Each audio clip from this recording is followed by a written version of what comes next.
The guy was surprised and asked the girl about reincarnation. She replied that his cause of death was very pitiful. He was told that his new life would be determined by a machine. However, he did not see anything good in this situation. The hero asked the goddess how he died because he couldn't remember. She said that such things happen. The girl said they needed to get started. The guy agreed. A golden super rare ball has appeared. It said decomposition of toxins. This skill was strong against toxins and could easily destroy any bacteria and viruses. The hero said that this was a terrible skill. The goddess told him that the world where he would be reborn would be like a fantasy world, and there would be statuses, magic, and monsters. She asked him to enjoy life to the fullest. The guy said it was too sudden. The boy lay there and thought it was a dream. It's been 5 years already. He had a headache. It wasn't good. Decomposition of toxins is his skill, which allows him to kill any viruses and bacteria. For the first time, he decided to test it for mold, and the bacteria were successfully killed. But after using it, he gets a severe headache. This is a side effect. He thought the skill was useless. The guy decided he wouldn't use it anymore. The main character remembered that he forgot about his training with his father. He was told that he had become better at handling the ball. The boy thanked them. His father Logan was a great commander of the largest kingdom on the continent. The family he was born into controls the area around the port, near the capital, and this has a great influence on her. He is sure that he was born into the family of the count only because of his rare skill. A woman approached his father. She said that the preparation for the training was finished. The man praised the boy and said that he looked like a knight. The father turned to his son and said that he would help the other with training and asked him to continue repeating the exercises with the ball. Grant was the son of his father's second wife. They are only half-blood brothers and he is a year younger than him. His younger brother has great skill. While he is the older brother, he has a useless skill, toxin decomposition. His younger brother has a skill that only a couple of people in the entire history of the kingdom have. It's called Holy Night. It's not that his father was a bad person. It's true that when you compare him to Grint, he's the more promising one. But to be honest, it was very disappointing for him. One knight said that the armor was made of metal. Now it was impossible for him to dent such armor. Since it was impossible for this reason, if he could do it, his father would notice him. The boy couldn't understand the armor. He fell and it hurt. The knight said that he warned that it was impossible. The guy couldn't give up, just because of the difference in talent. He decided to surprise his father and mother. Therefore, the main character must try even harder than others. The man turned to the boy and said that dinner was coming soon. He was surprised by the large number of books. The boy apologized and said that he had been too busy studying. The man told him that it was commendable, because the boy not only trained every day, but also studied hard. Every butler of the estate is sure that he can easily become a scholar. Even becoming a general is no longer impossible. The protagonist thanked Dvoretsky. He said that his mother would soon be free. The boy was glad that his mother was there. He was offered to go right away. He said that he would do so. He knocked on the door. He was told to come in. The woman greeted him. Because the boy remembered his past life, she was more like an older sister to him than a mother. She said he smelled like books, and she noticed that he studied hard every day. The woman said he was a good boy. This made him very embarrassed. He said he heard that she had finished working. But because she had been working, she had a lot of things to do. She was putting away documents and wondering what to do. The guy realized that her father was not connected with her work. To deal with such a large number of documents, one must be very strong, which was expected from a girl working in a large trading company. She was very beautiful. The woman said she remembered she had something for the guy. She said he had been waiting for her for a long time and she had just arrived. He held a status card in his hands. He thanked her. She said she was glad he liked it. The guy said he didn't understand whether his status was bad or not. The woman said she heard that children his age only have 10 stamina points. He thought that his status wasn't so bad then. The guy asked her what the gift of learning meant. She replied that it was a skill that reduced his fatigue and allowed him to endure better. The woman said it proved that her son was doing everything he could to become a better person, and she knew it better than anyone.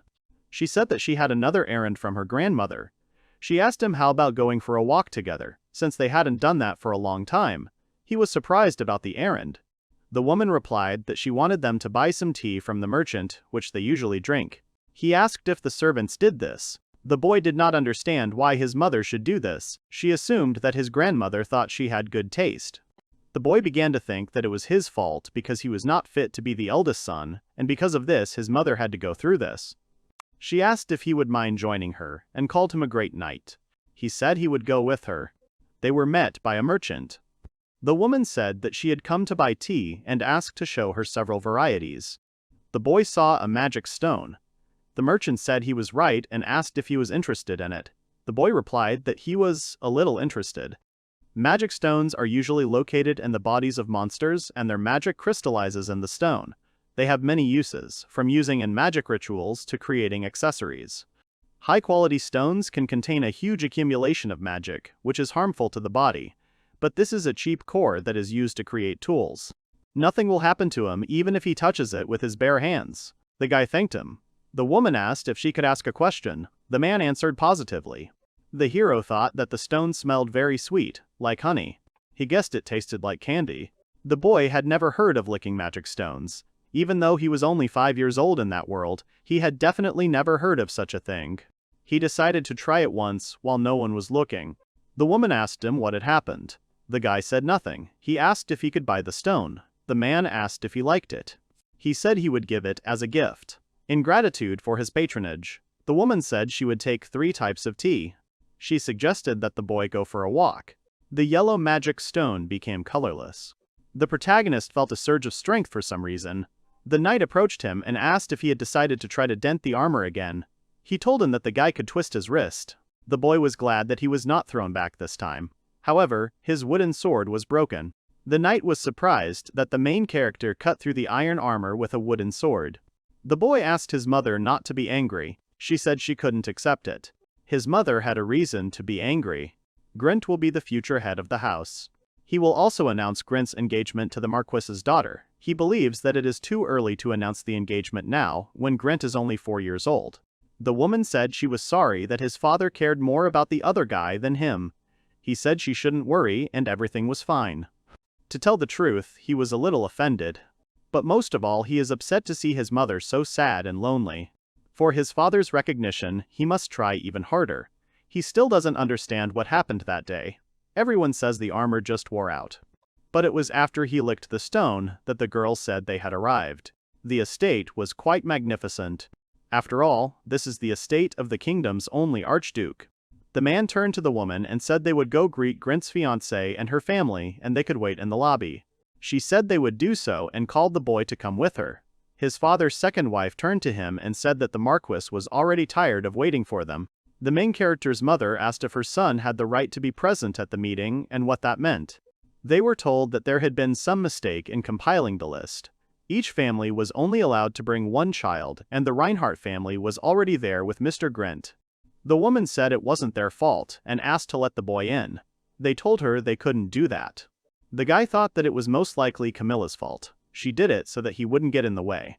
Not only they have problems because of this, but also the butler. The hero was not very interested in that meeting. The boy noticed the garden and said it was beautiful. He said it would be wonderful if they could walk in it. The man thanked him for the offer and said that he would report it to the gentleman. The woman asked if the boy was upset about the situation. He said the garden was stunning. There were so many beautiful flowers, shining just like her. The boy said that he would be happier if they admired those beautiful flowers together. She said that if they were at home, she would hug him even harder.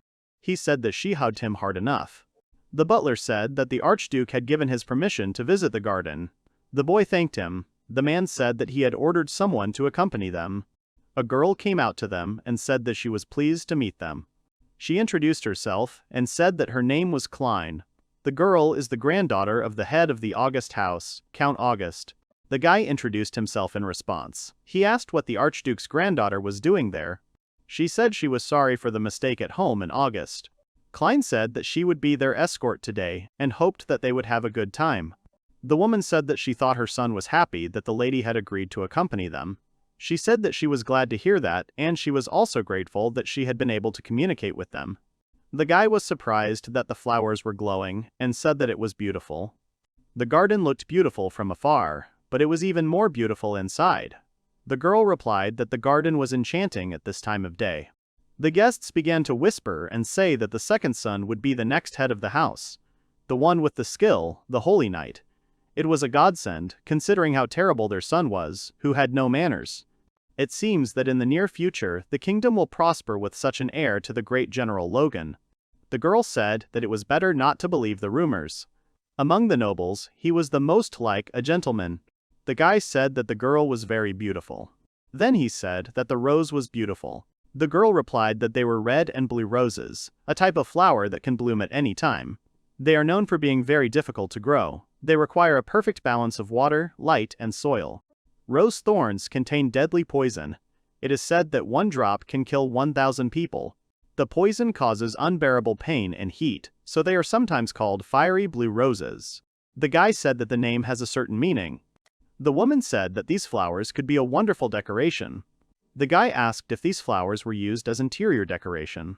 The girl said that the poison of those flowers was also capable of crystallizing, and she had heard that if the poison were brought out on them, they themselves would become a work of art. They will be called star crystals. They say that such crystals look like the starry sky. They are also considered the best decoration in the world. The girl said they were very expensive. There were only 2 of them in their kingdom. The process of removing the poison was very complicated, and the method itself was expensive. The woman said she thought the cost would be equal to half of the annual taxes from their territory. The guy was surprised at how much it was. The protagonist thought about his skill, and he wanted it to have no side effect. The boy asked the lady if she would like to see that decoration. She said that it was her dream. The boy said he understood and touched the flower. It felt like he was drinking soda. It was refreshing. Using the toxin decomposition felt good. He was surprised that he didn't feel the kickback like last time. The girl asked him to throw away the flower immediately. It was just as the goddess said. His skill is strong against poisons. A star crystal emerged from the flower. He apologized for scaring them. The guy was just using his skill. The girl said that even if he had the skill, he shouldn't be so well off. She had never heard of a person being able to take a red and blue rose. The boy handed the girl a flower and said that he had made her dream come true. He asked if she would accept him. The guy thought it was a cliché. He was so into the atmosphere that he said something banal. The girl asked if he would really give it to her. He said he would be offended if she did not accept it. She said she would be happy to accept. The guy asked the girl if she minded if he took another one for his mom. He asked his mom to accept his love.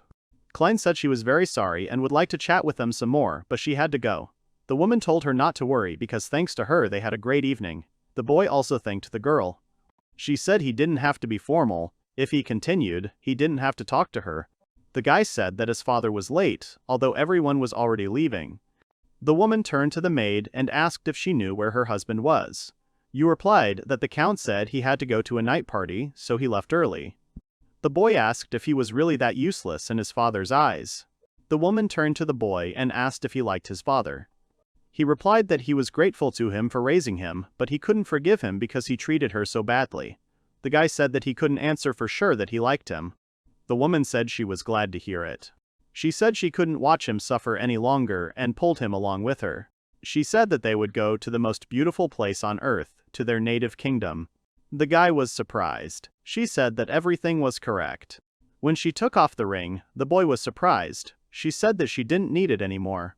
The woman suggested returning to the port city. She said it was good that they returned to the estate before midnight. The guy asked why they didn't stop. The woman asked him to wait a little. The guy was surprised because the city was still noisy. The residents were surprised. There was a strange thing in front of them. They asked someone to stop what was happening. It was a ship. It was very huge. The woman told her son to go. The residents recognized his mother and asked her what kind of ship it was. A crowd of knights arrived. People began to say that everyone must save their lives. The boy blocked his mother. She told him that everything was fine. The girl turned to him and told him to be calm. She said it was nice to meet you and said her name was Christina. He was surprised that they were not their enemies. He thought the girl was beautiful. The woman said they hadn't seen each other for a long time. Christina replied that the feeling was mutual and she was glad to see her again. She rushed to them immediately after her message. Their mission is to bring Princess Olivia back home. The guy was surprised. She said that she would tell him everything when they were sailing. The woman said that they should board the ship. The man said he realized the 5-year-old had taken care of the mistake their family had made. He said that the eldest son of the Reinhardt family has an extraordinary personality. The girl said that she completely agreed with her grandfather. She showed what the guy gave her. The count was surprised why they wanted to make the second son the next head. He didn't want them to break their promises. The old man asked the girl to keep it a secret. He said that if you take a ship and go on a 2-day trip from there, you might come across a continent. She should know what kingdom is there. The nation of Ishtalik, a great kingdom to which they are inferior in science, technology, and military might. The man said that Olivia is not just the heiress of a trading company. She is a representative of the state, but not just a representative, but a daughter. The woman is the second princess of the state. The boy and the girl were surprised. She apologized to her son for keeping it a secret from him. He asked why the princess of such a great state would marry the head of the Reinhardt family. The woman said Chris was scaring her. The girl replied that she was just doing what she had to do. The mother apologized and said that she could not tell him about it now. The boy said that he understood everything. He saw his mother cheerful for the first time. It's much better than seeing her sad face every day. Chris approached Olivia and asked if she had received the star crystal from the Reinhardt family. The woman replied that her son had given it to her. The girl replied that she believed her. That's why she treated him so carefully. Chris said that if you offer a star crystal as a gift to the opposite sex, it means you are proposing. The guy understood why Klein had reacted that way. He asked what he was supposed to do. The guy didn't mean anything like that. The woman said she didn't know what was going on, but he was really nice. Olivia asked the girl when they would arrive in the capital. She replied that upon arrival at the port, they would transfer to a water train, so they would be in the capital at about 11 a.m. The boy was surprised that there were trains in the country. The girl replied that it was called a water train. It moved by heating water produced by water magic stones. The guy realized that the train works thanks to the steam it produces. Compared to the kingdom, Heim's development is on a completely different level. The girl said it was amazing. Since he knew how it worked, he was a great student. The boy said he just read it in a book. Olivia said he was a smart boy. The protagonist thought that he had almost revealed the knowledge that remained to him after reincarnation. Chris said that there was still some time before arriving in the country, so they should rest. There are many interesting things in the country. Not only science and technology, there were a lot of half-humans there. Ishtalika was a multicultural country, so there were both humans and other races. Chris said that they had arrived. She said that the vice captain of the Imperial Guard, Christina Wernstein, had returned. The guy thought the girl looked cool. The woman replied that she might act formal, but she was still a bit clumsy. She told the boy and Olivia to be careful and watch their step. He thought that, even if she pretended that nothing happened, he still wouldn't be able to forget it. Olivia asked what the girl had told her father about her return. She replied that in fact, due to the extreme urgency of the message, she had not had time to tell him about it. However, everyone was told to act as usual when meeting Olivia. The girl said that Marka made sure that her father did not get distracted from work. She also said that if they made noise, they would disturb the king. Olivia assumed that she was angry with her. The boy asked who they were talking about. The girl replied that it was the maid who took care of her when she was little. She may seem scary, but she is a good person and she will introduce them later. Chris said the king was in the meeting room. The guy said it would be bad if they disturbed them in the middle of the meeting. Chris offered to greet him later. Olivia went inside and told her father that she was back. The boy was surprised to see the king of the country. The aura around the king made him nervous. The man asked what was going on and why the woman was here if she had married on another continent. He turned his attention to the boy. The guy started to get very nervous. He said he was pleased to meet you. Ein introduced himself. He said he used to be a member of the Reinhardt family. The king introduced himself and said that he was his grandfather. The knight said that he and the king were looking forward to meeting him. He sweated and said his name was Lloyd. The man was the great marshal of the country. He was always ready to give his life for him. The boy said it was nice to meet you. The king said he had something on his mind. He said that apparently his hearing is not what it used to be. The woman said that she had divorced her husband and did not want to go back there. The king asked the knight to hit him in the face. He answered that he had heard everything correctly. Silverd asked her why it happened. She said she didn't think her son was happy staying there.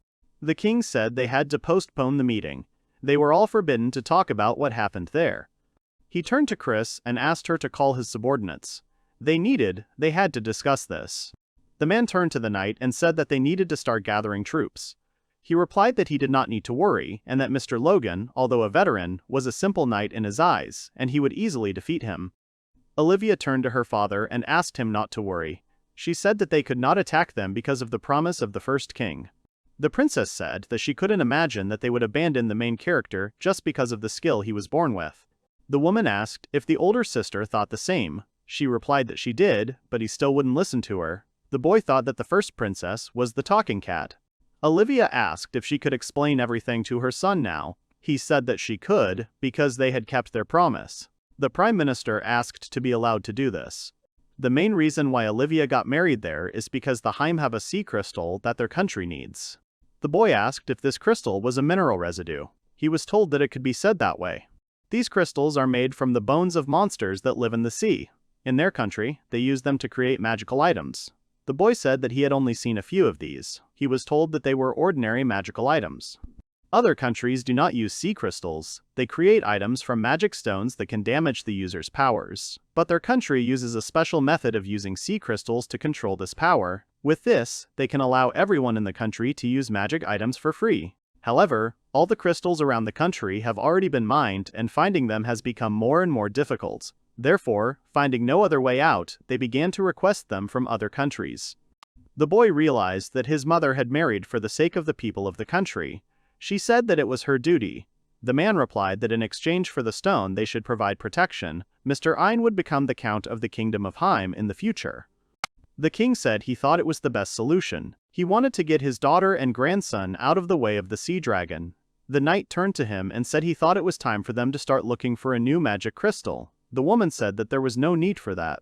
She said that she had already found out about possible suppliers. Even if she does as she pleases, it does not mean that she has forgotten her duties as a princess. Olivia worked with the mage and adventurer guilds to find suppliers, and eventually found one.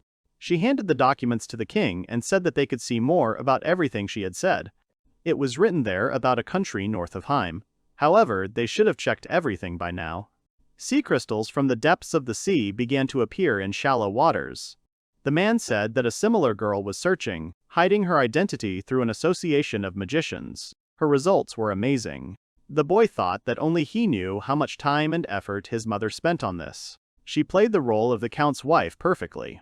The inhabitants respected her and even called her a saint, but after Grint was born they all forgot about her, but she still continued to smile.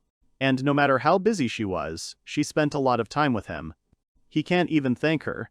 The king was surprised that she could do everything herself, and asked her for forgiveness. The woman said that her son is the most important thing she has. No matter how hard it is, if it is for him, she will do everything possible. She said she was very glad she had it. Chris said that Olivia had not only become cuter, but also stronger. The king said that they should take a break now to reward her for her hard work. The man turned to another man, who said that he had already received the queen's consent. He, Warren, and Mr. Lloyd confirmed the legality of the decree. The man turned to the king. Silverd said that he was declaring the recognition of the protagonist as a member of the royal family. He was born into a family of a count of a kingdom much smaller than this. No matter how hard he trained, no one acknowledged him. He was even displaced from his position as heir. The king appointed him crown prince. The townspeople began to talk about rumors that Princess Olivia had returned. Her son had returned too. They thought about what kind of person the main character is. The boy fought with the knight, and he told him that he had excellent swordsmanship.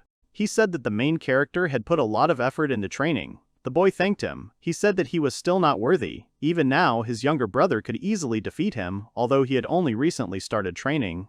He did everything to be accepted by his father and those around him, but in the end, he gave up and ran away to another country. The boy wondered if anyone would be able to accept such a worthless guy like him as the crown prince. The main character wanted to have a better skill. They turned to him and said that his clothes were torn. The knight asked him to stand still. He said his skill was called sewing, and asked if he thought it was absolutely not suitable for him as a soldier. The knight said that it was quite embarrassing to have such a skill, but, thanks to his efforts, he was able to become a great marshal. So, no matter how strong his innate skill was, without his efforts, he would not have achieved anything. With enough effort, he can become anything. If the main character continues to work on himself, he will soon understand that everything was not in vain. Kadima appeared. She said that she had found a boy and asked the knight to lend him to her. The main character asked why she needed him. She replied that Olivia asked her to check it out. Chris said they got along well. The guy replied that it was easy to find a common language with the princess. Kadima asked to show him her status. She was surprised that with such a status, he was still not chosen as the heir of the family. The hero was surprised that his status had improved. He had acquired the absorption skill. Kadima said that this proves that he is Olivia's son. It is a racial skill of dryads. The guy was surprised. The girl asked if he knew about it. She said that she thought he could try to turn into a plant, like Olivia. The hero heard about it for the first time. In the royal family tree, you can find representatives of different races. And very often, children are born with the genes of their distant ancestors. So until a child is born, no one can be sure of what race he or she will be. She asked if his status had increased recently. The guy said that I had been training hard, but that didn't explain such a sharp jump. The girl replied that she understood. She explained that the guy had absorbed energy from the magic stones. He asked her why she thought so.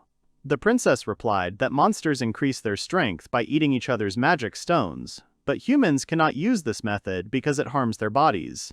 But with the decomposition of toxins, this may become possible. She asked him if he had any thoughts on the matter. He replied that he had first seen the magic stones when he had gone shopping with his mother, and that it had seemed so delicious to him that he had accidentally licked it. But it was only a small stone.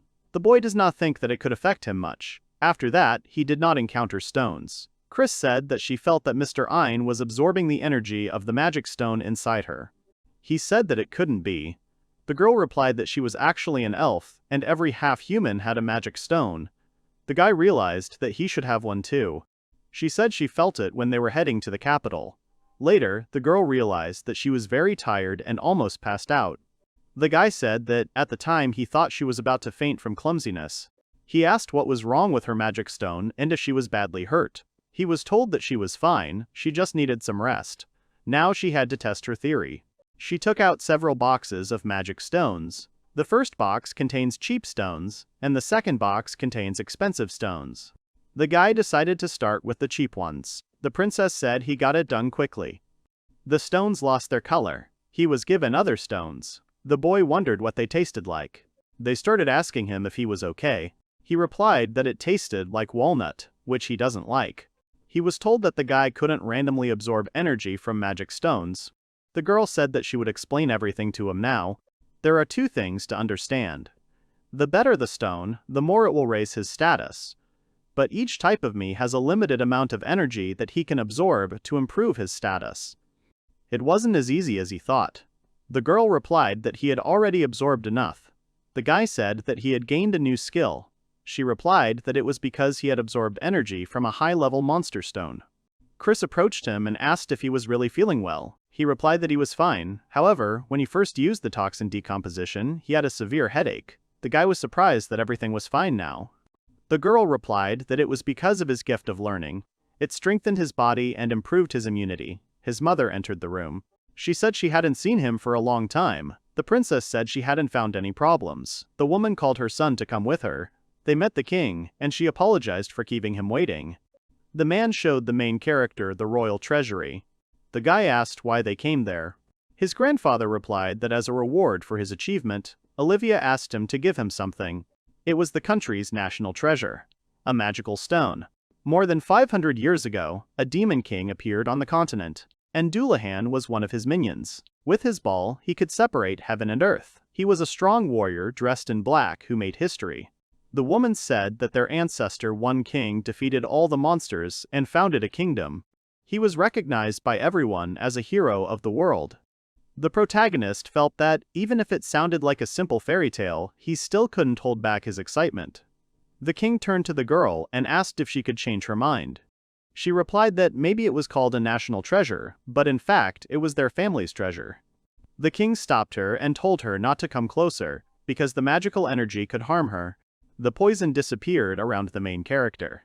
The king realized how strong he was. The boy thought that the stone was different from the others, and he felt great power in it.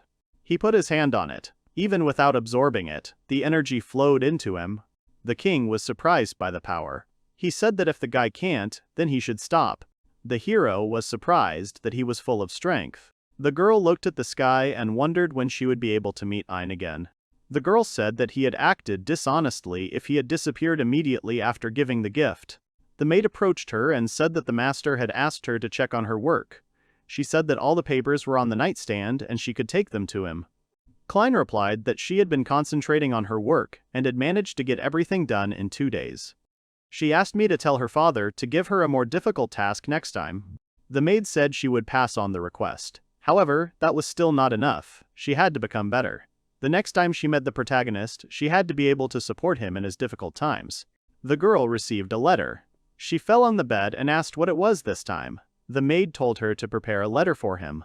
Klein asked why she was only saying this now, and it was so much more important than any work. She started looking for paper. The girl said that plain paper would not do, she needed top-quality paper. She didn't know what to write to him. The maid laughed, and laziness told her not to do it. The girl said that it was the first time she saw her so confused and asked to meet with the owner first. Klein said he would do so. She was told there was no need to rush and the chief was not going anywhere. If only the protagonist knew how much she had to discuss with him. She was curious about what he was doing. The king said it was a complete success. He asked to see the status of the boy who had soared after absorbing the power of the stone. Mom said he had become even more amazing. The king asked not to let the numbers turn the protagonist's head. He must remember, he must train hard so that his entire body can withstand the force. The man asked if everything was going according to Olivia's plan. Her closest person to the protagonist definitely knew about his ability, and he asked why she hid it. He thought that she had planned everything from the beginning. The girl answered that at first she only thought about fulfilling the task of a member of the royal family. However, after the death of their closest ally, the former head of the family, she began to feel insecure about their future. The girl could not decide to root with Logan. She gave birth to a boy as a dryad. The woman said he was right, that she had planned everything from the beginning and asked him to forgive her. The king said he needed to discuss something with his mother and asked him to go first. The boy agreed. The princess said that she had thought about it back when she read about the first row in their royal family. Perhaps sending Olivia to the boar was a mistake from their country. That was pretty much it, but the hero asked what rooting was. He was told that it was a normal way of conceiving children. She was told that she could have said it a little differently. Unlike other times, lighterly from conception is a more serious matter. During the entire life, the Yurya can only have one partner with whom she can share her life energy. This is called rooting. The guy asked if it was true. The girl asked if it was necessary to ask another man. The guy clarified that didn't his mother decide to do it then, what about him? Here, one of the features from the dryads comes into play. In simple terms, a boy, son 1, only Olivia, and he has no father, he was born from her branch. When the time came, she hesitated, but as a member of the royal family, she had to have a descendant. The man is sure that Olivia had a hard time making this decision. In addition, dryads have the skill of heptosis, so it was not difficult for her to fool her husband. He probably did not even notice. Everything fell on Olivia so suddenly that she hopes that he will be able to forgive her. The guy said that he was even glad that his mother had not taken root with his father. The main thing was that her life was not in danger, and he didn't care what people around him said about it. Although it's not a method often used, she's sure Olivia went through a lot for him, and the Reinhardt family didn't keep their end of the bargain for him to become the next head of the family. They don't think anyone will trade Olivia. The boy was glad to hear it, and now he wouldn't mind having something to eat. He was told that his nerves were stronger than they looked. He was advised not to enter the guest room, because there was another national treasure there as decoration, the Demon King's magic stone. The same Demon King that was defeated by one dragon. The girl said that there is a theory that when he is hungry, he can accidentally absorb the energy of the stones near him. Therefore, he cannot even go near there. Speaking of the first king, his mother told him that he was so strong that he was known as a hero. They answered that you in the country loved him not only for his strength, but also for his big heart. He was a truly strong man. This means that someone as strong as one king will be known in other kingdoms, such as Heim. He was known all over the world. The boy has been thinking for a long time about how his mother sacrificed herself for him so many times. But he has not yet justified even a fraction of her efforts. He wants to show everyone. Show his former family that he is worthy. The guy knows it won't be easy. He wants to become as great a king as the first king. The man approached him and asked him to let him help with this. He would do everything he could. Fencing lessons could be left to Chris and Lloyd. He offered to teach him the rest himself. The boy asked him to take care of him. The girl said that she would then be responsible for checking his power and studying it. She asked him to show what he had received. Days passed, and now it was summer. He had been in another country for 8 months already. A man approached him and said that today during training he would fight forest monsters. Unlike the soldiers in the castle, they would try to kill him, so he had to be careful. There was a forest rat in front of him. She wanted to tell him how he should defeat her. However, the guy said that he would understand better himself. This was his first fight. Sharp claws and fangs that you wouldn't want to experience on yourself. He knocked down the rat and said that he could do that. After that, he defeated a huge number of rats. The knight laughed and said that there were no monsters left in the area. The girl said that the hero could fight with several soldiers from the castle. He was told that he had an excellent result, but he should never relax. It was the power of the Dullahan, the Phantom Hand. This is the skill of the Black Knight that he learned in these 8 months. He can give up length and durability by infusing magic. This allows you to absorb energy from the stones, even if the creature is still alive. He called it the Black Chain of Doom, but the taste becomes much worse. Licking stones is much more pleasant. The man said that he can't wait for his future growth. The girl said that she is already afraid of the main character with this chain. They saw a famous shop of magic stones. All the stones in the castle were bought there. The man suggested that they go there. He asked the girl to look after him because he stood out too much. He also warned the boy that he should not lick the stones. They were met by the salesperson and welcomed into the store. The guy said he wanted to visit a magic stone shop, not a shop for people with specific preferences. The girl said it was true that the shop owner had a peculiar image, but it was the most famous magic stone shop. He had nothing to worry about, and the man was very kind. He greeted them and said that he had already thought that they had come to make fun of him. The girl apologized. She said that they had not seen each other for a long time. He asked if she was looking after the boy. She said that she was, so they should leave it at that. The man said that in that case they came for the magic stones. The boy said that they came there because they wanted to look at the magic stones. The seller said that whatever wonderful hobby the heroes had in their student years, he was sure that they would be able to become friends. He said not to be shy and to examine all the stones. Well, he asked not to touch the magical stones and sea crystals because they could harm him. Thanks to his poison absorption training, he can only smell faint odors despite being surrounded by magic stones. Previously, even the cheapest magic stone smelled so tempting that it gave him a headache. The boy saw a magic stone. It was called the magic stone of the white wyvern, a monster whose meat is usually used to make prime steak. He asked if he was interested. The boy said yes, but he couldn't say he just wanted to eat it. The man said that since he knew Chris, he would sell it for 30,000. The protagonist said that he had recently received some money from his grandfather.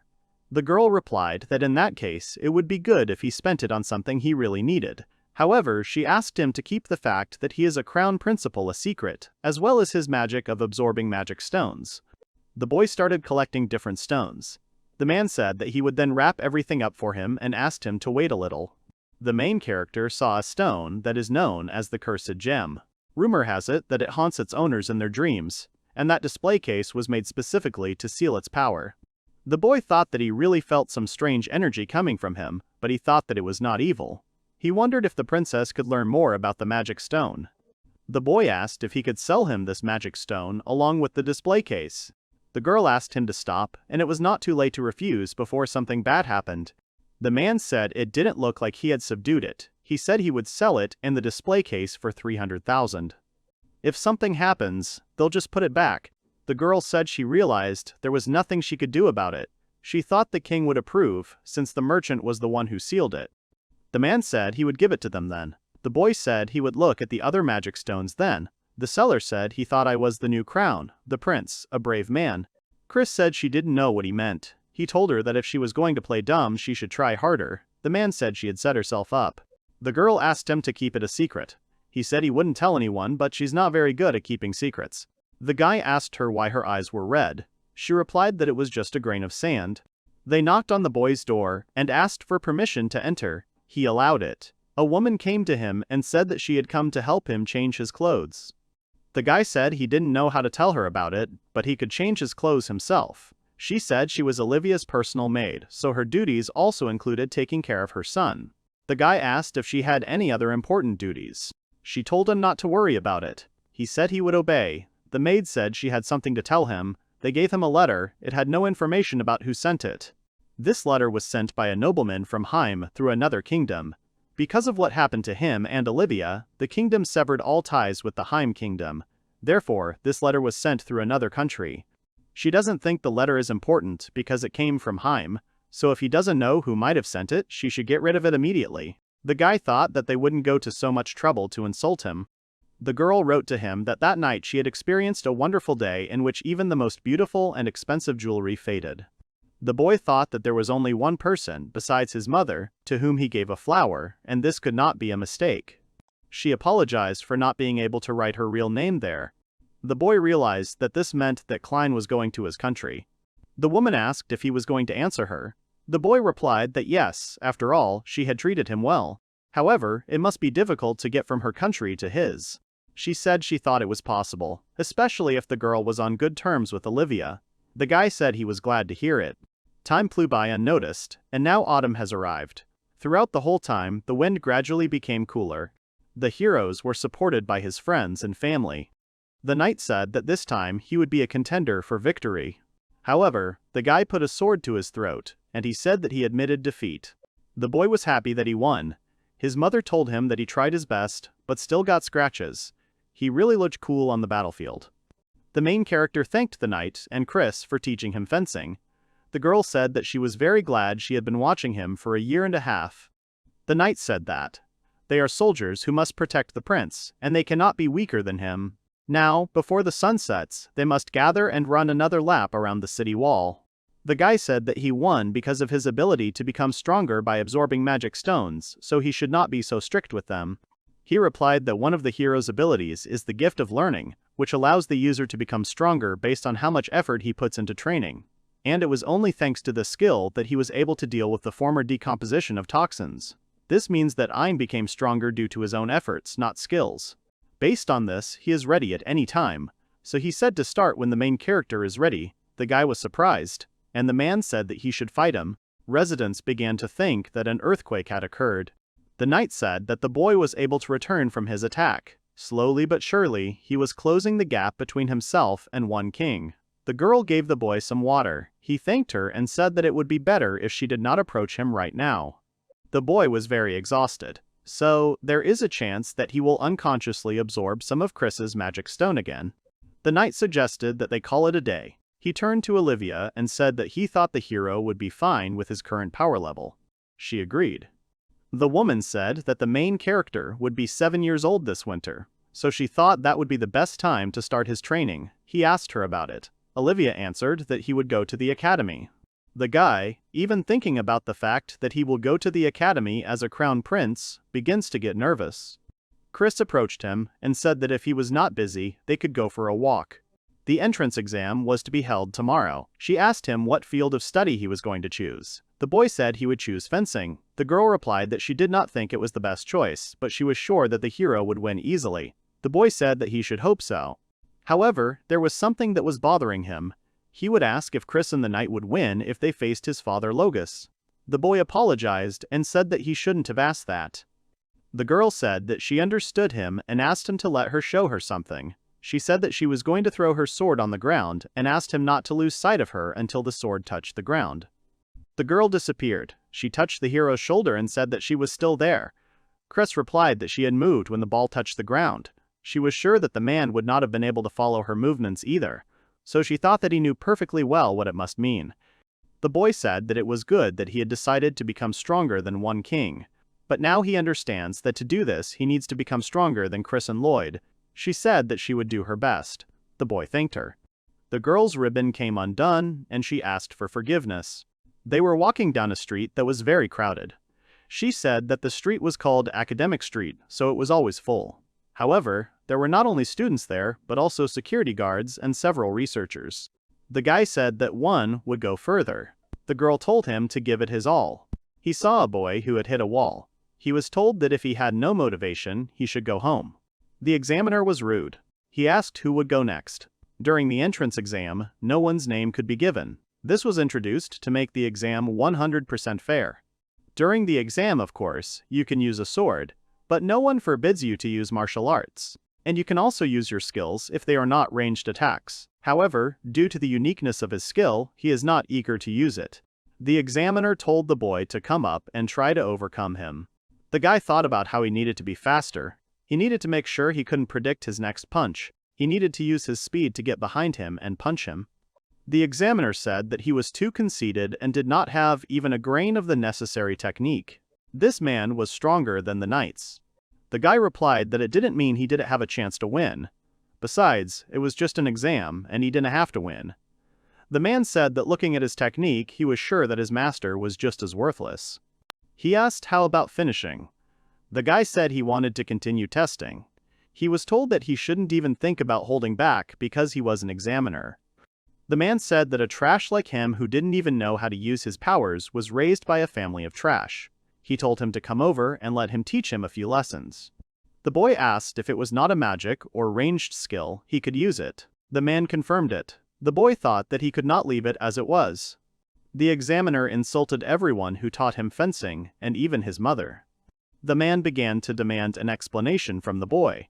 The boy said that he did not remember such a rule. He said he had no idea what the skill was, but if 1 or 2 extra arms would make him stronger, then so be it. The man began to attack. The examiner easily dealt with the phantom hand. The boy began to attack again. The man answered him that it seemed he was exhausted from the charge, strengthening his hands. He asked if he thought it was okay to use his hands in his situation. The examiner wondered what was wrong with the child. This was the first time he had come face to face with such a person. The boy said he was really glad to hear that, and now they should continue. The man said there was no point in continuing the exam. It was the first time he could remember destroying an exam area so badly during an exam. We'll have to request another site for the next classes. The guy started apologizing and said he couldn't hold back because of anger. He thought that no matter how it looked now, he had seriously screwed up. His words had made him so angry that he wanted to win at any cost. The man replied that he understood perfectly well that he was angry because of his words, so he passed. The certificate confirms that the exam has been passed. The guy said that he was arrogant towards him. The examiner replied that they should leave it between them. The girl congratulated him, and he asked if she was angry. She said she was angry because the boy used a skill. He promised he wouldn't use it. She felt his aura even there. The boy apologized. Even though I know it's just an exam, the boy couldn't just let someone speak ill of his time with the knights. The girl said he shouldn't have used his skill. This skill can't just be shown to the first person he meets. He said that he had seriously injured the examiner. The girl said that the academy had a very experienced healer, so he was always prepared for the outcome. In addition, the examiners were experienced, retired adventurers, so they were very resilient. An incident of such magnitude would definitely reach the soul of the king, so he was asked to be careful. The man said they should stop there. The boy asked for forgiveness. The girl said he shouldn't be so mean. He said that they hadn't advertised it before, but the boy was already 7 years old. He should start getting used to it and behave like a crown prince, so he planned to send him to practice in a port city. This will be his first job as crown prince. He was surprised that the ships were big. The girl replied that this was the key to national defense. It is a port city, which is one of the 3 largest cities in the country. In the morning, the market is full of fishermen returning from fishing, and a little further is the seaport. There is equipment there, the city square. Since his mother has signed a contract for the supply of magic stones, he goes to see what magic stones have been brought. The man asked to be allowed to show him the magic stones before they were processed. The boy thought it was magic, and he still doesn't understand how the girl does it. The magic stone looked like a lump of salt. The man said that public affairs could be concluded for today. The boy said that it was very interesting and thanked him. They told him that if they had time before they went home, he would like to see a souvenir for his mother. At that time, his mother was upset because she could not go with them because of his social engagements. But when she looked at his letter, she let him go. It was decided that the guy would have an important meeting today. The man suggested that they take a rest before going to the city. He offered to rent him a room. The boy said that he wanted to rest on the pier, watching the sea. The girl said she couldn't allow it, no matter how safe the port was. It was still dangerous. The old man asked her to calm down. She was asked to wear the earth-red stone. It was extracted from a dragon and has the ability to protect its owner. It was warm and sunny outside. If the boy had not been a prince, he would not have got there. He thought that the prince had not been announced yet, so maybe this was the last chance. He lay down among the wooden boxes. The girl asked what he would say when he woke up. The guy said he was glad to see Klein. She was surprised to hear that he was from the royal family. The boy said that he was surprised too. The girl said that she learned that he had gone to another continent and thought that she would never be able to meet him again. He asked her if she had come alone. Klein said that he had come with his grandfather and several servants. She pointed to the Archduke, saying that he was a good man. The girl said that his grandfather was so old that he had handed over all his affairs to his father. Since the great count was going to a country with which diplomatic relations had been severed, they had to do so. He apologized. Klein said that there was no need to apologize. Chris was free. She said that the king had taken over all the remaining work. The guy said that he wanted to introduce Chris to the girl. She said she would forgive him, just this once. They were going to the city, and she asked if the girl wanted to join them. Kleina approached the crown prince and asked to be allowed to accompany him. He said that it was a great honor for him. The girl thanked her mother for her hospitality. The woman said that she had gotten out of the habit of being the second princess. Klein turned to Olivia and said she wanted to talk to her. She said that it was just them there, and there was no room for secrets. The girl went to the country only because of this, but Olivia's question made her think. Klein said she hadn't yet thought about what the future held for her. The woman asked if she wanted to spend the rest of her life in their country. The girl replied that she was ready to take such a step, since she had already left the August mansion. Olivia said that it was wonderful. The girl will go to school next spring. She and the main character will be in different schools. The woman said she would prepare a place for Klein to shine like a precious stone. She would be the best and a jewel that everyone would aspire to. Everyone would shake their heads, unable to say anything. To polish her skills, she asked if she could agree to help her in this matter. The girl replied that she would be happy to do so. The maid asked the protagonist not to overdo it. Today's study was completed. The girl crept up unnoticed and the protagonist was surprised by this. She said that she had just finished her business. He answered that he would talk to her if he could. The boy was planning to throw a party to celebrate his mother's return soon. The girl said that the king had invited her and her grandfather as guests. The boy asked the girl if she was going to bed. She said she was going to take a bath. Klein suggested that they go together. The guy was surprised and began to refuse. The girl said she had to go away for a while, that's why she was late. He said it was okay, and she looked great in that dress. The party was good, and the girl was amazed ever since she arrived in the country. The stand with the magic stone looked great. It integrated into their daily life. Klein said he was worried because there was nothing like this in her country. He told her it was okay, as long as she didn't touch it, everything would be fine. Since he hadn't been declared a prince yet, this was his first party like this. He said he would announce it in the spring before they went to school. The girl said I should think about it. The boy said he looked up to the king. The men were talking among themselves, and did not understand why the people on the other side were at the party. The girl distracted the guy and said that she would like to continue enjoying the party. She said that there were delicious dishes there, and she would bring them to him. A man came up to the boy and asked where the girl was. He replied that she had gone to get food. The old man asked him to enjoy himself. The king was alarmed by the situation in the country. One of the guests began to attack Klein. The man said that some cruel aristocrats were present at the party. The guy blocked the girl and asked what they wanted from his guest. He said the boy interrupted him. The man said he didn't know who the boy was, and if he loved and thought about the country, he knew that they aristocrats hate people from another country. Of course, they can't repeat what Olivia did because they are savages and nothing more. The protagonist replied that if they hate people from another country, then he is ready to listen to all their complaints. He said that they were probably unhappy that the prince was treated badly in the country. The man asked not to irritate him. The guy asked everyone for forgiveness for his weakness, but now everything has changed. The boy said that he had the power to defeat demons. He asks who thinks the country's pride is weak. The guy announces to everyone, like the last prince, that he will become a king who can lead the country to prosperity, like a king.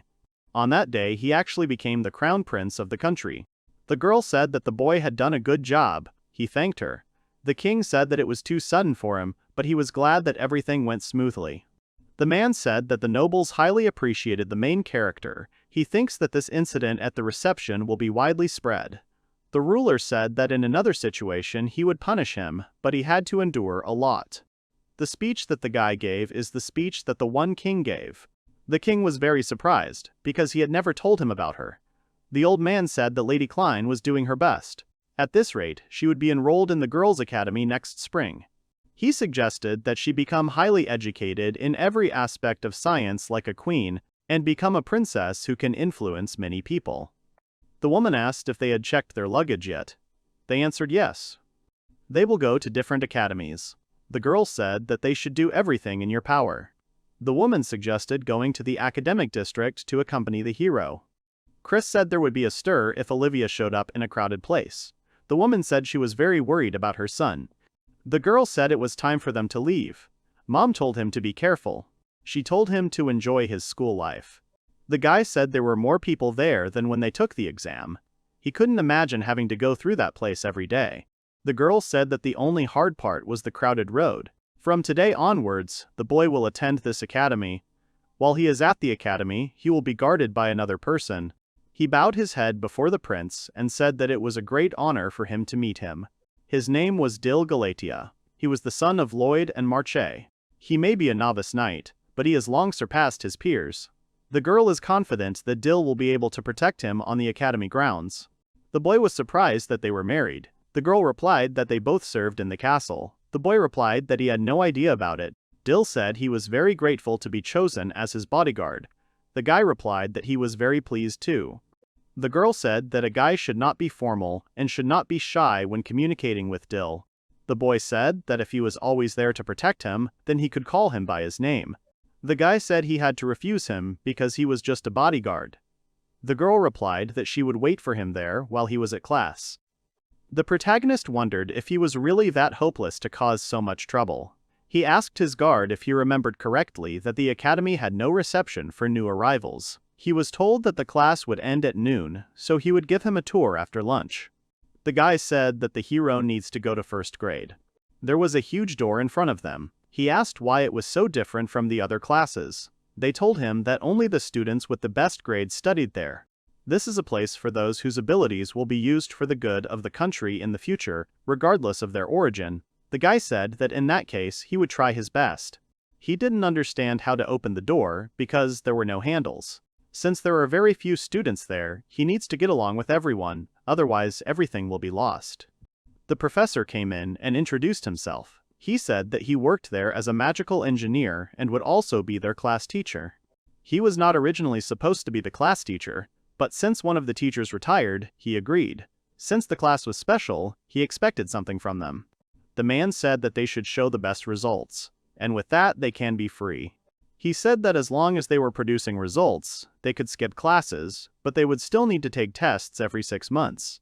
If they needed anything, they should just ask the teachers or the academy staff. The boy asked if it was okay that they were given so much freedom. The boy said it was nice to meet you. He was taking the test to become a magical engineer. He replied that he was taking a fencing test. Werewolf was surprised by this. This examiner of the Festival test may be retired, but he has a lot of experience as an adventurer. And rumor has it that the examiner defeated him and even destroyed part of the arena itself. Dude, because it's not good, now they'll think of him as a guy who can get mad when he's not in the mood. He said they might laugh at him, but then with the examiner he gave 100%. Dil entered the room. Werewolf said that he was the son of the Grand Marshal. Dil turned to the guy and said that he had forgotten that the free education system had been introduced in the year. He offered to show him the academy. The boy turned to Roland again. He said that his guard was going to show him around the academy and asked if he wanted to join. He replied that he had to finish some paperwork, so he wouldn't be able to go. Dil showed him all the important places in the academy that he needed to know about. The guy thanked him and said that there were many interesting places there. The guard said that sometimes he would not be able to accompany him, but would do everything possible to minimize the amount of time. The boy said that there was no need to do this and he could not choose his personal time. He asked what kind of girls the guy likes. The guy thought that this was the easiest way to get closer to a person. Even if it was a person like, "How are you?" he was sure that they could get closer. The guard asked why he was asking about it. The guy answered that he needed to know the person who was accompanying him better. He said that he dreamed of a summer that would be stronger than him. The protagonist thought about Chris. He said he needed someone who is about the same height as his father, and that this person should be well built. Dill said that his friends always laugh at him when he talks about it. They are also sure that it is impossible to find such a person, so such words made him very happy. The main character invited him to have lunch with him. He said that he would keep an eye on the situation around him so that he could enjoy his lunch in peace. The girls approached the heroine and asked her to go for a walk with her brothers.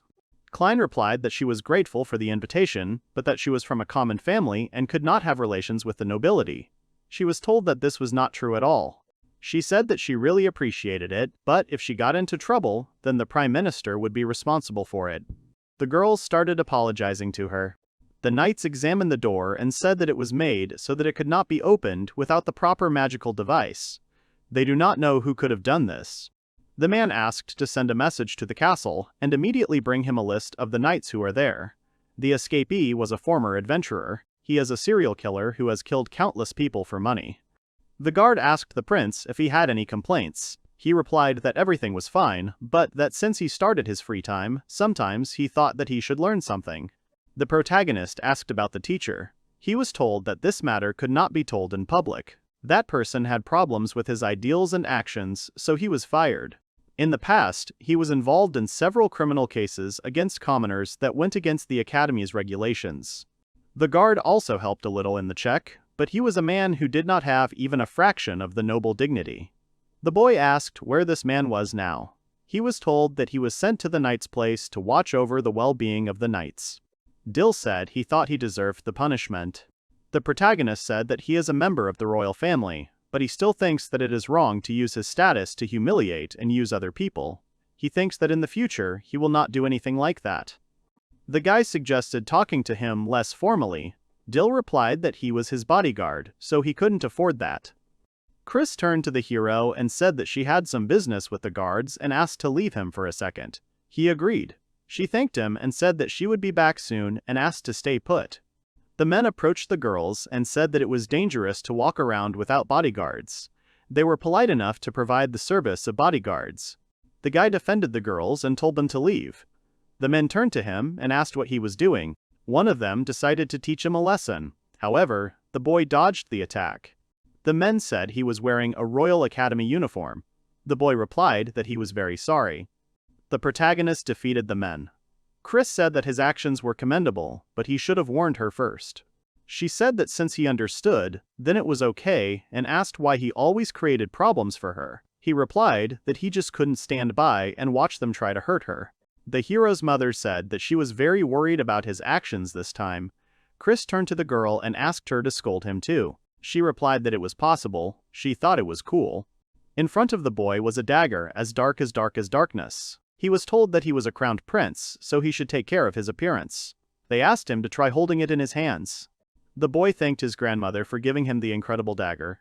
The hero said that he got the dagger from his grandmother. The girl said that it suited him very well. The guy thanked her. They talked about the cursed magic stone that the hero bought in the store. He asked if she had found out anything about him. The princess said that she could not analyze him. The guy suggested checking the royal library.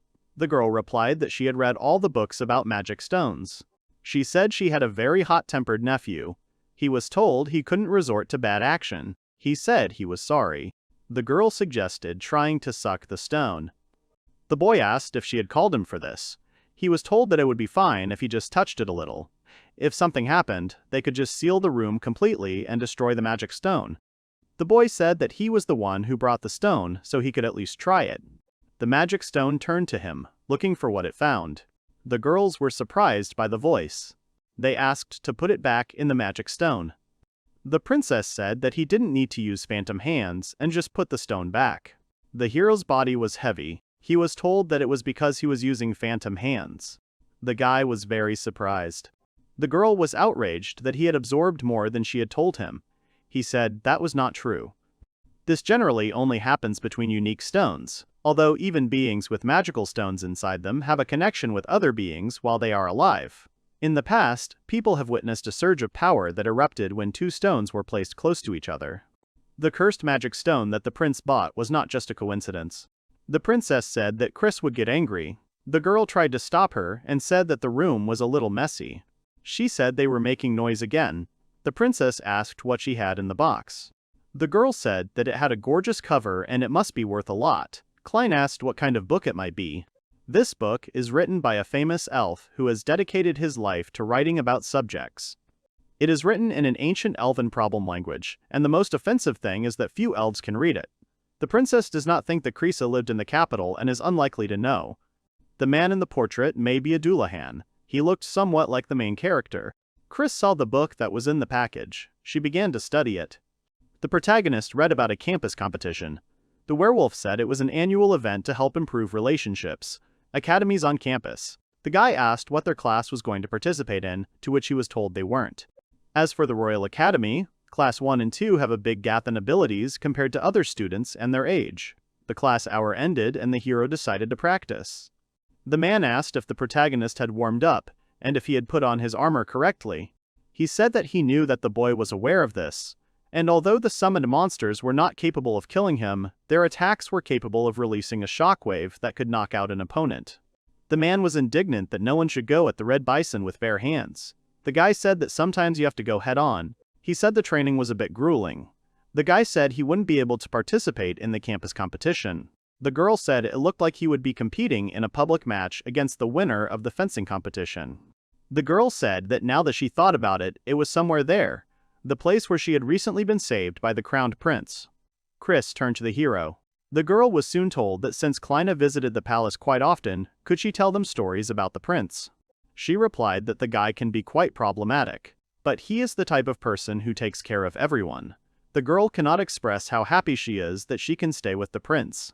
They replied that, as expected of a prince, he was indeed noble. Chris asked if he was so embarrassed that she could stop it. The guy replied that he needed to have the courage to deal with it. He approached the girl and asked her to stop. Everyone was surprised that the prince was there. The girl asked him to let her express her gratitude for saving her. The boy replied that he had not done much. The protagonist asked the girl if she was going to the castle. She said she had homework to do. There die. The guy suggested she should go together. In the center of the field is a huge coliseum, over which a roar is heard. The host announces the participants. The knights fight each other. The dark-haired boy marvels at the size of the arena. He wonders if a castle could fit in there. The prince's companion bows and tells him that he must leave.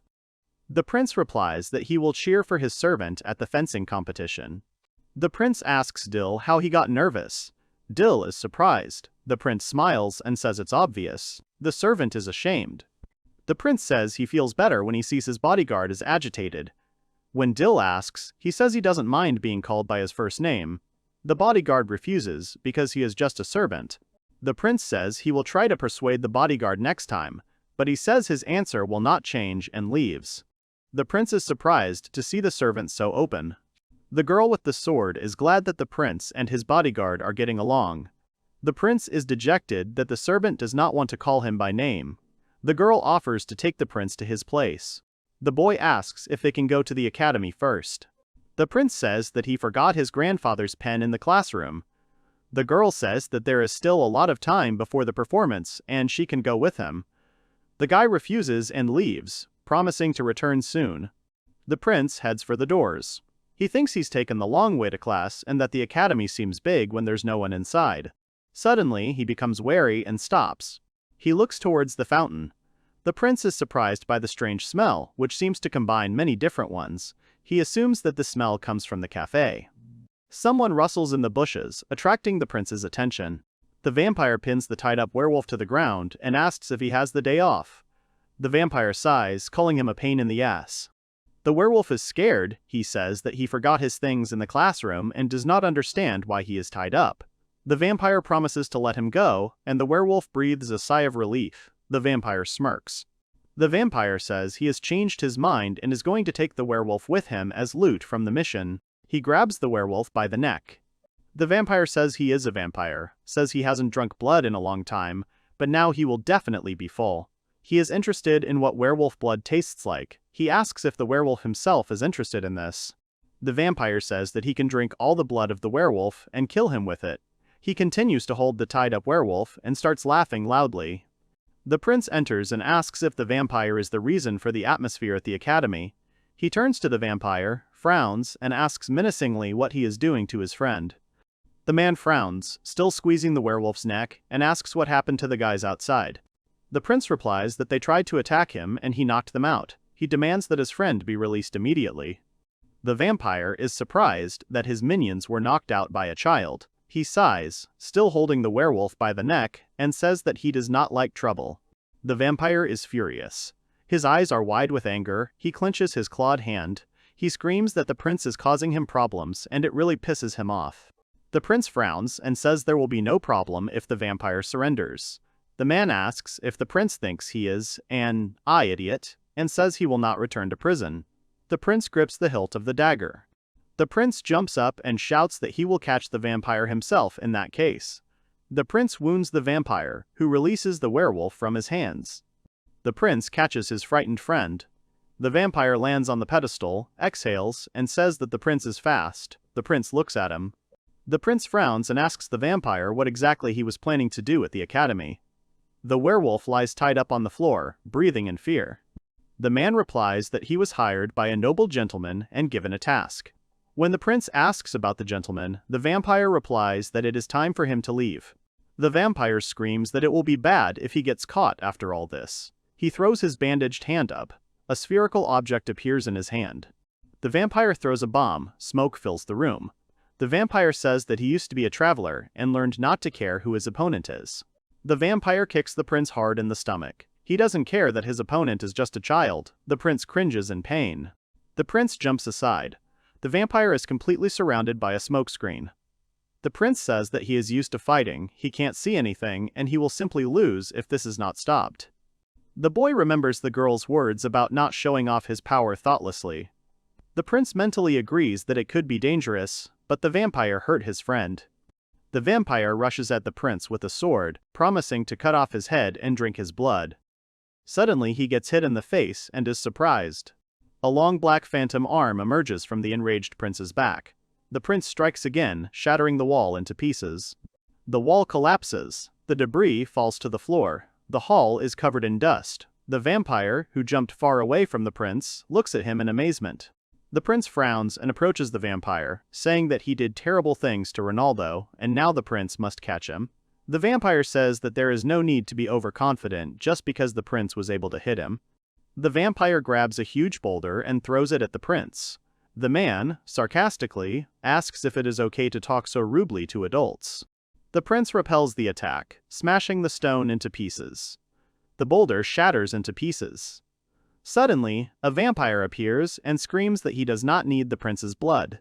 The vampire is furious and about to kill the prince. Suddenly, something stops the man. A second phantom hand grabs the vampire's hand holding the sword. The vampire is surprised. Phantom hands deal the vampire many strong blows. The man screams in pain. The vampire asks himself in confusion, surprised by the boy's strength. He says that everything is problematic. The defeated vampire lies on the floor of the hall. Phantom hands are directed towards him. At the will of the prince, the hands slowly disappear. The prince breathes deeply, tiredly. The prince wakes Roland. The werewolf screams in fear about what happened to the man, meaning the vampire. The prince smiles and says he just knocked him out. The boy is glad his friend was unconscious. The boys discuss who the vampire's target might be. The prince remembers the vampire's words about being hired and having to do some work.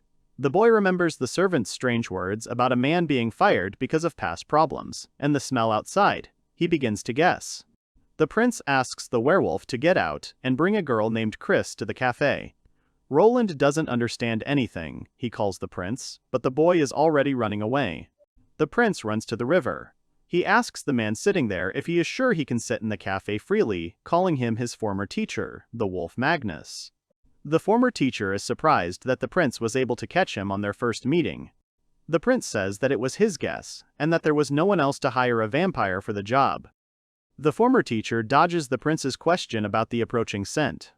The prince points his hand towards the lake. He says that there are magic stones in the lake. He guesses what the former teacher might want. Bubbles form in the lake. An explosive device sparkles in the lake. The prince assumes that the former teacher used the stones to create a weapon to blow everything up. Magnus smiles evilly. The prince says that his friend does this all the time, and the prince takes advantage of it. The former teacher is amazed at the prince's intelligence. He asks the boy if he thinks the academy and the government are rotten. The former teacher believes that they are raising terrible people, so there are no boundaries between them and people like the teacher. He asks if the prince can protect everything on his own, and suggests that he announce it loudly and to everyone. The former teacher suggests telling his father, brother, and everyone connected to the academy who is the worst. The man wants to raise his son according to his ideals. The prince says that the teacher is also involved in the affairs. He is sorry to say the following words. The prince says he loves Ishtalika and the academy, and he is going to stop Magnus. The prince draws a dagger. The teacher assumes that the prince is ashamed of his misunderstanding. He says that the ringing brings him luck. Magnus says that the power of the explosion will be equal to the power of the stones and asks the prince what will happen if so many stones explode. He says that the academy will simply blow up. The teacher says that the device will soon start working and no one can stop it. The prince is horrified. The former teacher throws up his hands and promises to destroy everything and build a new Ishtalika. He shouts that this will be a historic moment. The prince realizes that Magnus is planning a coup and that the explosion must be prevented to save the townspeople. The teacher agrees with the prince's assumption and says that through his efforts, Ishtalika will acquire a new righteous form. The prince asks what Master Magnus means and rushes at the man with a dagger, shouting that he is mistaken. The former teacher smiles madly, dodges the blow, and throws small balls. There are multiple explosions. The prince covers his face and jumps back. He thinks it might have been a shockwave, a magical weapon. The boy screams at the teacher that he will be caught in the blast if he stays. He asks if the man wants to commit suicide this way. The teacher replies that he will not die. Former teacher Magnus explains to the prince that the magic stones he wears will protect his body from the explosion. The teacher is going to watch the Ishtalika revolution from a special place. The prince lunges at his former teacher with a dagger. Magnus gestures with his hands, intending to use the magic stones, but the prince cuts the chain of stones. Once again, multiple small explosions are heard, caused by the magical stones. The prince attacks again, shouting that without the stones, the teacher will not be able to defend himself, and asks Magnus to surrender. The teacher asks the prince to wait, saying that there is still much to do, and is going to use the magic stones again. The prince knocks the magic tools out of the teacher's hand and rushes at him. The prince strikes his former teacher with the hilt of his dagger. The man bends over in pain. He cries out in surprise, asking why the prince is so strong.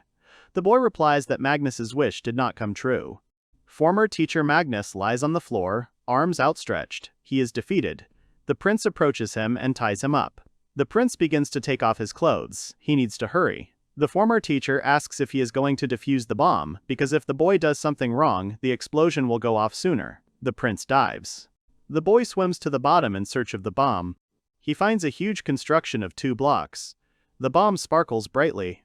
The device looks like it can't be disarmed. But if the magic stones are an energy resource, then with the boy's abilities, everything might work out. The prince holds his breath and places his hand on the magical stones located on the explosive device. The light from the bomb becomes brighter. The boy is confused by the taste of the stones. They look delicious separately, but when mixed, they are terrible. The glow disappears. The prince has managed. The boy emerges from the water. The prince lies on the ground, greedily inhaling air. Chris and the guards run to him. The girl asks if everything is okay. The boy replies that everything is fine, it's just that the stones have exhausted him. The guards grab Magnus's former teacher. The former teacher says the boy was able to defuse the bomb, as expected of a crowned prince. He is led by the guards. Magnus breathes heavily. The girl calls Magnus annoying and asks the guards to take him away. Chris asks the prince to tell her everything. The boy replies that the teacher has set up a bomb to blow everything up. The prince thinks about the wolf's words. Planting a bomb in the academy would not have achieved the goal.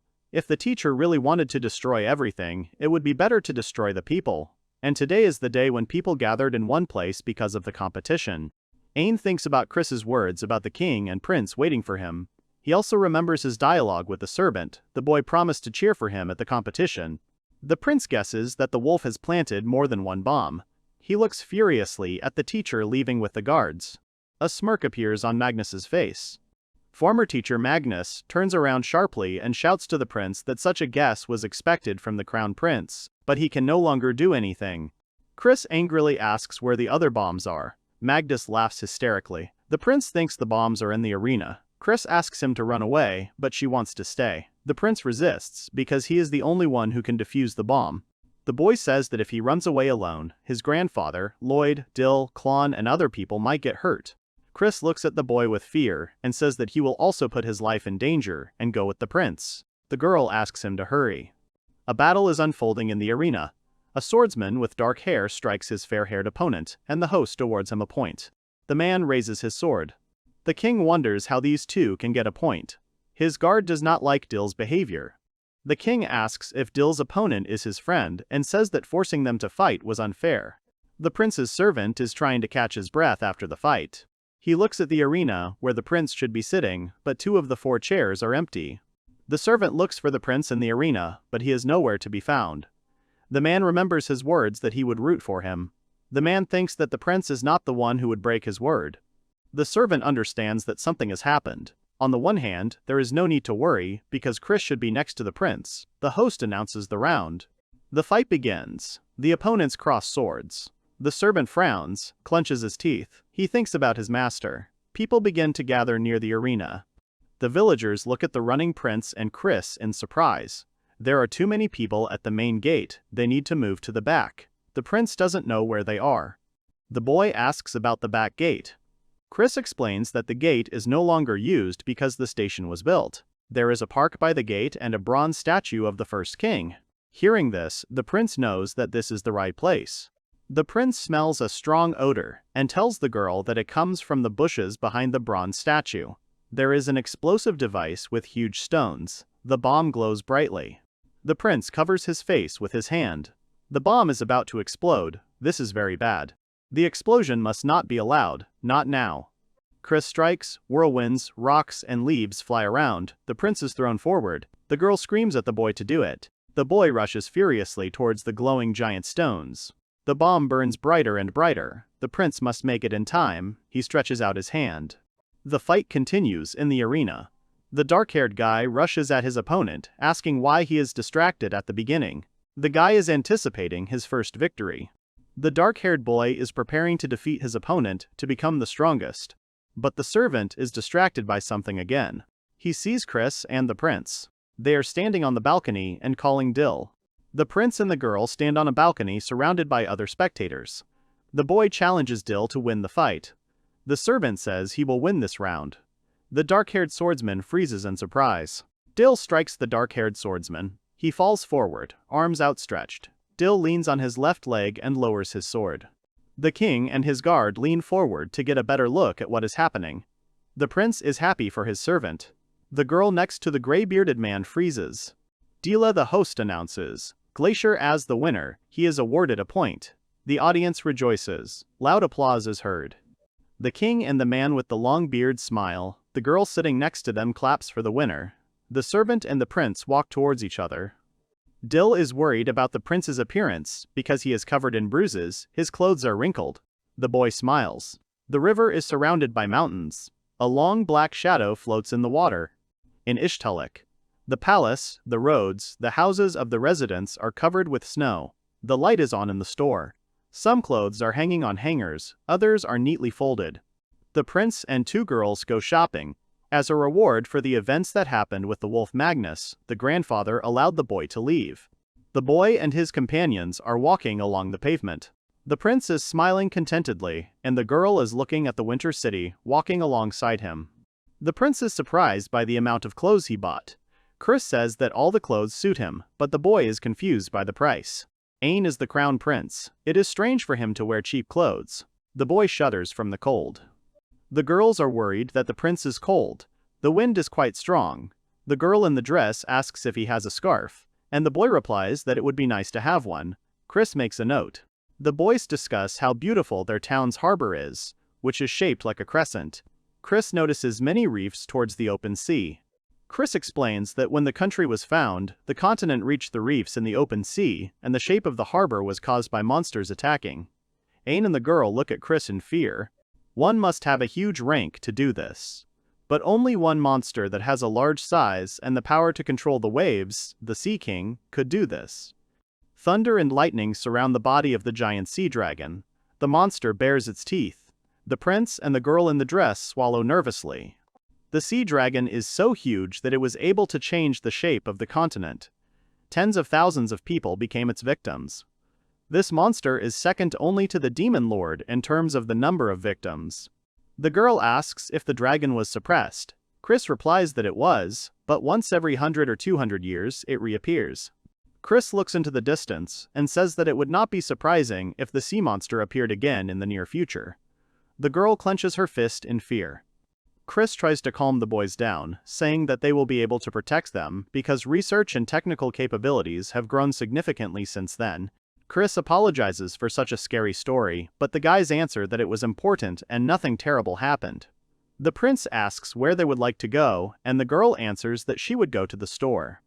The girl winks at Chris, saying that she is also looking for something. Chris shyly replies that she is, and the boys go to the store. There are many pieces of jewelry on the shop windows, and new shoes are sparkling. The girl sighs in admiration.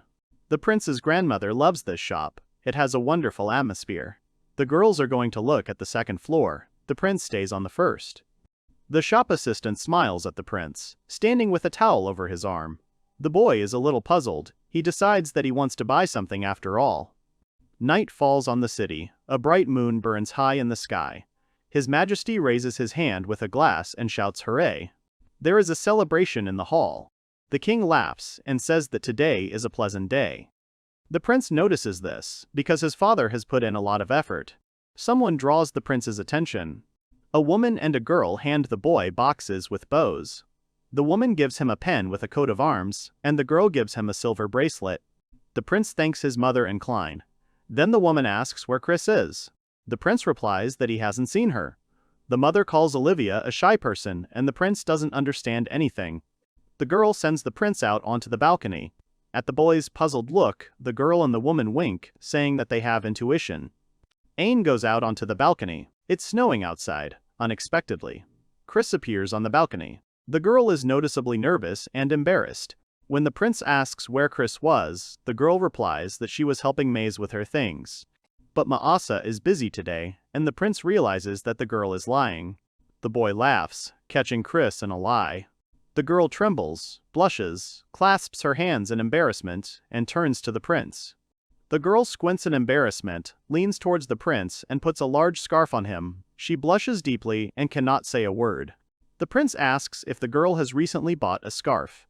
Chris tries to come up with something to say, but she can't. The boy understands everything. The girl replies that she had never given gifts to anyone before. She was very excited, and therefore hid all day. The boy laughs and says he was thinking the same thing. The girl asks him not to laugh as the boy hands her the necklace he bought in that store. The boy thanks the girl for taking care of him. He bought more jewelry for his mother and Klein, but he gave it to Chris first. The girl tries to refuse, but the prince insists that it is a gift from a crowned person, and it cannot be rejected. The girl agrees, and the boy promises to wear the scarf every day. Chris calls him dishonest, and the boy replies that he can't do otherwise around Chris. The girl admires the gift and smiles. The prince notices that her face is red. The girl replies that it is from the cold. The prince trains with bats. Something moves towards bats, and he jumps high, striking it, instantly crushing the enemy. The boy praises his friend. Bats is pleased and notes his magnificent movement. Leonardo says that it is all thanks to the prince. An event at the academy sent 4 boys to an island near Ishtalika. A month ago, a teacher told him about the upcoming trip. The boy imagined a fun trip, but the teacher explained that this excursion would be different. The guys will have to split into groups and cross the island in 3 days, reaching the goal. There will also be monsters on the island, and the guys will have to get food and water on their own. They can't take magic weapons with them. The guys must split into teams themselves. The main rule is no more than 4 people. To have the lowest class of the academy, you need to survive, but this is not the hardest thing after what happened. Someone calls the prince.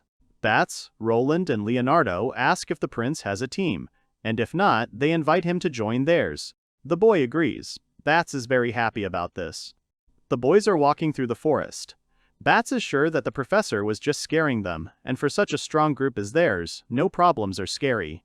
Dill asks the boy not to let his guard down, because monsters are not the only threat in the forest. Leonardo is worried about the kind-hearted reaction of their escort. Leonardo notes that it is late, and that they need to set up camp. The prince does not object. Leonardo raises his right hand to the side and makes a triangular gesture. The prince notes his friend's excellent barrier-making skills. The boys are going to use the rabbit they caught as food, but they couldn't find clean water, all the springs were dirty. Roland suggests purifying the water with magical tools.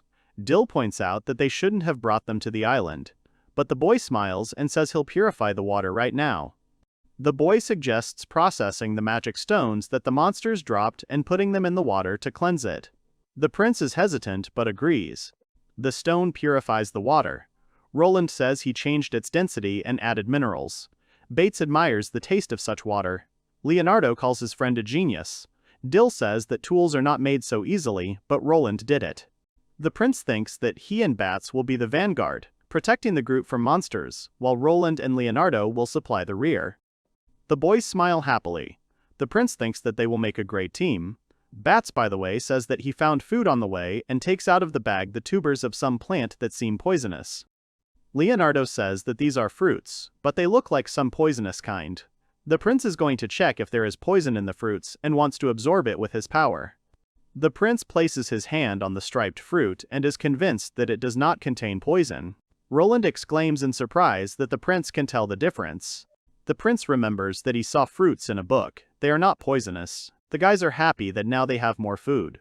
The guide smiles calmly. The team is about to start eating. A caught rabbit is roasting on the fire. Bats remarks that it looks delicious, and Roland calls his escort to the table. Dill refuses, because he has his own portable food, and asks not to worry about him. The boys try to persuade the knight. There is a lot of food, it would be a pity to throw something away, and they themselves cannot cope with such a quantity of meat. The boys smile, looking at Dill. Dill is embarrassed, but since the prince himself asks him, he agrees. The attendant offers the boys tea leaves from himself. Leonardo is concerned about this, as it seems to be a violation of the Academy's requirements. But Dill reassures him, saying that such events take place every year and the Academy can forgive such things. Betts is worried because they always followed the rules of the Academy, but Roland and the prince reassure him, saying that nothing bad will happen, they should enjoy their tea. Suddenly, the guys start discussing Leonardo's engagement. The boys ask their embarrassed friend to tell them about his chosen one. The guy refuses, and the friends are jokingly upset about this. A group of students and their chaperone are sitting around a fire, chatting happily, eating the fruits they found, and drinking the tea they were given. The fire is out. The second day of the expedition begins. The forest is covered with thick fog, and we must try very hard not to lose each other. The 4 students walk deeper into the forest. Roland feels as if the fog has only grown thicker. Leonardo notices that he can't even see his own feet. Bats asks the dog boy if he has any tools to clear the fog. He replies that he doesn't have the ingredients and that his friends probably have trained a lot for situations like this. Suddenly, the dog boy stumbles and starts to fall down. His friend's hand catches him in time. Roland hangs over a deep abyss. The prince manages to pull his friend out. He tries to catch his breath and thanks his savior. The prince asks Dill to be careful, because the fog is worse than it seems. But the escort is nowhere to be seen. The boys start calling the knight, trying to find out where he disappeared to. Suddenly, Bats notices something. Bats yells at the prince to stop. The boys suddenly understand something. The boys take out their swords. Bats worries because they could be late. The boys ask Roland, and Leonardo does not leave them. A loud roar comes from the fog. Bats screams in fear at the monster in the fog. Monsters that look like huge, creepy butterflies fly out of the fog. These monsters definitely shouldn't be on the island. Dogboy and Leonardo are scared. Bats and the prince put their swords forward, ready to defend themselves and their friends. The trip takes a new turn. The boys look at a flock of huge butterfly monsters. They flap their wings very quickly, their eyes sparkling brightly in the fog. These are crow butterflies. They are no more dangerous than the red bison that Dill has already fought, but there are many of them, and that is their advantage. Roland is scared. The prince is going to use illusionary move if the monsters get close, but it's not time yet. Bats warns his friend to beware of the monster's tail, which they use to paralyze their victims and lay eggs. He and the prince prepare to flee, covering their friends. The friends manage to escape the chase. They try to catch their breath. Bats says that it is dangerous to shout in such a situation. The prince replies that he was worried about Dill. The boys decide that Dill is fine, because he is the strongest student at the academy. They understand that there should not be monsters on the island. They also assume that Christina is somewhere on the island, but the prince replies that the girl left with his mother. The boys need to continue their journey, because the fog is the territory of monsters, and the boys risk being discovered. They are already halfway there, and adults should appear soon. The prince wants to improve his skills in the 2 remaining days and suggests setting out after a short rest. The friends do just that. They run through the forest, make their way over rocks, and the butterfly monsters follow them relentlessly. The heroes are very tired from the journey they have taken. The prince suggests stopping for a rest in a nearby cave, but Bats is confused by the gravel near the entrance. The gravel is purple and melting, which is a sign of miasma. There may be old magic or a monster in such a cave, which can be dangerous for the children. The poison of the miasma is not dangerous, only for those people and monsters who are in the cave for the first time. The prince is surprised that the poison is also safe for monsters if they are in the cave for the first time. Bats' knowledge of monsters.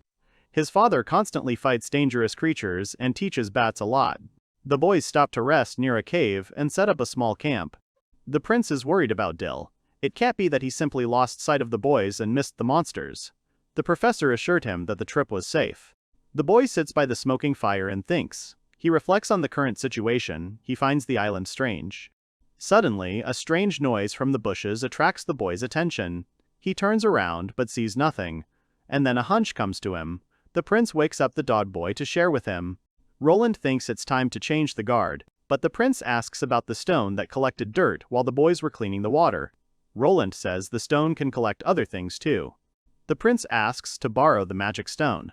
He takes it in his hands and asks his friend to rest a little longer. The prince turns to the side and prepares to act. The giant butterfly monsters attack the friends again. The boys run away. The attack has been going on since morning. The monsters use their tails. The prince asks Leonardo if he has a minute. The prince asks his friend if his barrier can withstand poison. The barrier can only withstand poison if the poison is weak. The prince stops abruptly. Ain attracts the attention of the butterfly monsters and asks Leonardo to create a barrier. Bats does not understand what his friend wants, and Leonardo looks at the prince in confusion. The prince and Bats fight monsters. Leonardo prepares to create a barrier. After Bats' story, the prince gets an idea. When Bats is briefly distracted, a butterfly monster grabs him with its tail and wraps it around his body. The boy screams. The prince saves his friend by hitting the butterfly on the head. Bats falls and shakes, but he is okay. Leonardo apologizes for being slow, but in the end, the barrier is ready. The barrier does not let the butterfly monsters through any further. The boys hiding behind it try to catch their breath. Leonardo is glad he made it in time. The prince asks his friends to rest and drink some water. He takes the stone and moves to the edge of the barrier. He is going to destroy the monsters with it. Ain rushes into a flock of monster butterflies. The butterflies fly after him, and the boy throws a stone at them. His friends shout to him in concern. The prince throws a rock furiously. The rock lands in the center of a flock of monster butterflies, and there is a loud explosion. The butterflies fly away in fear. Clouds of dust surround everything. Butterfly monsters begin to fall to the ground. The friends look on excitedly. Clouds of dust begin to clear, and the prince's head appears. The boy gives his friends a thumbs up. They are surprised by his idea to use miasma to repel butterflies. The prince is resistant to the poison. Leonardo asks the prince never to do that again because he was very worried about his friend. The boys decide to move forward. Soon they realize that they have reached their goal. At the appointed place, the boys are met by Dill and Christina. The knight says that everything was arranged in advance and discussed with the boys' parents. This whole undertaking was needed to improve the boys' skills. Ain frowns and tells Dill that he was very worried about him, which surprises the boy. Dill says that it was all just for the guys. The boy promises to always be there if something happens to the boy. Dill swears that this will never happen again because he is the prince's escort. The boy says that he does not want to divide into bosses and subordinates and asks Dill to promise that he will not make him worry again. Dill agrees. Ain again asks to call him by his name instead of his status. Dill refuses because it would be disrespectful, but asks anyway. The knight puts his hand to his heart. smiles, and, calling the prince by name, asks him never to quarrel. The boy is surprised and embarrassed. The prince cries with joy. Chris and the boy's friends smile. The prince wipes away his tears and, taking his hand, says that he forgives Dill. The trip is coming to an end. The boys are standing by the water and waiting for the ship. Chris says that it is time for them to go. They sail to the capital on a huge ship.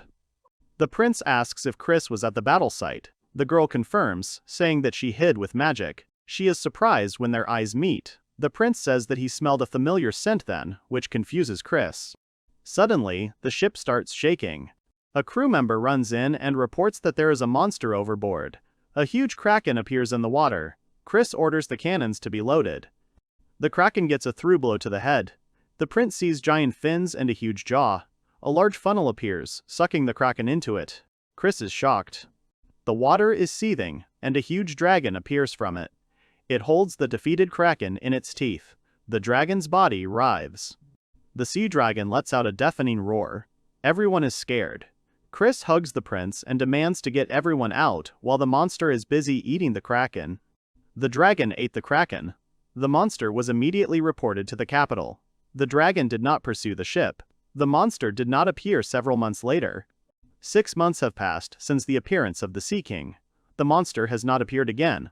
The boys spent their time studying and doing official business. The boys say goodbye to the prince. Ainu is 9 years old. Chris says that Fencing and Wallen are waiting for him at the castle. The prince asks to make a short detour, but Chris refuses and asks her to forgive him. She leans over to the prince and straightens his tie, saying that it is askew. The prince is embarrassed. The girl straightens the accessory and remains pleased with her work. The boy thanks her. Guards run up to Christina, and one of them whispers something in the girl's ear. Aichi nods and says that it's time for her to go, and the guards will see the prince out. Chris asks them not to go round and quickly runs away. The boy frowns. He doesn't understand anything. He demands answers from the girl. The guards bow to the prince. The guard explains that a monster of national disaster class has appeared, and Christina is needed there. The boy begins to guess. He asks where the king is, and is told that his majesty is in the great conference hall. There are few knights in the hall, pale with fear. The boy understands that everything is serious. The prince bursts into the conference room, announcing that he has returned. The king and his advisors look at the boy. The boy asks what happened. The boy's mother is worried. The king asks not to interrupt the meeting, approaches his son and tells him that a sea dragon has appeared in the port city of Magna. The boy is outraged, because the last time the monster appeared was 6 months ago. The protective measures should have been better. The mother starts crying. The king says that there are 2 dragons. The boy remembers the dragon attack 6 months ago. He is shocked that there are 2 such monsters. The king says that he sent Chris to the scene of the attack because she is a good commander. If no action is taken, Magna will drown. The boy shouts that Chris alone is not enough, and more forces must be sent. The king replies that most of the army has left for the place, and Lloyd and his knights have remained in the castle for protection. The boy is scared. His legs are shaking. He still remembers the attack of the sea monster. But he wants to act. He turns to his grandfather, the king. The boy remembers the moments he spent with Chris, her gifts and words. He doesn't want to lose his friend. He thinks about the girl's bright smile. The boy firmly says that he will go to Magna and fight the sea dragon. Lloyd clenches his fists. The boy's mother clutches her heart. Grandfather is furious, calls Ain a fool. The counselors present in the hall are shocked by what they hear. Lloyd tries to explain to the boy that he is the crown prince and his body is no longer his. The boy insists on his own. He believes that in his place the first king would have done the same. The mother cannot let her son go on such a dangerous journey. The prince insistently asks to let him go with Chris to Magna. Everyone waits for the king's decision. He sits on the throne, sighs deeply, and says that he understands the boy. Lloyd suddenly hits the boy in the neck. His eyes close. The last thing he sees is his grandfather, who says that the boy thought they couldn't stop him. The king is embarrassed in front of the knight, but he says that it's his job. The mother snatches her son from the knight's arms and rebukes the father for using the bad action. The king orders the maid to take Olivia to her chambers and tells Lloyd to take the boy to his bedchamber. The maid takes the screaming Olivia away. Lloyd picks up the boy and carries him to the bedroom. He cannot be allowed to go on such a dangerous journey. Ain knocks on the door, calling for it to open. He is frustrated that he cannot use his phantom hands. Then the door would not be a problem. He grits his teeth, realizing that there are 2 sea dragons. Katima asks him to stop. Ketsi explains that there is a seal on the room that blocks magic. He understands the little prince's feelings, but he needs to pray for the well-being of Chris's expedition. While the prince prays for Chris to be well, a ghost appears in the room and asks him to look around the room more closely. The boy is struck by a guess. The prince remembers one of his battles. He gets up and goes to the table where the stone stands behind the glass. Ketsi screams that it is cursed. The prince regrets that he has to do this. Kadima tries to stop him, but to no avail. The prince touches the stone, and phantom hands emerge from his back. Kadima is surprised that magical hands are working in the room with the seal. He says that the nature of the stone is unknown and tries to stop the prince, but he is paralyzed. The boy holding the stone is embraced by the ghost. He feels warmth and tenderness, like his mother. The ghost thanks and welcomes the prince. The prince absorbs the magic stone, which greatly shocks Kadima. The prince still feels sorry. Ketsi fears that the stone will get out of control, as it once did. The prince raises his hand, points it towards the door and says that everything is fine. The shards fly in all directions.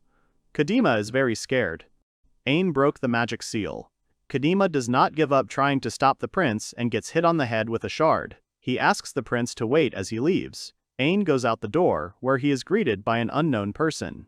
It turns out to be Klein. She asks the prince if he is leaving. He says yes. Klein asks if he will leave even if she asks him not to. The prince again agrees. The prince passes the girl by and promises to definitely return. The girl calls out to the boy, and when he turns around, she kisses him. The boy instantly and deeply blushes. The girl jumps back, and the boy holds his cheek. Klein says it is a blessing from the goddess and wishes the boy a good trip. Klein asks the fleeing prince to return home safely. The boy runs down the corridor, but someone blocks his path. That someone turns out to be Lloyd. The man is surrounded by armed guards. He stands with his hands behind his back, looking straight at the boy. Lloyd asks where the boy is going. He says he just wants to go for a walk. There is a loud crash. The guards are scared. Lloyd looks up at the noise. The knight says he won't let the kingdom's greatest treasure go. Ain insists. Lloyd reaches for his sword. The boy lunges forward and stretches out his arms. Lloyd and the guards are unable to move. The restraining magic is strong.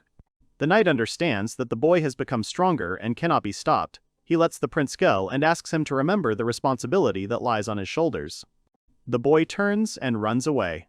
Lloyd sighs, then tenses his muscles, clenches his teeth, and growls, closing his eyes. He can move again. Lloyd tells the knights that they will be able to move when the prince is far enough away. The knight bends down. The knight admits that the prince is an exceptional man. The boy runs out into the street and wonders what to do next when he is called. Dill leads the horse and offers the boy to ride with him. He understands that he cannot stop the boy, so he tries to help him. The knight says that he serves Ishtalika, but first and foremost he is the prince's servant and would be honored if Ainsama were the one to fire him. They gallop forward. Dill suggests going to White Rose Station, but unless they take the water train, the journey to Magna will be long. The king has ordered that the prince not be released, and Dill suggests another option. The prince has the power to issue a royal order.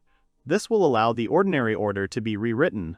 The purpose will be discussed later, but if the use is deemed incorrect, the prince will be in trouble. The boy could be banished from the kingdom. Dill does not want to use this option and asks to think of something else. The prince agrees. The prince wants to use the command option because that's the only way they have a chance of starting the water train. Dill grits his teeth and the boy thanks his friend for the idea. It's 5:20. The wheels start turning, the train starts moving. Dill and the prince are heading to Magna. The cannons roar loudly. The sea dragon rushes forward. The wounds do not cause him any significant damage. Chris shouts not to give up the position and says that the monster's stone is in his forehead. Chris inspires the soldiers to fight. Half of the army remains, and all they have achieved is to wound the monster. The dragons must be killed. One monster emerges and the soldiers prepare to attack. The dragon swims in the water. Suddenly, the monster suddenly emerges from the water and hangs high above the soldiers. Chris gives the order to shoot, and the cannons open fire. The shells hit the dragon in the head. The monster screams in pain. The monster is wounded in the eye, and the magic stone in its head was also hit. The sea dragon is defeated. The soldiers are happy that they were able to destroy the monster. But it is too early to relax, because there are two monsters, and they need to be ready for an attack. Suddenly the sea dragon attacks. It opens its mouth and seizes the battleship. The monster bites it in half and causes huge waves. The military ships begin to sink. Suddenly, in the middle of the sea, a strip of land appears, in the center of which lies a sea dragon.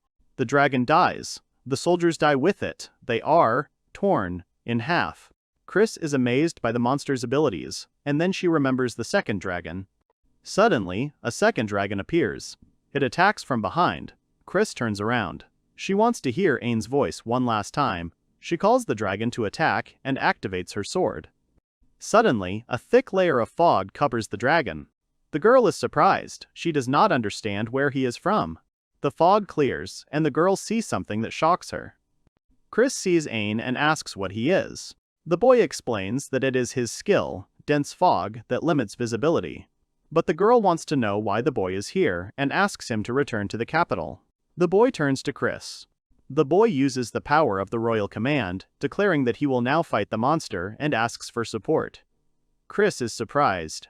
The boy demands that the girl obey the order, because refusal to do so is unacceptable. Chris thinks about the boy's gaze. She still resists.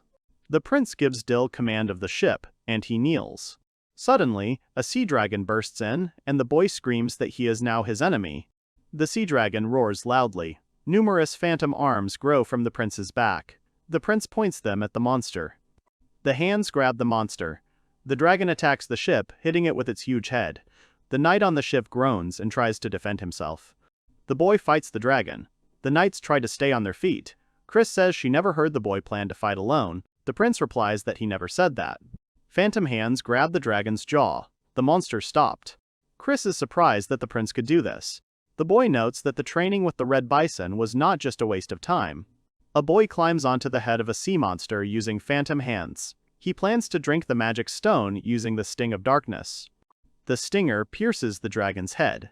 The monster roars in pain and begins to kick. Chris cries out in alarm. The dragon wriggles and dives into the water. The waves close in on him. The boy holds his breath as he enters the water. He expected this from a sea dragon. He feels no progress in absorbing the stone, but he does not intend to give up. The prince is gradually weakening. His air is running out. The strength of his phantom hands is leaving him. He is almost ready to give up, but he realizes that the power he needs is right in front of him, in the dragonstone. The boy is going to turn the power of the dragonstone he wants to absorb into his own. He absorbs more and more power. The dragon roars deafeningly. There is only a little power left to absorb. The monster tries to throw the boy off. It becomes harder for the prince to hold on. The boy detaches himself from the monster's head. He sees his pendant and remembers his family and friends. They look at him and smile. The boy clenches his teeth in rage. He looks at the dragon with anger. It is too early for him to die. He swings his dagger and calls out to the monster. The prince plunges the dagger into the sea monster's head, where the magic stone is. The dragon freezes in pain. A sharp dagger breaks the stone. The boy's strength leaves him, and he lets go of the weapon's handle. The wounded boy slowly floats to the surface. The dragon lets out a final scream. A roar is heard on the ships. Dill asks Chris if it could have been a sea dragon, but when he turns around, he doesn't find the girl, only her armor. The townspeople on the shore rejoice. The wounded soldiers congratulate and hug each other. Chris, all wet from the water, smiles happily, hugging the unconscious prince tightly. He protected her. The ship sails to the capital. The prince is sitting on the bed and smiling contentedly. His hands are bandaged, and it seems that he will not be able to use them anymore. Dill and Chris are very shocked by this fact. The boy's arms are numb, and he can't move them. Dill wants to do something. The boy realizes that he is lucky to be back alive. Chris draws the boy's attention to his chest. Volan's pendant is shattered. The stone is magical, and only activates when its bearer's life is in danger. This means that Ian was very close to death. Chris falls to his knees and begins to cry. The prince's eyes widen. Chris gently takes the boy's hand and tearfully asks him not to do it again. The prince agrees and apologizes. Then he changes the subject, saying that the sea dragon stone was very tasty, similar to seafood. Chris is surprised, and Dill puts his hand to his face. The prince laughs. The guards come in and say that the ship has almost reached the capital. The girl asks if the boy can walk. He says that he can. Dill understands that he faces the death penalty for disobeying the king's order, but he was loyal to his prince, so he has nothing to regret. The guy is proud that he could help his prince even in small things. A carriage awaits the prince and his companions. The king's advisor asks them to follow him, although he understands that the boy is very tired. The prince and his friends arrive at the palace. The boy bows to the king and says that he has returned. His Majesty says that he has many questions for the boy, but leaves them for later. Now he must say that the boy has accomplished an incredible feat by defeating the sea dragon. The boy was able to defeat the dragon, whose body is worth more than the country's budget, saving the inhabitants of Magna and the rest of the military units. The king praises his grandson for his excellent work. However, the royal water train and the glacier family ship are almost destroyed. The king realizes that the boy did not act alone. Dill says that it was all him. Lloyd asks if Dill knows about his fate. He says that he is ready for it. The prince tries to defend his friend, saying that he used the royal family's orders to force the boy to cooperate. The boy asks to be punished and shuts up the protesting servant. Lloyd is confused. Marshall falls to his knees and asks to be punished, because he, being a military man, could not stop the boy. Junior Glacier is surprised. The king sighs. The king calls everyone to stop the show. He understands that Dill could not disobey the order, and the prince performed a heroic deed, so he is not going to punish anyone seriously. But Ain is still sentenced to house arrest for 2 months. The king makes Lloyd his personal attendant and promotes Chris to marshal. The king is tired. The advisor reports that the boy relaxed too early, because his mother and Klein will still punish him. Klein is standing on the balcony. Hearing footsteps, she turns around. There are tears in her eyes. She is glad that Ain has returned home because he promised and kept his word. The boy asks if she cried, to which the girl replies negatively. And then the girl suddenly hits the boy in the chest with her fist and starts crying even more. She wants him to go to Olivia immediately, because it is very important. The prince approaches the door and knocks with his phantom hand. He opens the door slightly, telling his mother that he has returned safely, but freezes on the threshold. The entire room is covered with tree trunks, stems, and flowers. The boy asks what it is, to which the mother replies that she was very worried about her son, and asks not to look at him. The prince thinks that this is a feature of the dryads.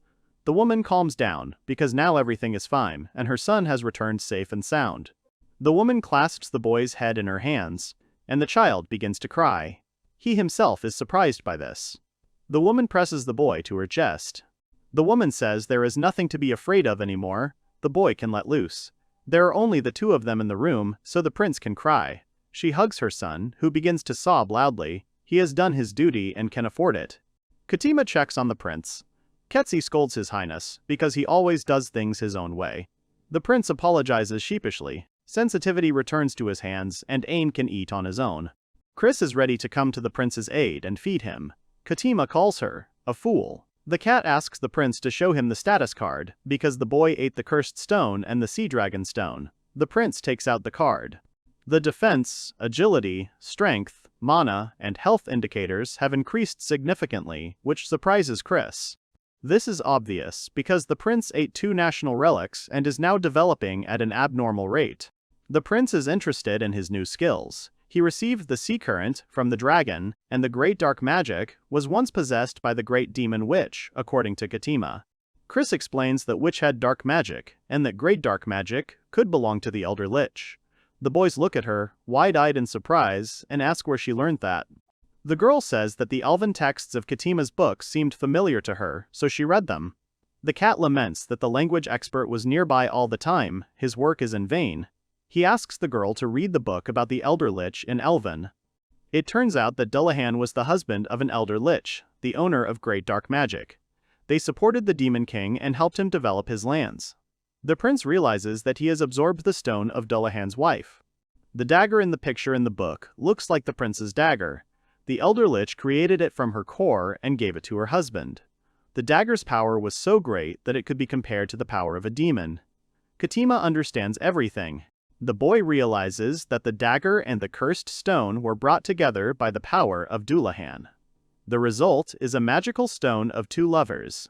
The boy remembers the words he heard when he swallowed the stone. There is a knock at the door. Someone is asking for Chris. Krone enters the room and apologizes for interrupting their healing. Katima calms her down, saying that they are finished.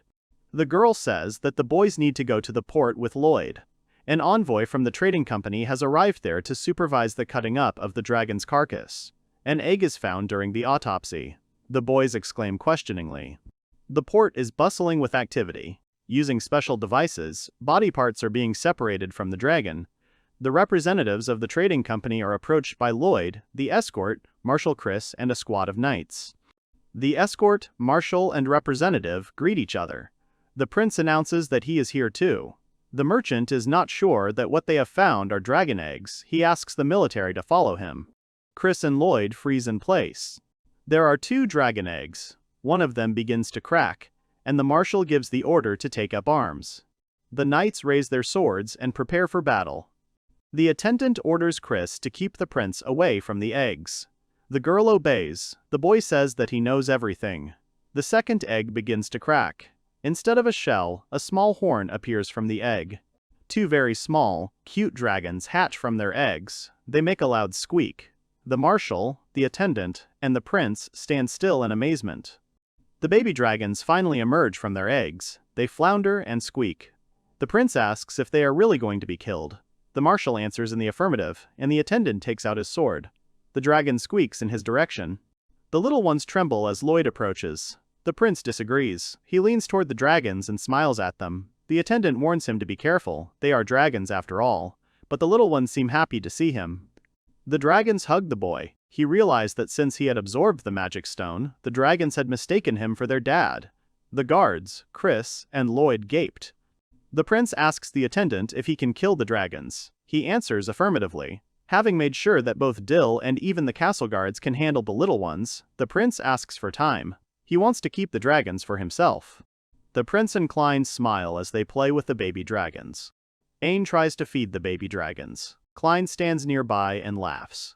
The boys are sitting between the bushes in the castle courtyard. The little dragons are happily devouring the offered pieces of meat.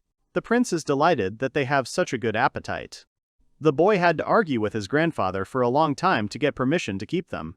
The king agrees, and the prince comes up with names for them, calling his sister El and her brother Al. Klein is touched by the little dragons. Klein holds the dragons with one hand and holds out a piece of meat to them with the other. The boy looks at the girl, and when she notices, she becomes embarrassed and says that nothing happened. The girl hands the prince a magic stone, thinking that he is simply hungry from watching the dragons eat. The prince takes it and is pleased with the delicious sweet and sour stone. At night, Ian sits in the hall with his mother and grandfather. The woman combs his hair, asking about the condition of his hand. The boy assures her that everything is fine. He has already had fencing training and can comb his hair himself. The mother refuses. The woman wants to comb her son's hair herself. The king laughs because no one can argue with Olivia. His Majesty announces that the boy's arrest will soon be over and he will be assigned an official task. The king is going to send the prince to Euro to make a deal about sea crystals, which are needed to operate the technology. The king's visit will be big news, so he asks the crown prince. Grandfather is going to send a guard with the prince, led by Chris, Dill, and Warren as a trade representative. He is afraid that the boy will act rashly, but the prince tries to dissuade him. The woman giggles. The boy can't wait to see Euro. Katima is sitting in the office, reading a book, and nearby, Marshal Chris is fast asleep. Katima holds a page in his hands. He reads about a girl named Arshe. She is considered the mistress of demons and the nightmare of envy. Katima doesn't think the girl is like a heartless demon. He reads about a powerful girl and how in the end she, Dullahan, and his wife were defeated. But then 2 of his confidants become suspicious. Dullahan and his wife did everything to protect the people, tried to delay the battle. They were ready to face death. It is worth mentioning another close associate of the Demon Lord. It was the Red Fox. Before her appearance, the Demon Lord was not so warlike. This mysterious woman liked to transform into humans and have fun. She is believed to have provoked the Demon Lord's wrath. Ketsi remembers that someone with that name is revered in Euro. Chris suddenly wakes up and scares Katima. She apologizes, and Katima suggests that she rest at home. Ketsi asks the marshal where they are going on a business trip. The girl replies that she and Ain are going to Euro. Katima wants everything to go well. In an arena in the neutral trading city of Bargland, loud cheers are heard as spectators cheer for their favorites. The mustachioed man strikes his opponent. He raises his opponent, with the sword, makes a swing, but the opponent skillfully dodges. The man with the long ponytail notes that his opponent has become stronger. He notes that these words sound like mockery. Edward says that his decrepit body will have a hard time winning. Edward begins to spin his spear rapidly. It moves quickly, appearing in several places at once. The man jumps sharply and delivers a strong blow to his opponent. The mustached man starts coughing.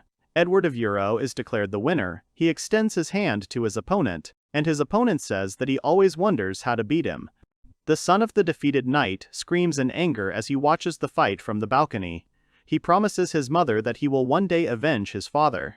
The woman says she will wait for this. The woman tells her enraged son that he is chosen and has the power of a holy knight. His bride Shannon will help him. At night, a man runs into the castle, punches the door, and says that he has not found the girl. The man in the tailcoat asks the prince to calm down, because the report should arrive soon. The prince does not calm down. He is agitated because he knows nothing about Kron. He asks why his interlocutor is calm, because it is about his father and daughter.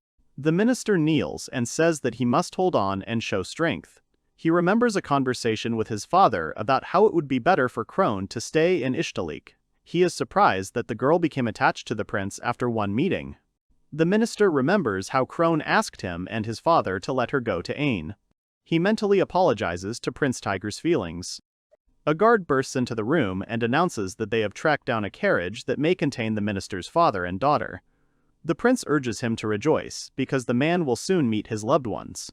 The minister kneels again and promises to make the father and daughter thank Prince Tiger when they return. Prince Tiger laughs and says he wants to marry Kron. The minister says he will.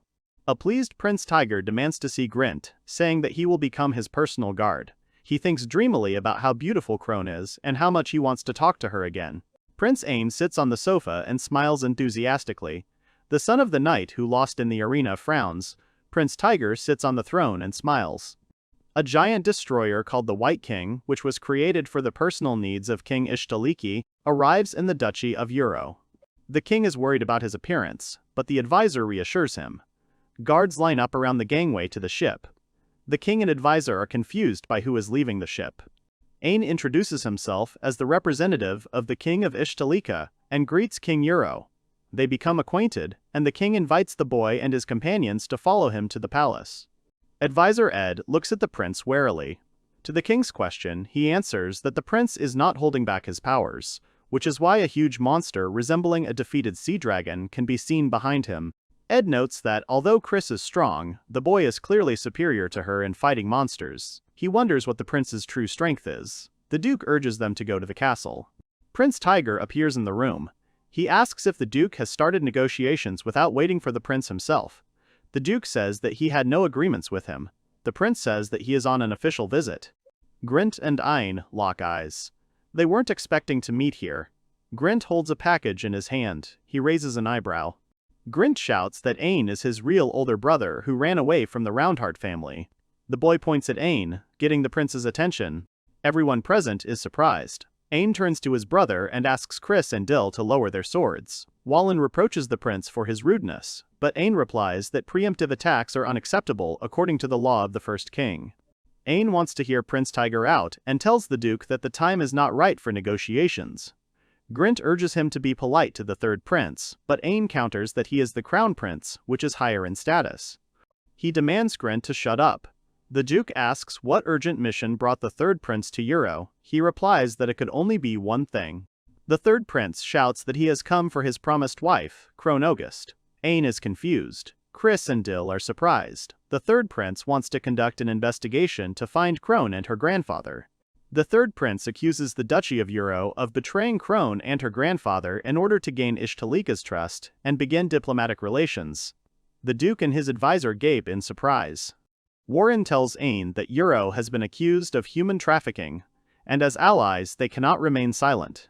He reiterates to the third prince that they are not involved in human trafficking, and when asked by Tiger, he introduces himself as the minister of Ishtaliki. The third prince demands an explanation from the minister about the fate of Crone and her grandfather. The minister replies that they have no need to spend money on an investigation and have no diplomatic relations with Heim. He calls it a deal. The minister reports that Heim has unilaterally severed ties with Ishtalika, He offers the third prince information about Krona in exchange for several heads. The minister demands the heads of the third prince's confidants, but the young man refuses. The minister declares that in that case the negotiations are over. Grint calls his brother pathetic. Grint asks if the future king is ashamed to dump his responsibilities on his subordinates. Dill interrupts, calling Ain a hero who defeated a monster, and Grint cannot speak to the prince in such a tone. Dill says Grint lacks firmness. The situation becomes tense. The minister realizes that he does not want to waste time and makes a proposal. The minister suggests that Dill and Grint fight to test their strength. Prince Ain screams, but the minister whispers that this way they can advance the negotiations and make their position clear. In the courtyard of the castle there are three people: Prince Ain, Marshal Chris, and Minister Warren. Duke Euro is standing next to them. They are looking ahead. They did not expect such an outcome. Dill easily defeated Grint, who was hunched over and trying to catch his breath. Chris says that Dill is the best swordsman in Ishtalika and his skills have only gotten better. Ain is calm because his swordsman took into account the age difference with his opponent. The third prince calls Grint to ask the swordsman.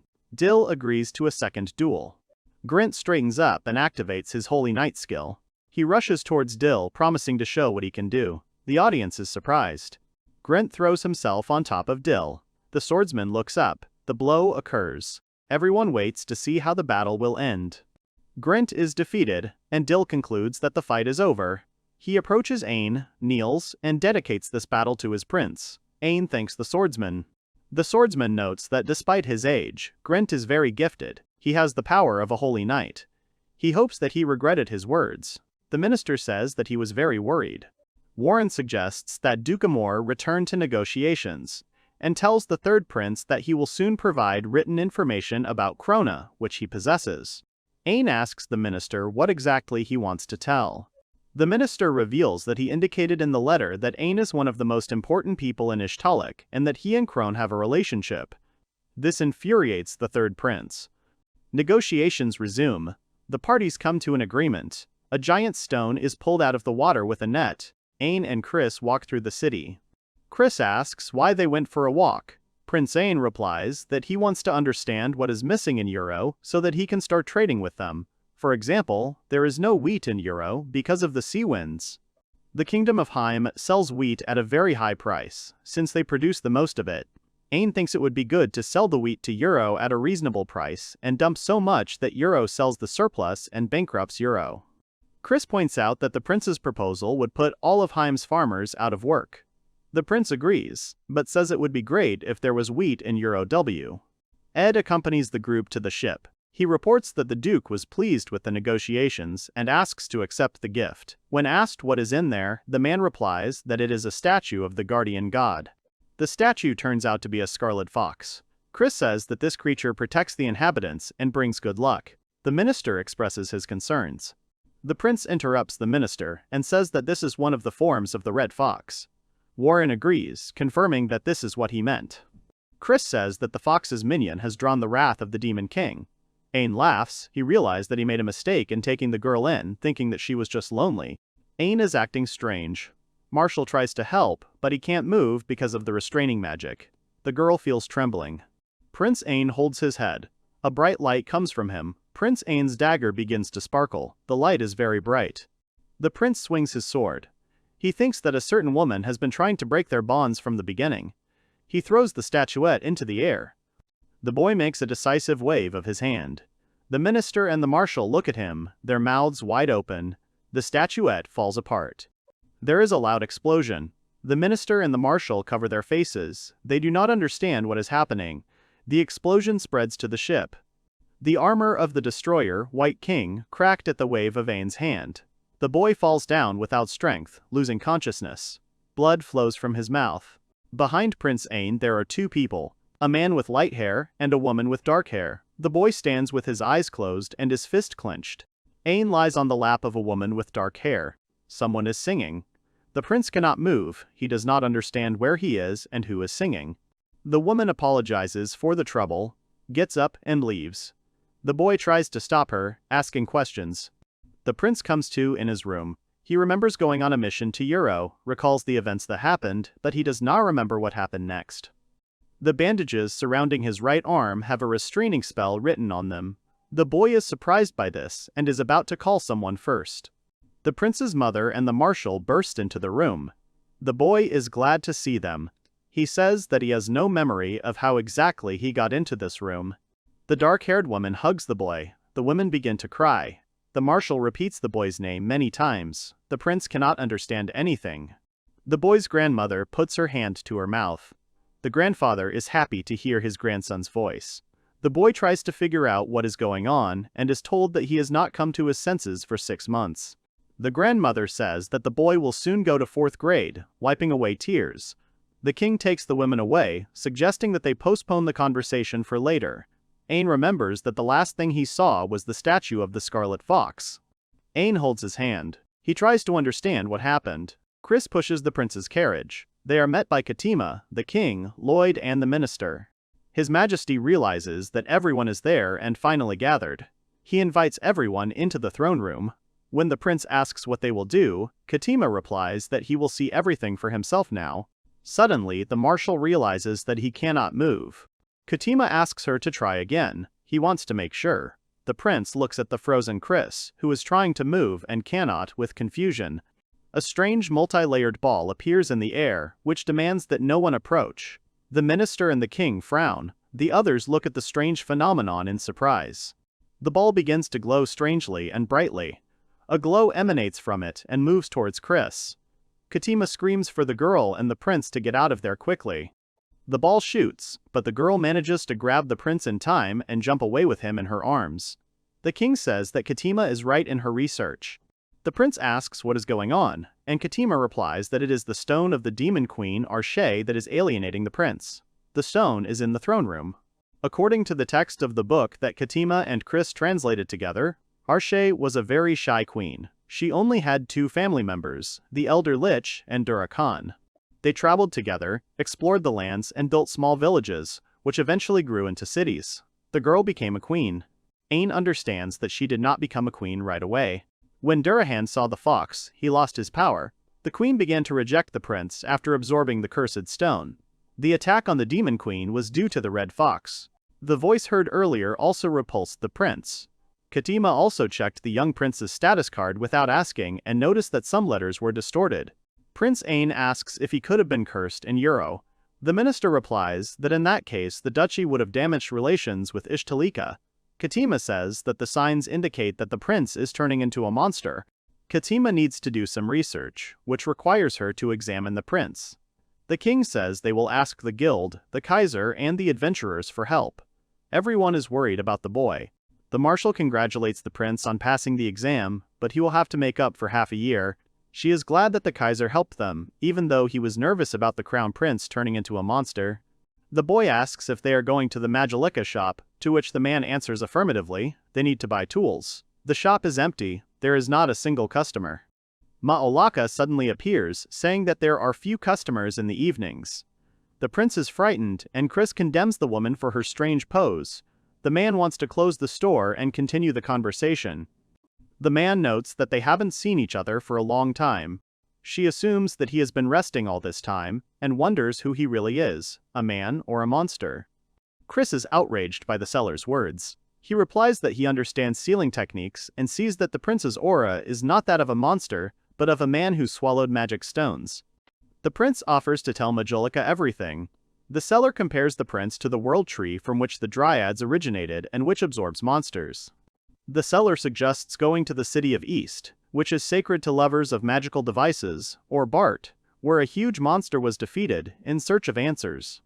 Chris does not want the prince to go to Bart. She was there before and felt the presence of the monster. It is decided to go to East.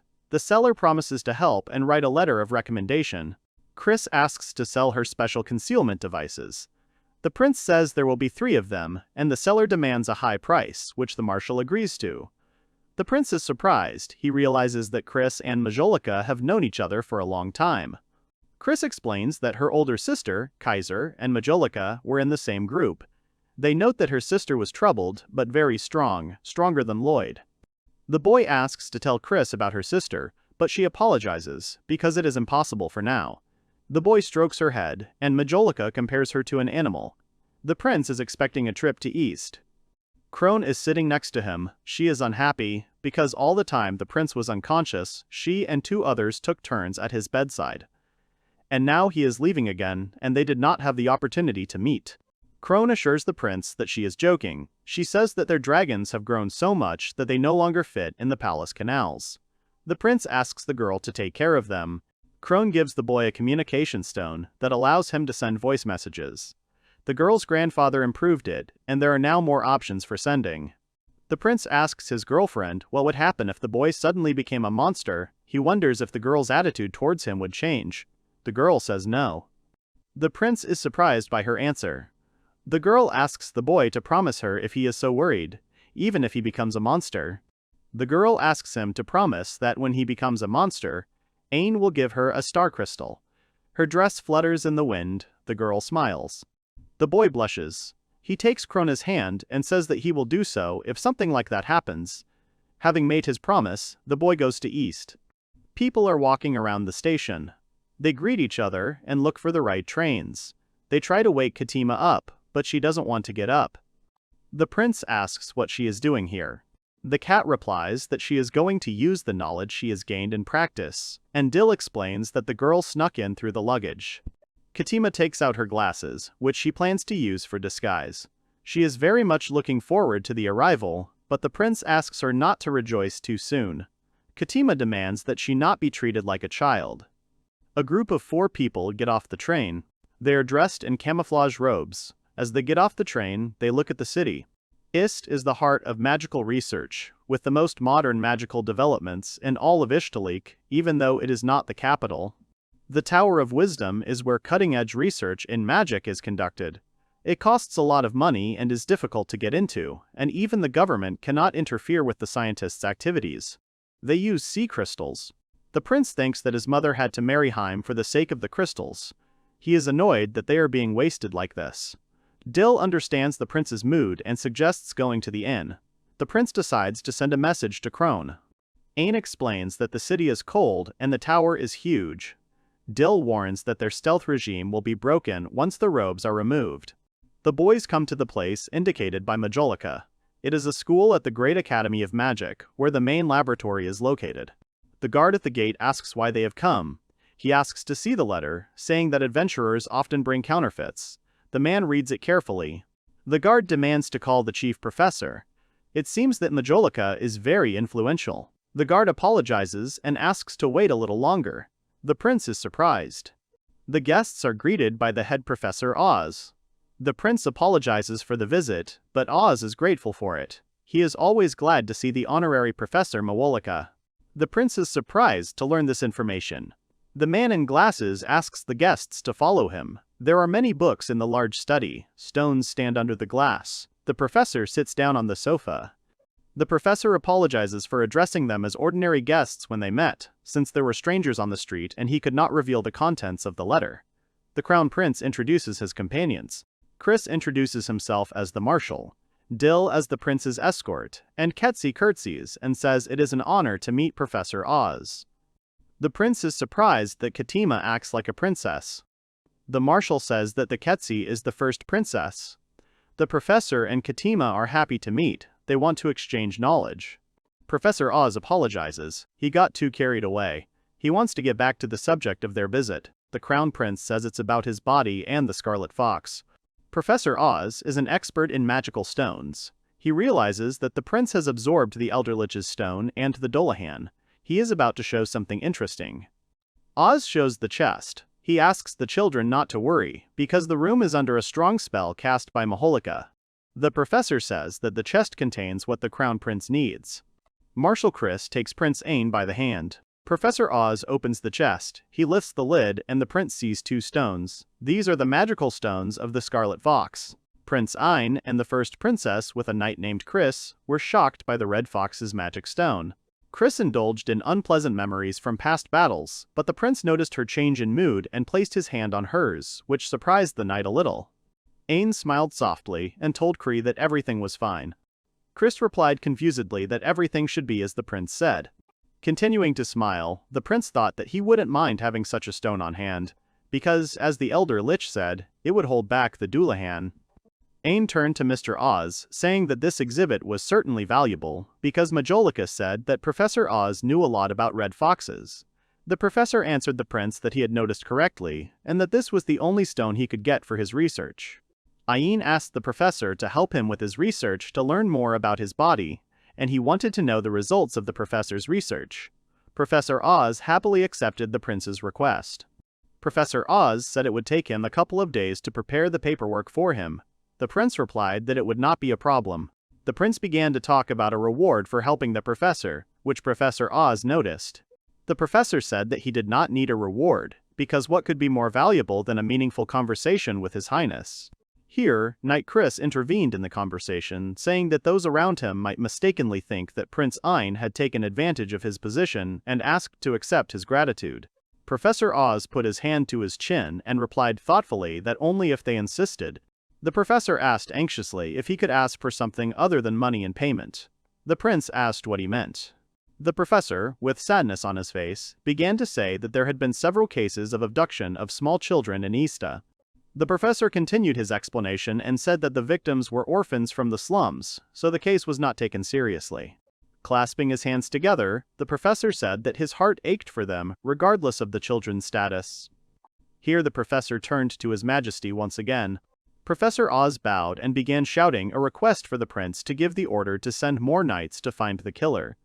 Everyone was shocked by the man's request. Prince Ain said the professor's name in confusion. The prince looked at the bowing man with confusion and reasoned about him that such a man would rather help orphans from the slums than accept a well-deserved reward, which makes him a truly worthy person. After thinking, Ain answered the professor that he agreed and he would personally ensure that the knights passed on the decree. The professor happily thanked His Highness.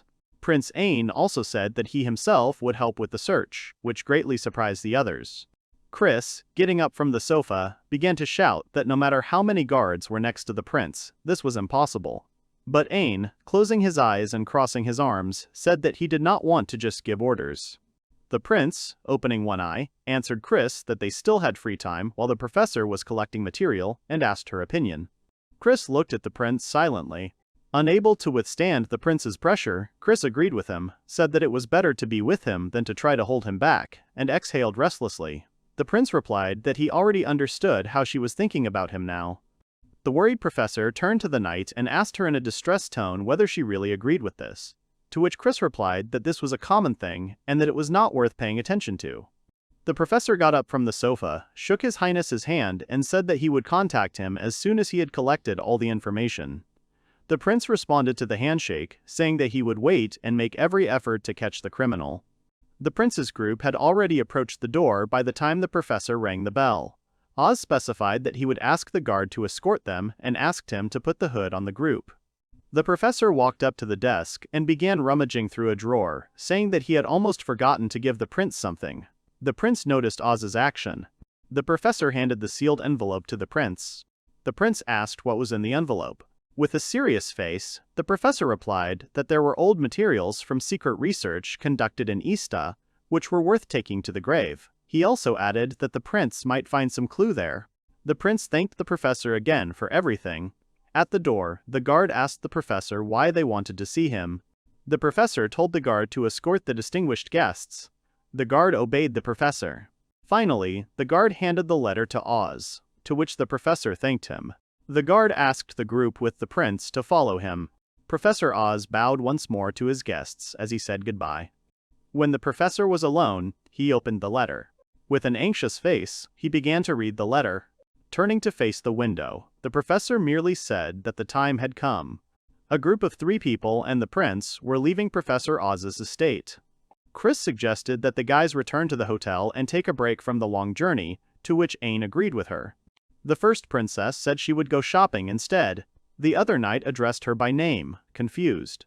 The knight ran after his mistress, asking her to wait for him. The rest of the group discussed them. The prince asked if they would be okay. Chris, reasoning, answered that they probably would be, since Princess Katima was not as reckless as the prince. Ain and Chris returned to the hotel. There was a noise at the counter. A man was shouting why his room, where he usually stays, was occupied. Ain noticed the noise. The man was breathing loudly with anger. The girl standing behind the counter apologized, explaining that another guest had moved into the room from today. The man was swearing at the girl more and more. The man offered to pay extra, but asked that the other guests be evicted and he be moved in. The confused girl said that they could not kick him out. Ain asked Chris if the man was talking about their room. Chris replied that even if he hadn't reserved it, there was nothing to worry about. The man slammed his fist on the table in anger. Unable to bear it any longer, the man shouted that he had had enough and would never set foot there again. The girl asked the Viscount to stop, but the man only shouted to his men to follow him as he was leaving. Chris, covering Ina with herself, said that he was coming towards them and asked the prince to stand behind him. The Viscount puffed as he passed the prince. The Viscount also muttered that they would regret losing a client like him, after all, the patron of wyverns and krakens. The prince turned his gaze to him. Chris suddenly gasped. Chris remembered this man. She began to tell the prince that his name was Sage and he was from a family of Viscounts. The prince wondered if they had anything famous to say. Chris said they were the most famous family with a long history. She went on to say that his predecessor had been an outstanding man, and that His Highness would have liked him. Ain clarified what the man had said about patronage. He asked how to understand that. Chris began to explain that there was a trading company that traded monsters, and some nobles kept monsters they had captured for adventurers as pets. Chris continued to say that the monster would be severely punished if it caused severe harm to a human. The prince accepted all the information. Chris began to reason. She said that it was strange that since he became the head, the Viscount's finances had gone downhill. She did not think that he could afford such a hotel. The prince remained silent. Already at night in the room, the first princess did not understand one thing. The prince, sitting on the sofa and reading the document, made a guess and asked his relative if she was talking about him not sleeping late at night. But the cat answered that no, she was not talking about that, adding her Nia at the end. The princess spoke of Chris, who was sprawled on the prince's lap, adding her Nia again. Ain replied with a smile that Chris was also tired. But the princess objected that where had it ever been seen that a marshal would fall asleep on the lap of the crown prince without forgetting his particle, Nia. At that time, Chris with a satisfied smile slept sweetly on the lap of her master. The princess changed the subject and asked the prince about the documents, to which the prince invited her to look at them. The first princess was surprised. The prince began to talk about experiments on interracial demonization, about the purpose of the research to create an artificial demon, and said that, in other words, this is a record of experiments on people, clarifying whether he was right. The first princess replied that she had heard rumors about it. The prince added that it was now clear why Professor Oz had said that the research should be kept secret. The prince will continue to say that the experiment is very simple. You just need to dissolve the energy of the stone in the body of another race and artificially make it grow. The princess replied that there were times when other races were considered demons. Adding her Naya to the answer, she said that people believed that if demons could become stronger by eating a magic stone, then other races could do the same too. Suddenly, the prince addressed the princess by name. The princess shuddered. The prince, upset, said that he was doing exactly that, absorbing the energy of the stones in the same way and becoming stronger. He continued to talk about the research, that 99.9% of the subjects were dead, and if there were survivors, gaining strength, they went out of control and were disposed of. The prince said that if demonization continues to progress, one day he will kill people dear to him with his own hands. The prince was upset and dropped his head while the princess watched him silently. The cat told him not to let that happen, so they set about this research. The princess asked Aine what he thought were the disadvantages of becoming a monster. The prince asked her for clarification. Aine imagined a cat monster in his head and was confused that it wouldn't be able to speak. The cat said that he had guessed wrong. She explained that if he suddenly evolved, he would not be able to turn into a brainless fish that did not even know the language. The princess reminded about Dullahin and the Elder Lich. She said that it was impossible to tell whether they were demons or not when they were wearing normal clothes. The prince thought about it and said that she was right. The cat sneered that if it came to that, they would simply register the prince as a new race when he evolved. The prince was stunned by the suggestion. Ain cursed his relative while shaking. Ain started to cry from laughing and said that she was going too far. The relative consoled him and said that it wouldn't hurt to have a backup plan, but he shouldn't dwell on it. The prince replied that he was feeling much better now. Ain stood up and put a pillow under Chris, warning her that he would go to the restroom. Katima calmly sipped her tea. Suddenly, the cat began to tell Chris not to say a word to anyone about what she had just heard, and added that she herself wanted to tell her father about it if necessary. Chris slowly rose from the pillow. Chris was confused by the princess's notice that she had woken up. Suddenly, Chris grabbed her red face with her hands and began to say that she felt ashamed when she realized that she was lying on the lap of the crown prince. She did not know how to get out of this awkward situation. Returning to her normal state, Chris said that she was not in the right position and would not be able to keep silent about the secret if His Majesty asked her. The princess started waving her paw and said that she was sure that this would be the case, so she would make it easier for her. Chris didn't understand what she was talking about, but she kept quiet. The first princess stood up from the sofa and turned to Christina Wernstein, mentioning that she, Princess Katima von Ishtarika, was issuing a new royal decree. The princess continued to order. She forbade the disclosure of any information obtained during their stay in Ista concerning the demonization of Ain. In the end, Katima added that no one should find out, not even members of the royal family. At that very moment, Chris dropped to one knee and obediently accepted the order. Katima looked at Chris with a serious look for a while. As Chris raised her head, Katima assumed her usual expression. The princess added that it was tiring to be serious. Chris said she had not expected to use the royal decree. Katima replied, with a partial nya at the end, that all this was for the sake of her impudent nephew. At this time, the prince was in the restroom, amazed by the magic tap with water. The prince, returning to the girl's room, noticed Chris, who had woken up. The knight, confused, asked for forgiveness for her behavior, and Katima was sipping her tea on the sofa. The second day of the search began. The prince stood in front of the mirror and was almost ready to go out. He went out into the dining room, wished good morning, and apologized for being late. Chris, carrying breakfast, wished Ina good morning in return.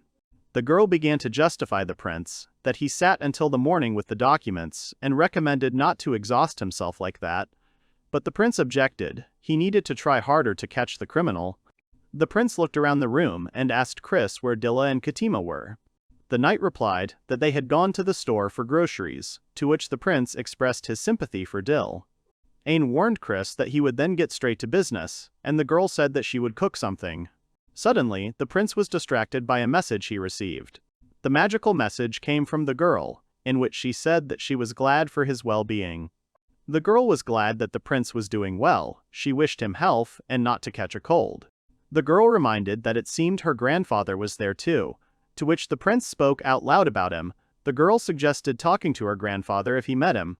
Finally, the girl said to call her as soon as he heard this message. She would be waiting. Ain smiled and squeezed the magic item that the letter came from and thanked her for the message, promising that he would try his best. Chris and the prince, wearing hoods, went out into the city on investigation matters. Ain noted that there were a lot of people around, to which Chris replied that East had a lot of tourists. The prince thought about it and said that it would be difficult to find information because many people were kidnapped there. Chris agreed with him. Chris began to lecture the prince that even this would not stop him and therefore asked him to be more careful. The prince, resigned, agreed with her. When they reached the alley, the couple realized that they were lost. Ain specified that there were many alleys. Chris, in desperation, suggested going straight ahead in case they would get out. The prince assumed that somewhere nearby there must have been a Tower of Wisdom. In the distance, shouts were heard. A man shouted at the thief to stop. The prince looked in the direction of the sounds and saw a crowd of men running after a little girl in a tattered dress. The men shouted at the girl to stop and threatened that she would no longer be able to escape from them. The girl shouted at them that she was not guilty of anything. Suddenly, one of them grabbed her by the hair. The frightened girl asked to be let go, but the man was happy about his capture and threatened that she would answer for what she had done. Another guy came up and said that they needed the girl alive. The guy who grabbed her agreed with the other one. The guy with the girl in his arms said that they should go back. Suddenly, the guys running after the girl froze from the attack. Chris walked past them with a sword in her hand. The girl was crying in fright. The prince asked what was going on here. Ain approached the girl and asked about her condition. She answered that everything was fine. Ain supplemented his words with a request not to be afraid of him. Suddenly, the girl lost consciousness, and the prince managed to catch her. Chris assumed that the girl was very tired and fainted. The prince added that it was good that he had made it in time. Ain confusedly told Chris about the girl's clothes and asked if she was an orphan, to which Chris was not exactly sure. They were still in the alley, so the prince offered to take her with him to their room. Chris agreed. It was already evening. The girl was lying in bed. Gradually, the girl began to open her eyes. The prince was nearby and asked if she was awake. The girl tried to ask him something, but the prince interrupted her and called out to his group about the girl's awakening. Chris brought the food while the girl and the boys sat around. The prince asked the little stranger about her hunger and suggested that she eat and then rest. There were 2 sandwiches, an egg and a salad on the table. The girl hesitated and said that she didn't have money to pay them for the food. Ain just laughed and told the girl that all the food was prepared especially for her. The little stranger burst into tears. The girl trembled in tears and sincerely thanked them. First, the girl took a small bite of the sandwich. The girl thanked the prince again and chewed her sandwich. The stranger sat down on the floor and bowed her head, saying that they had given her such food that now she was indebted to them. Ian jumped up from his chair and began to reassure the little girl that the food was free, asking her to sit back down on the table. The girl sat back down. The prince asked why those guys were chasing her. She didn't know the reason, because when she came home, those guys were already there. The girl continued her story, saying that they apparently captured her sister, and she ran away. The stranger began to shake and cry again. The prince was saddened by this story. Under the table, he clenched his fist in anger. The girl turned to the prince, asking the lord to save her sister. The stranger said that even after receiving so much mercy from him, she understood that her request was impudence. The prince gently grabbed her hands. Ain told her to calm down because he was ready to save her sister. Chris smiled at the young prince's responsiveness. The stranger thanked the prince again. Ain continued to say that this room would belong to the girl for now and asked her to use it as she pleased and to rest. Chris and Ain walked out of the little stranger's room. Chris thought it was strange that such children ended up in the slums. The prince replied that she was a pretty strong child and could handle anything. Suddenly, a knock was heard from the entrance room, and Ain turned to look. Dil entered, announcing his return to the boys. The prince greeted his comrade and asked if there were any results. The knight began his report. He said that those guys who were chasing the little girl were hired bandits. Dil said that a witness saw those guys heading down a back street to the Tower of Wisdom, and their specialty was catching people in the alley. Finn and Chris were shocked by such words. The prince thought about it, and Chris suggested that the Tower of Wisdom could be their refuge. Ian looked out the window in confusion. He looked at the tower and said that something was clearly wrong there. The next day came. People sat at outdoor tables and chatted quietly. The couple of the prince and Chris were sitting there, and Ain was wondering if there had been any progress in today's interrogation. He thought that they would not be able to find any new information. Chris suggested leaving the matter to Warren-sama. Ain agreed with her, since he had promised that child to handle it. Chris looked silently at the desperate prince. The knight still hoped that they would be able to find out something else, and tried to cheer up the prince at the end by suggesting that they return to the room. Ain thought about Chris's offer. The girl said that this establishment prepared new dishes for all the townspeople. She thought that they went hunting at night, but you can meet them during the day too. Chris also said that she had not been able to see the city and its sights. Ain suggested seeing them now. The guys saw a stadium on the horizon. There were various monsters inside it. Chris was pleased with the spectacle, and Prince Ain was delighted with the spectacle. The prince turned to the girl and said that he had never seen such a monster, pointing to a huge horned beast. Chris saw another monster and said it looked like a dragon. The prince noted that this stone monster was definitely not weak. Chris said that it was terrible and scary. Ain added that he was quite small and asked if he could have been a cub. The girl replied that it depended on the environment. Suddenly, the heroes noticed a monster larger than the previous one and were surprised by its size. The prince and the knight compared them. The prince said that he already looked more dangerous than that monster, to which Chris agreed and replied that it was the first time they had seen such a wyvern. The girl suggested going down and taking a closer look at them and said that there shouldn't be any problems. They went down, and the prince noticed that it was really huge. The monster himself noticed them and was horrified. The wyvern showed its magic, and the prince was surprised by such power. The monster looked at the prince and fussed and growled at him. Suddenly, the wyvern began to tremble, and Ian fell into a stupor. Other people also noticed the monster's behavior, to which the prince suggested leaving, and Chris replied that he could feel their strength. Suddenly, the unfaithful owner came up and asked how his wyvern could be frightened. The prince remembered the man's face that was in the hotel. The people walking behind said that it was Viscount Sage himself and thanked him for visiting the show. Viken asked one of the servants for his whip. In a fit of anger, he swung it at the monster and ordered him not to stand there like a pillar. He kept ordering him to fight. The Viscount shouted at the monster that he had given so much money to him, and ordered him to act without stopping beating. The wyvern shrank and tried to cover its muzzle with its wings. The master only sighed tiredly from his own movements. The Viscount asked, confused, who had given him the medicine. The man behind him remarked that he shouldn't be so afraid, it was very suspicious. Suddenly, the Viscount turned his attention to the prince and his companion. The Viscount began to approach the boys and say that he saw them looking at his wyvern. The prince said that the Viscount was right and added that they had just arrived. The Viscount ordered his knight to open the boy's hood. The prince looked with displeasure at the hand coming towards him. Chris waved the Viscount's knight's hand away and said, "Don't raise your hands." The girl glanced at the Viscount. Chris covered her head with the hood and turned away. The Viscount licked his lips disgustingly. Viscount Sage said that there was no point in using brute force and asked them to leave with him. Extending his hand to the girl, he did the girl a favor that if they obediently left with him, then they would not be in any danger. Chris was surrounded by the Viscount's men. She cast her gaze at them, and suddenly the prince ordered them to stand. Ain said that she was his close person, and that is why she was with him. Chris was pleasantly surprised by her master's words.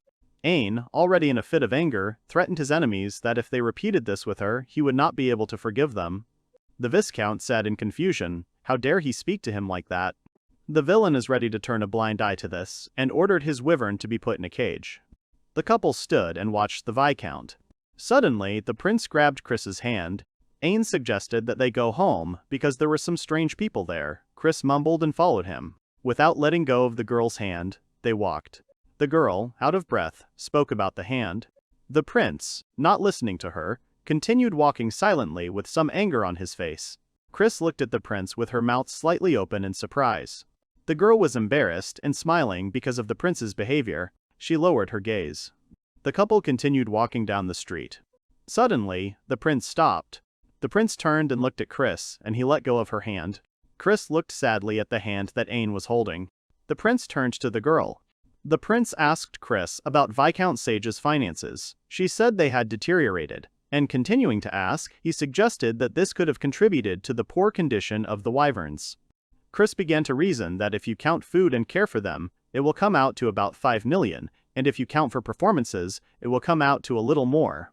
Here, Ain thoughtfully asked where he got the money for this. The prince had an idea. Ayen looked at the high tower while talking about her. Chris took out an umbrella and talked about this place. The girl said that this place automatically creates the aurora borealis and colors the whole sky when its time comes. The prince remarked how unusual it was. Ain clarified whether this building is a tower of wisdom. The prince thought again. The girl turned to Ainu. Ain asked if it was possible that the Viscount was involved with this tower. Chris replied that the creator of such a place must be a very intelligent and educated person, and that the Viscount and this tower could not be connected. The prince continued his theory. Ain said that all these kidnappings could be done, and the girl, interrupting the guy, finished his thought for him that this was for the purpose of trading people and making money on them. The girl came to her senses and exclaimed. Continuing to speak, he combined all the evidence that the carriage always went to the tower, and that the one who could go there was involved in the kidnappings, and therefore the nobleman who could afford it was precisely the Viscount. The couple looked at the tower again, but this time with a serious look. Meanwhile, children were sitting in the tower under the castle. Little girls sat in a cage in tattered clothes. One of the girls sat with her knees pulled up to her chest, and her lips pursed. The girl cried as she remembered her little sister. Meanwhile, the first princess was returning from shopping with her friend Dill. Katima cooled her tea and repeated Ain's idea, saying that he wanted to check the Tower of Wisdom because it looked suspicious. The prince sat opposite the princess and asked for royal permission to enter. Katima replied that it was not a good idea, adding Naya at the end, because he might be considered unfit to issue the decree. The princess suggested to Ainu that if he wanted to get inside, he could simply slip in unnoticed. Ainu was surprised by Katima's words. The prince thought for a moment and said that the Tower of Wisdom was very secretive, asking if he was right in his assumption. He also added that the tower was most likely guarded and it would not be so easy to get around them. Then the princess showed him the layout of the tower in a notebook and excitedly told him that it was necessary to neutralize its security system. Katima continued to explain that the energy is used to activate all the functions of the tower, including defense, and it is all generated by a giant seal of magic stones underground. Ain happily replied that everything was clear to him now, repeating about the seal of the magic stones. The princess repeated after him, approving of his idea. The prince continued speaking, but about the destruction of this seal, and immediately Ainu was hit on the head with a paw by a relative. She corrected his words to the fact that he would simply turn it off for a while, because if he destroyed it, the number of victims would exceed an astronomical number. Katima called her nephew a fool. The beaten prince sat on the floor and asked the princess what he should do then. Katima walked up to him and began to whisper her plan in his ear. Katima, Ayin, and the little stranger gathered at the table. The girl asked the prince about her sister, having learned that she might be in the tower. Ain answered her question positively, but added that this was only an assumption for now, but nevertheless it was a chance for the girl. The little stranger burst into tears, saying that if there was even the slightest hint as to where exactly her sister was, then she would be better. Katima asked the girl her sister's name, because it should greatly help the search. The girl calmed down, introducing herself as Verla and her missing sister May, clarifying that she was only 6 years old. Verla also decided to ask who her saviors were. She understood that they were nobles, but she didn't know who they really were. The prince introduced himself as Ain, and introduced his relative as the cat Katima-san. Katima got furious and said that she was not a cat, but a kite Sith. The prince continued to say that they were not really nobles, but that would be difficult for him to explain to her. Ain got up from the table and headed for the exit, saying that it was time for him to leave, and Katima personally said that he would hand over the princess's protection to Dill. The cat responded positively. The girls were left alone. Unable to bear it, Verla decided to ask her question again about who they are, because they are her saviors and she needs to know. Katima answered the girl, agreeing that such things should not be hidden. Katima named her status and the status of the prince. The girl was stunned. After a while she came to her senses and shook with surprise and put the puzzle together. Verla asked again if the man here could be the crown prince of their country. Katima burst into Dill's room. The knight stood up from the sofa, greeting the princess. Katima shouted that now was a good time to work. The knight asked what kind of work they were talking about. Katima noted that Ayan, as always, was absent-minded and he should think ahead before rescuing the kidnapping victims. The cat began to explain that, firstly, they were going to contact the police station to check if there had been any missing persons reports. Secondly, they should call a healer just in case there was someone injured in the tower. And thirdly, they would need to prepare a whole bunch of clothes. Katima wanted to continue, but the knight interrupted her, turning to her. Dill got down on one knee and asked his mistress to help him and take him with her. The prince silently waited for the princess's answer. Katima sighed with relief as she looked at her knight. The cat approved his request and asked him to write some letters as a member of the Galizier family, since no one should know that Ain and she were currently in Ishta. Dill accepted the order and said that he could be trusted. A carriage was being prepared in the city. The bald man turned to the count, assuring him that he had finished his work. The count replied that they should then leave. The count asked the prince if he was really going to go there, to which the prince, taking off his hood, answered the count yes. Chris said she would prefer that they return to the inn immediately. The prince reassured her that it would not be like when they fought the sea dragon. Ain thanked the count for his help. He was glad that he was there. The count laughed and replied that he did not expect that the expansion of the August sales channel would help them so much. The count continued to say that wooden boxes filled with magic stones should be delivered directly to the basement. Ain answered the count that this was good. Chris thought about the current situation. The girl continued to say that if she thought about it, it would be better for her to go there alone instead of the prince, since he had no need to expose himself to such danger. Prince Ain smiled tenderly at Chris. Ain responded to Chris's request by saying that he simply could no longer forgive them. In his head, he recalled the events associated with Verla, and said that those who steal children, who separate them from their families, and then laugh as if it were a trifle. Ain clenched his fist. With a serious face, the prince said that as the heir to the throne of this country, he needed to know about the existence of such people. Chris said her master's name in confusion, while the count silently watched the prince. Chris dropped to one knee and lowered her head, saying that she understood him and added that she must now protect him with all her might. Ain thanked the girl. The prince looked into the distance and began to speak. Ahead on the way was that very tower, and the prince said that the time for penetration had begun. At this time, Augustus is at the estate. The girl sat on the bed and listened to a message from Ain. The prince said that he had a couple of things to do in Ishta, and he promised to contact her later. The girl listened to the message and looked sadly at the magical communication item. The girl, repeating Aina's message, said that she had a couple of things to do and that meant that his return would be delayed. An image of a conversation between the prince and Chris appeared in the girl's head. She said that she was so jealous of Krista-san because she also wanted to spend time with Ain. Suddenly, the girl came to her senses and told herself that she shouldn't think like that because Ain was now in Ishta to sort out an important matter. The girl regained her good mood and thought of what to do. She thought that she should think of a reply letter and decided to go shopping with Olivia-sama today. But all her thoughts did not give her peace.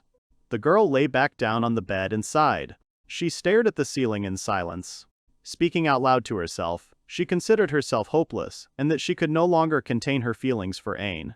The girl clutched the magical object and said that it made her admire her old self for putting up with it for so long. In her memories, she replayed all the moments with Ain. Reaching her hand to the ceiling, she called his name. The heroine admitted to herself how much she missed him, and it turned out that she was getting lonely even easier than she expected. The girl, smiling, said to herself, "How can she say such a thing?" Clutching the stone in his hand, the artifact gave a sign that it was recording all her words. The girl was very surprised by this and realized what she had done. The artifact signaled that the sending was complete. The girl was very embarrassed and jumped out of bed. She paced the room, wondering what she would do when he heard her message, reasoning that everything she had said was true. The girl covered her embarrassed face with her hand. In the end, she blamed the prince for not coming home earlier and called him names. Somewhere underground, guards were passing by the magic tower. One of them turned to his comrade to find out the situation. He replied that everything was clear and he would continue. Before he could finish speaking, the guard shuddered. Ain and Chris knocked out the opponents. Chris started telling the prince that he shouldn't have come out. The prince replied that the guard was right in front of him and couldn't resist. Ain was happy about the successful start of the penetration, although he remembered that the wooden box they were in was a bit cramped. The pair of heroes moved forward. Chris asked if they would act according to Katima's plan. The prince answered positively. Ain began to explain that from the princess's plan, the energy there is created in 2 stages. He explained that first, there is the stirring of liquefied magic stones in a pool to generate magical energy, and then the conversion of the generated magical energy into ordinary energy using a turbine. Ain said their plan would be to overheat that same turbine above them. The guys stood in the middle of the hall. The prince spread his arms. The liquid beneath them began to swirl. The whirlpool became stronger and stronger. Chris was surprised by Ain's magic and asked about the power of the water dragon. It was the skill Ocean Current. The prince said that if he made enough magical energy to exceed the processing capacity of the turbines, then everything would work out. Suddenly, the lights went out. Cold smoke was pouring out of the work. Chris screamed that it was cold. At that moment, the railings began to freeze. Ain asked if the pool was frozen, to which Chris replied that it was overheated. The boys ran forward. Ain warned that they needed to go upstairs to search for evidence of the abductions before the system started working again.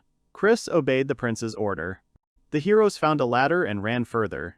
Ain hid around the corner, seeing a crowd of scientists rushing.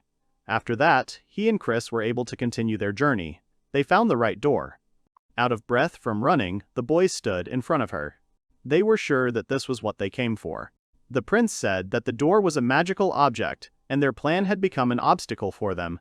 But Chris only asked Aina to move away from her. The girl took the sword in her hands. With a lot of forward lunges, the girl broke down the door. The prince was surprised by the strength of his companion. Chris finished and breathed a sigh of relief. A large hole appeared in the door. Chris happily told Anu-sama that the way was now clear. Ain was shocked by her strength. Entering the rooms, the heroes saw monsters and test tubes. Ain asked if they were monsters. Chris replied that they were unnaturally enhanced, and perhaps they were being experimented on to improve them. The prince told the girl that there was another door there. The heroes entered it carefully. The room had a bed combined with an open sauna. Ain remarked with disgust about the horrible room. Chris looked the other way and called the prince. The heroes noticed a huge cage with girls. The two girls noticed the strangers and trembled with fear. The prince was shocked by this situation. Ain told Chris that he would leave this matter to her. He thought that it would be unpleasant for them to see men nearby. Chris understood what the prince was talking about and agreed. The prince noticed documents on the edge of the table. The hero took them and realized that they were income and expense reports for human trafficking. Now they had confirmation of everything. The prince noticed that halfway through the journey, they switched to trading boys. He wondered why the girls were locked in the flight hole. Ain remembered what clothes the girls were wearing. The prince understood everything. His jaw was twisted with anger, and he cursed the criminals. Chris approached Ain from behind and reported that she had asked the girls to put on the lab coats she had found nearby. The prince thanked the girl and suggested that they get out of there. Suddenly, a small hand grabbed the prince's clothes. A little girl came up and asked the prince if she could really see her sister. Chris said that it looked like it was May. The prince came down to the girl and said that it was clear to him, so it was her. Ain told May that everything was fine now and that she and her sister would see each other very soon. The girl gave the prince her radiant smile. Suddenly, a noise was heard off to the side. The heroes covered the children with themselves, and were surprised. Chris shouted that the monsters were freed from the test tubes. The Viscount entered the room and said what he thought might have broken into the laboratory, adding mockingly that it was the impudent boy he had met the other day. The prince replied that he was right in that the Viscount was behind the kidnappings. The Viscount and his guards appeared. The villain did not understand what he was talking about, because he did not kidnap, but picked up the girls and took them under his protection. The Viscount changed the subject to the fact that the heroes had broken into his laboratory, and that was a criminal offense. The Viscount, giving the command "attack" to the monsters, shouted that the heroes should atone for their crime with their death. The villain smiled at what was happening. Suddenly, he looked at his hand with the liquid. The heroes dealt with the Viscount's monsters. The Viscount realized that the situation had taken a turn for the worse, and asked them who they were. The villain turned to his mercenaries and ordered them to do the job, mentioning that he had paid them a lot of money. The guys said that it was impossible. The frightened men said that the heroes even cut their swords. The Viscount was furious. The sword was at a short distance from the main villain's face. Chris began to tell him that he had pointed his sword at the wrong people, and that he should be executed. Already looking from under the hood, the girl added that they had too many questions for him, which he would have to answer. The Viscount raised his hands and agreed with the girl, speaking about negotiations, and suggested discussing it elsewhere. The villain stepped towards her and said, "Not today." A strange gas was coming out of the Viscount's leg, and the girl managed to cover her face. The girl moved away from the smoke. The Viscount's soldiers were slowly suffocating and asking for help. Chris was shocked and cursed the Viscount for killing even his comrades. Ain tried to stop Chris by notifying her that it was miasma. The prince shouted that he would disperse the toxin now. Suddenly, a crack appeared. Yesterday's huge wyvern emerged from the wall. The monster growled, and the prince asked Chris about her. The Viscount was glad of his precautions as he climbed onto the wyvern. Ain ordered Sage to stop. A huge monster flew out of the hole. Ain cursed and looked after the fugitive. The princess, who had already boarded the train, shouted to the children from the window that the train to the capital would soon be leaving and asked them to hurry. The Eli boys managed to get on the train. The prince tried to catch his breath while Chris handed him a handkerchief with words of support. The boys entered the carriage to see the princess. Katima reproached them for being late. The prince sat down on the sofa and said that there was something he needed to ask the Knights of Ishta. Ayan continued to tell them to prosthetically search for Sage. Katima understood and thoughtfully said that since it was a direct order from the heir, they would be able to understand the importance of the order. The prince answered upset that he would like to deal with this matter himself. The prince asked where Verla and May were. Dill replied that he had booked another room for the girls on the train and that they were eating together. Ain was glad that thanks to the efforts of Katima and Dill, the kidnapped children would now be cared for in a capital orphanage. The prince had already decided in his head to hire Verla and May as servants in the palace. The hero remembered and turned to his relative.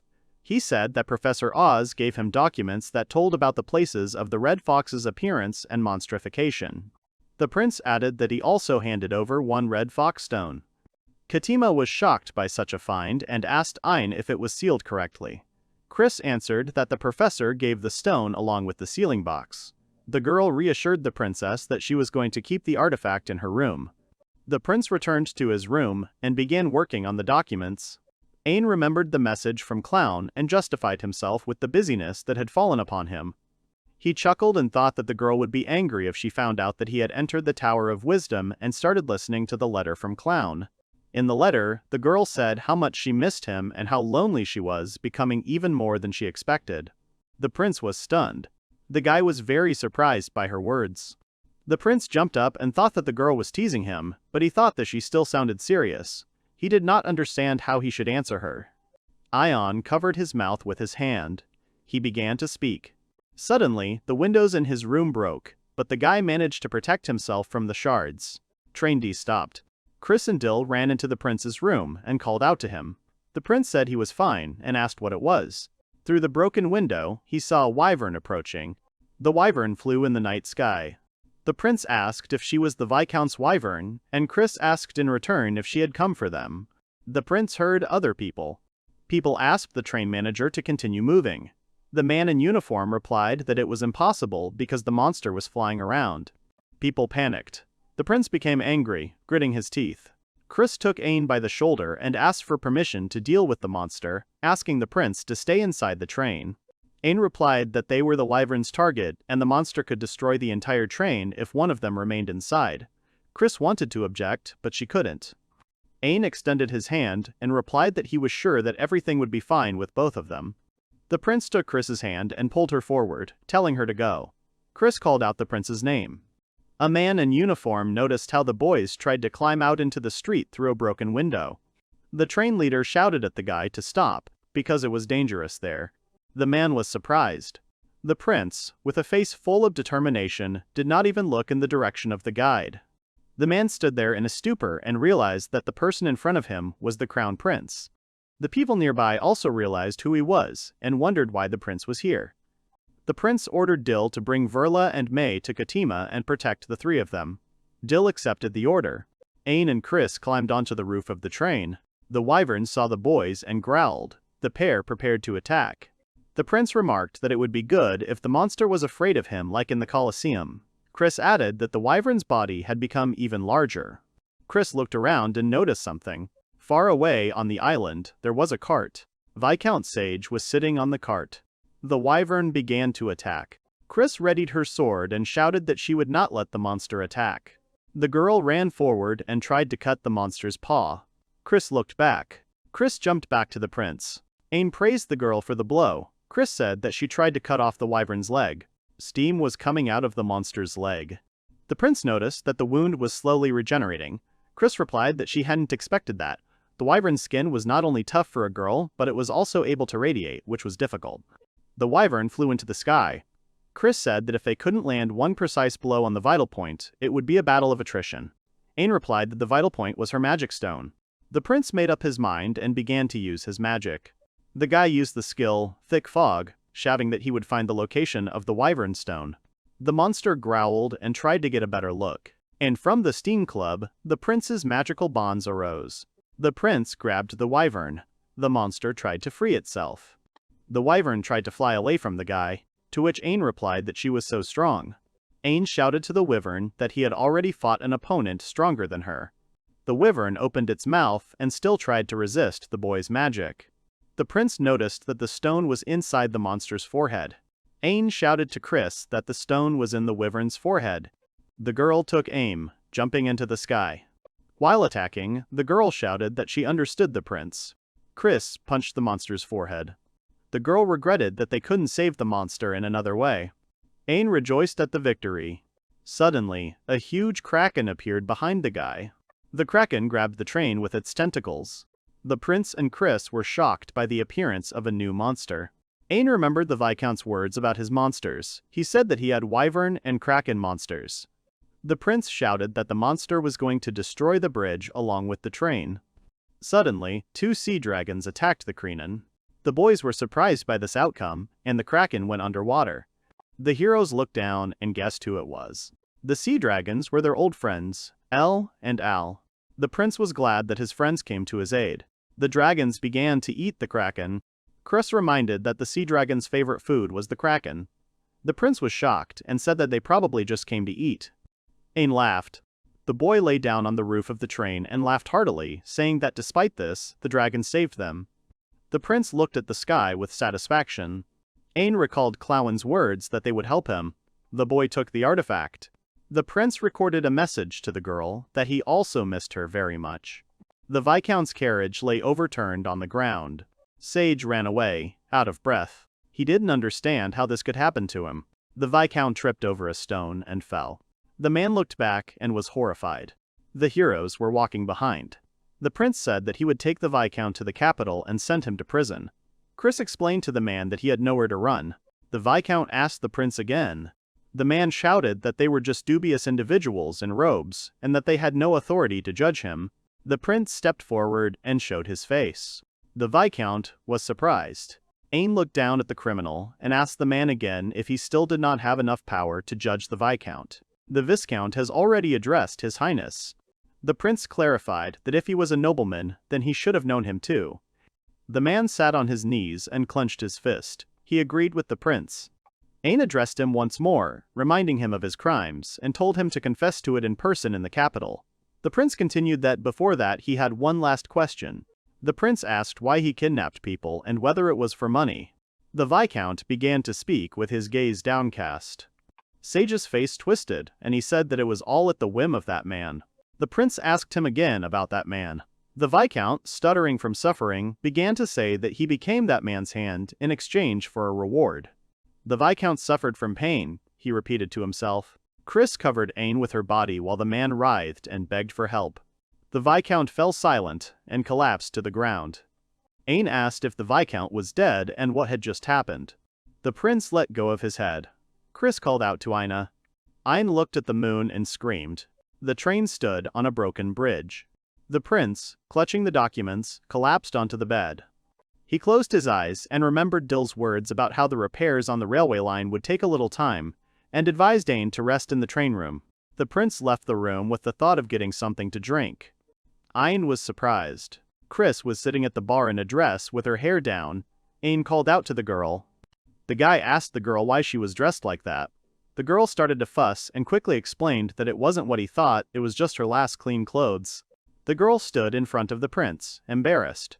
The prince smiled and sighed. He told her that she shouldn't be so embarrassed about it and remarked that she looked very good in that look. The girl thanked the guy fussily. Ain sat at the bar and said that such a bad ending haunted him and he could not sleep. Chris said that she felt the same.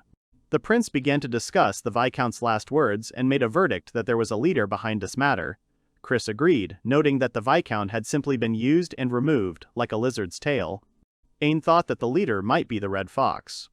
The prince continued to say that from what Katima had said, Red Fox could strengthen and control monsters, and that this happened despite the Demon Lord's rampage. He added that the monsters controlled by Sedge had a similar aura. Ain said that once he solved the problem with his body, he would be able to focus on the matter with the Red Fox. The prince remembered Professor Oz's documents and said that there was useful information there. Ain continued to say that according to the documents, the evolution of monsters does not cause them to lose their consciousness, which they had in the pre-evolutionary stage. Chris was surprised by this news. The girl jumped up and said that this meant that if the prince were to undergo monstrification, he would be able to remain himself. Ain added that this would only happen if monstrification and evolution were treated equally. Chris was delighted, and replied that even if that were the case, it was still like a weight off her shoulders and she would have to thank the professor for such news. The prince replied that the professor was the kind of person who cared more about orphans than about his own interests. He was really glad that he had visited Ishte. The girl was pleasantly surprised by Ain's words. The guy noticed the change in Chris's face and called out to her, to which she apologized. The girl twirled the glass in her hands. Chris began to talk about the prince, saying that he had grown so strong, which was confirmed by his behavior during their trip. The girl had a feeling that Ain was becoming the same as the first king. Ain was embarrassed by Chris's words. The girl justified herself by saying that her words were true. Chris called out to the prince. She held out her glass and made a toast to them going somewhere together again. The prince looked at the girl in surprise. The guy clinked his glass with hers and agreed with her toast. Ain repeated that they would do it again. The man, holding a stone in his hands, addressed his father that today was a great day. He spread his arms and said that the man had borrowed his power, thereby acting impudently, and that he should be punished. The man added that he had managed to part with the magic stone of that dirty fox, repeating what day it was. The man pressed the stone to his face, saying that the crown prince was so dignified and gallant, thus similar to his father. Licking the stone, the man said it turned him on.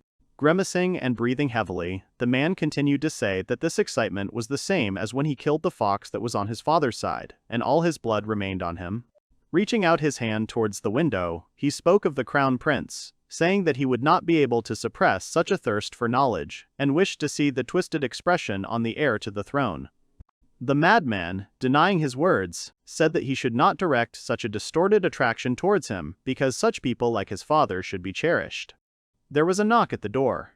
A man in uniform came in, apologized, and asked if the knights could talk to him about a matter related to the Tower of Wisdom. The madman asked me to tell them that he wants to visit their office tomorrow. The man in uniform bowed and accepted the order, asking to deviate. The crazy man smiled, and the man, finishing his sentence, turned to the owner. It was Professor Oz. Chris turned to Ain and informed him that the bridge was within sight. The prince added that she was right. The couple rode in a carriage towards the bridge.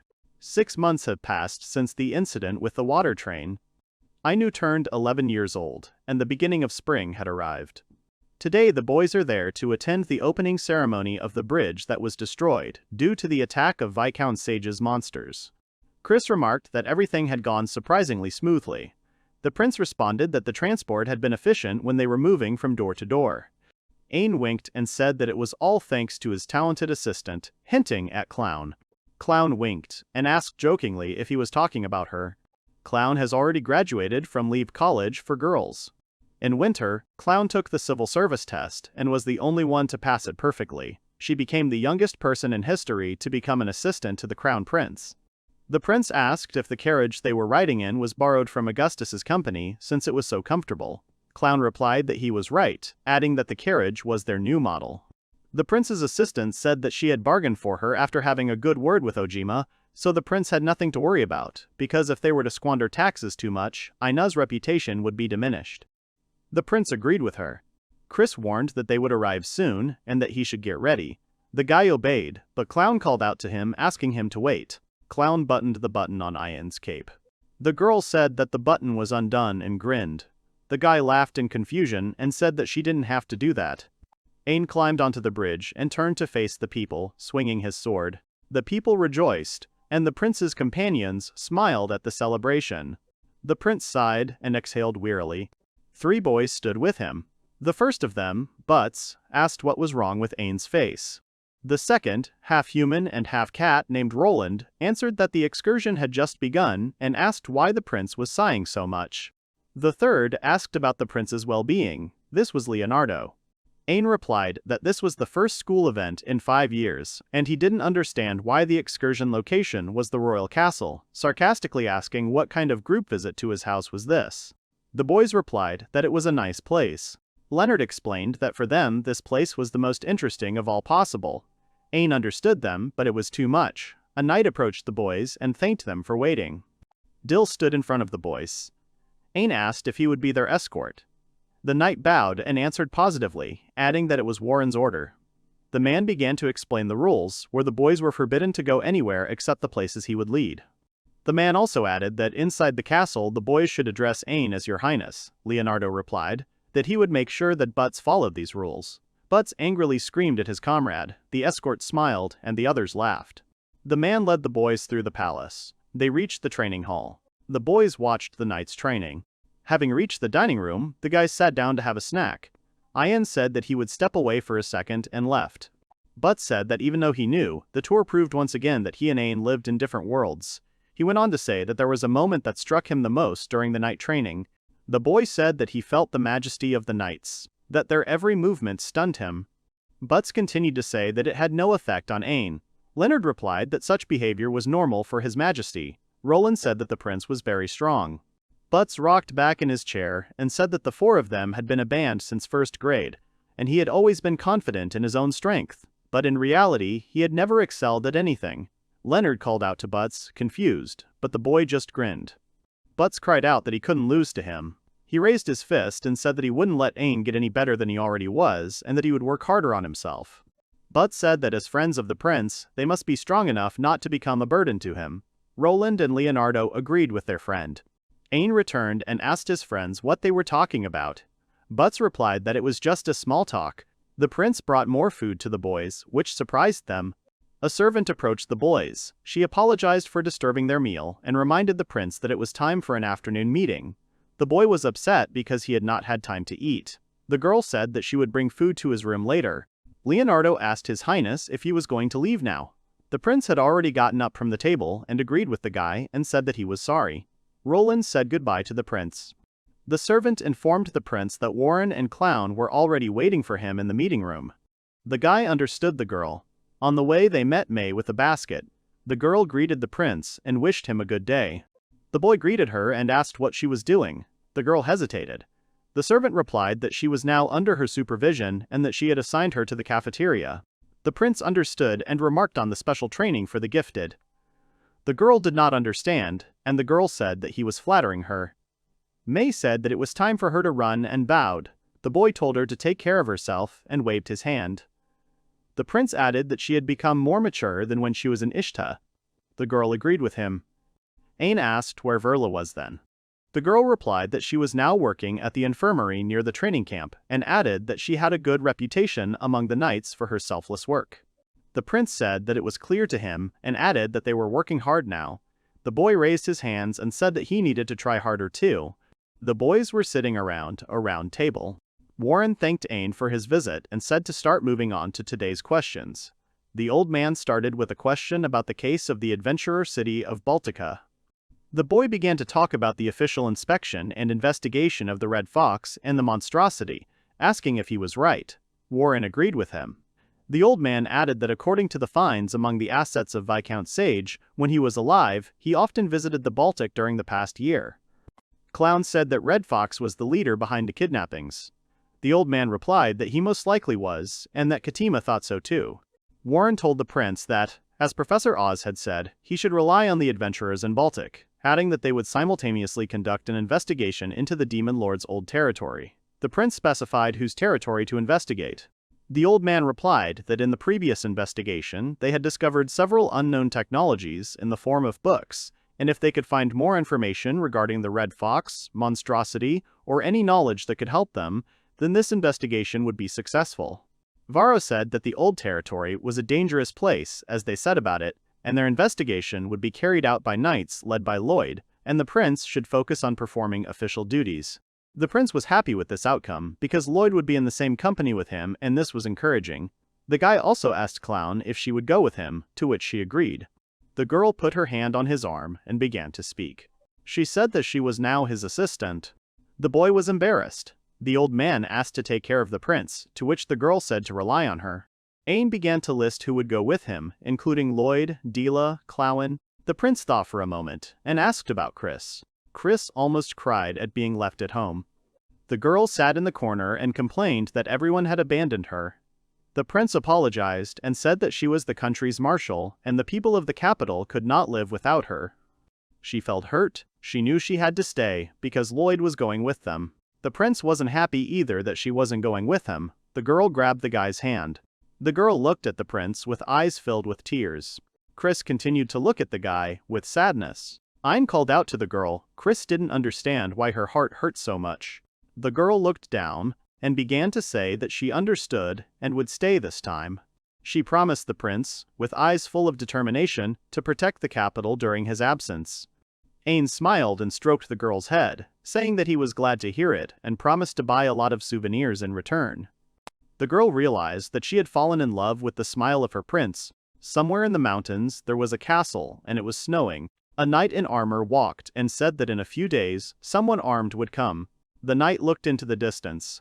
He said there was no need to hurry, because he had been waiting for this for several hundred years, and the knight said that time was flying by so quickly. The monster roared, and began to attack the knight. The man summoned the sword and said that when the time came, the beast would no longer be needed. The monster jumped on the knight.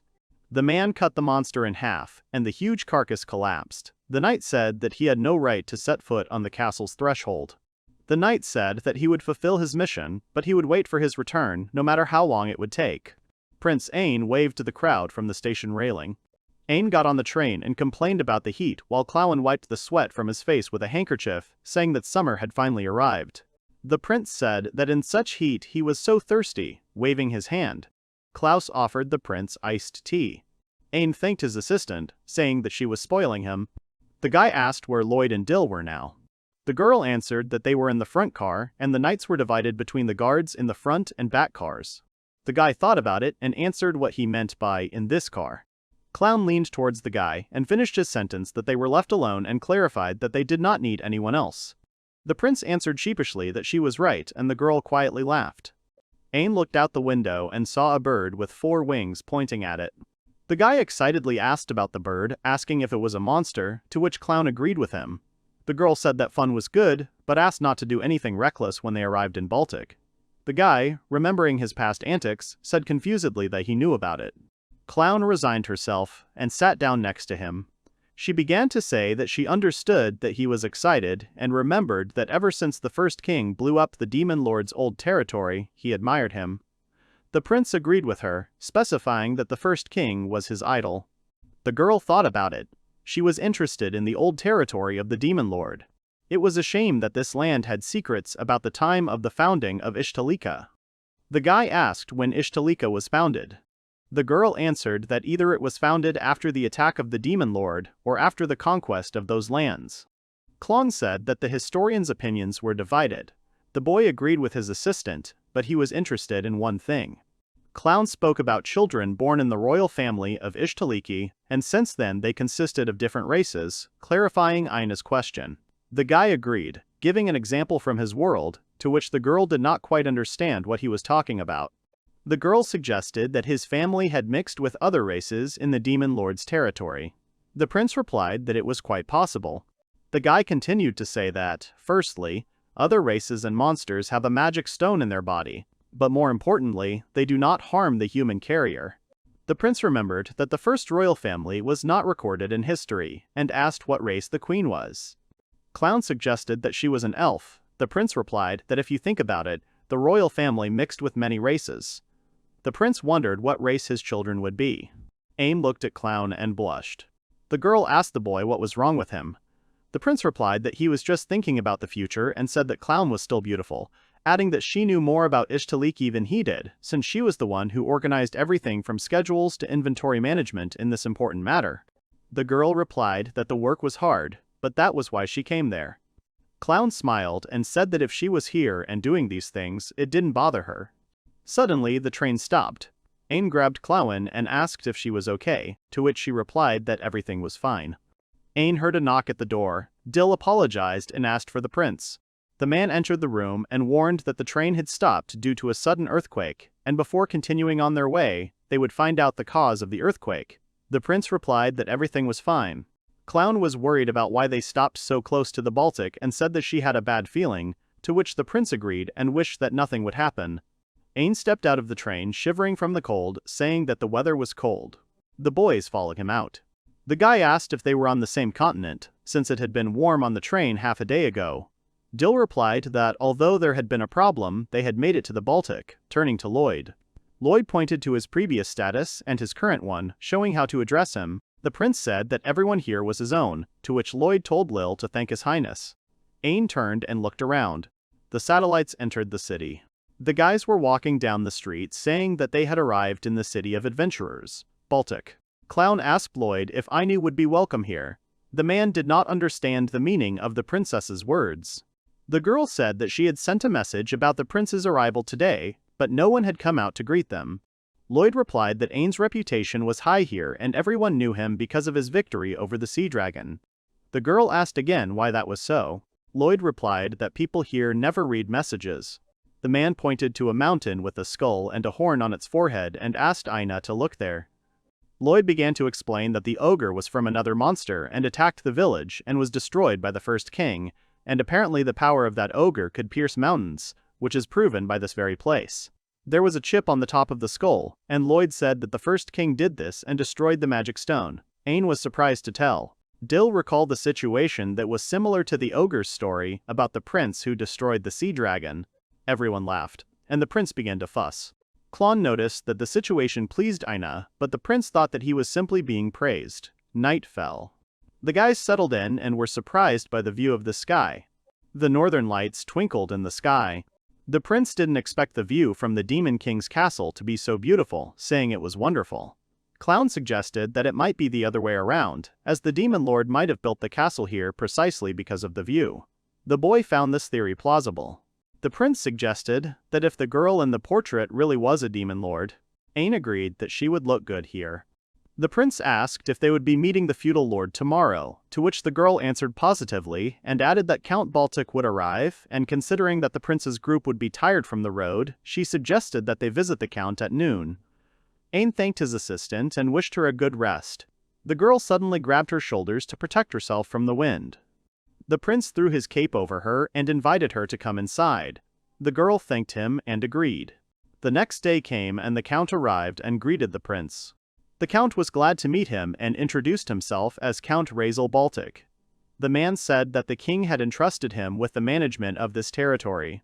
Ain replied that it was a pleasure to meet him and that it was an honor for him. The prince complimented the city and asked about the rumor that Baltic was a city of blacksmiths and was thinking of visiting one of the forges before returning home. The count said that he would prepare a letter of recommendation to the forge.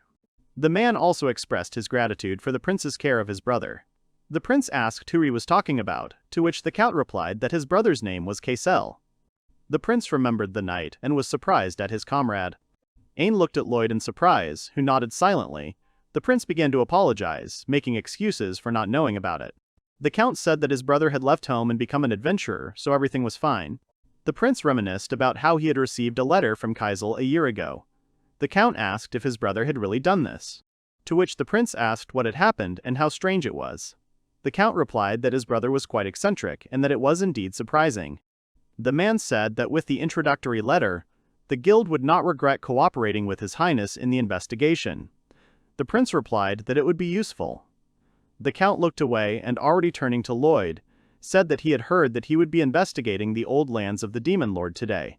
Count Baltic handed over the documents, saying that it should help him. Lloyd looked at them and thought. In the document, he noted that this was probably the last route to the lands of the Demon King and also the recent weather. The prince and Lloyd thanked the count. The man was very happy and wanted to deliver a letter from Professor Oz. The count said that the professor had come there for research a couple of days ago and regretted that he had not been able to meet with His Highness. Clown took the letter from the count. She said that the professor wrote that if possible, the prince should personally go to the Demon Lord's old lands, and there was a chance that a discovery could be made.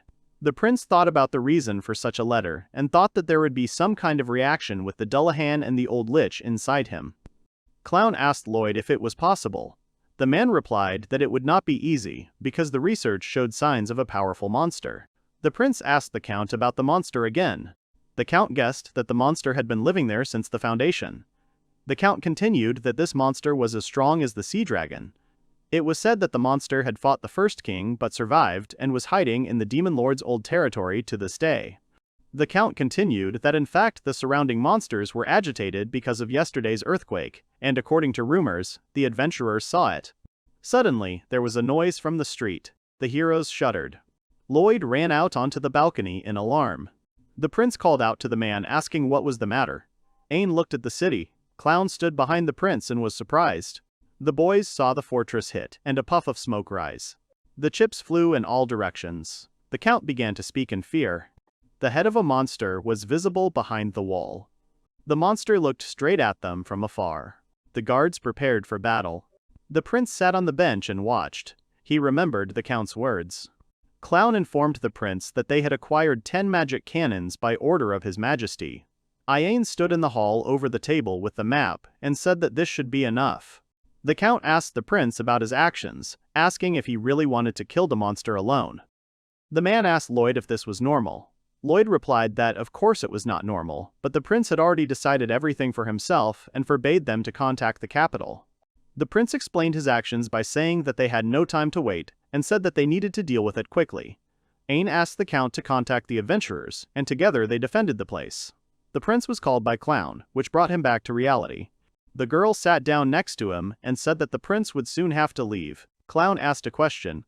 She said that Wapskamui was a monster that had survived a battle with the king, and reminded the prince that if the king could win, then the boy should not take risks. The prince turned to Clown. Ain asked what she thought the monster's magic stone tasted like. Ain asked the prince again, embarrassed by the question. She said that he shouldn't worry about that.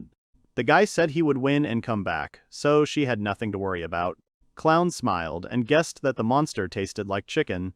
She explained her argument by saying that when she first saw the monster, she thought it was a huge chicken.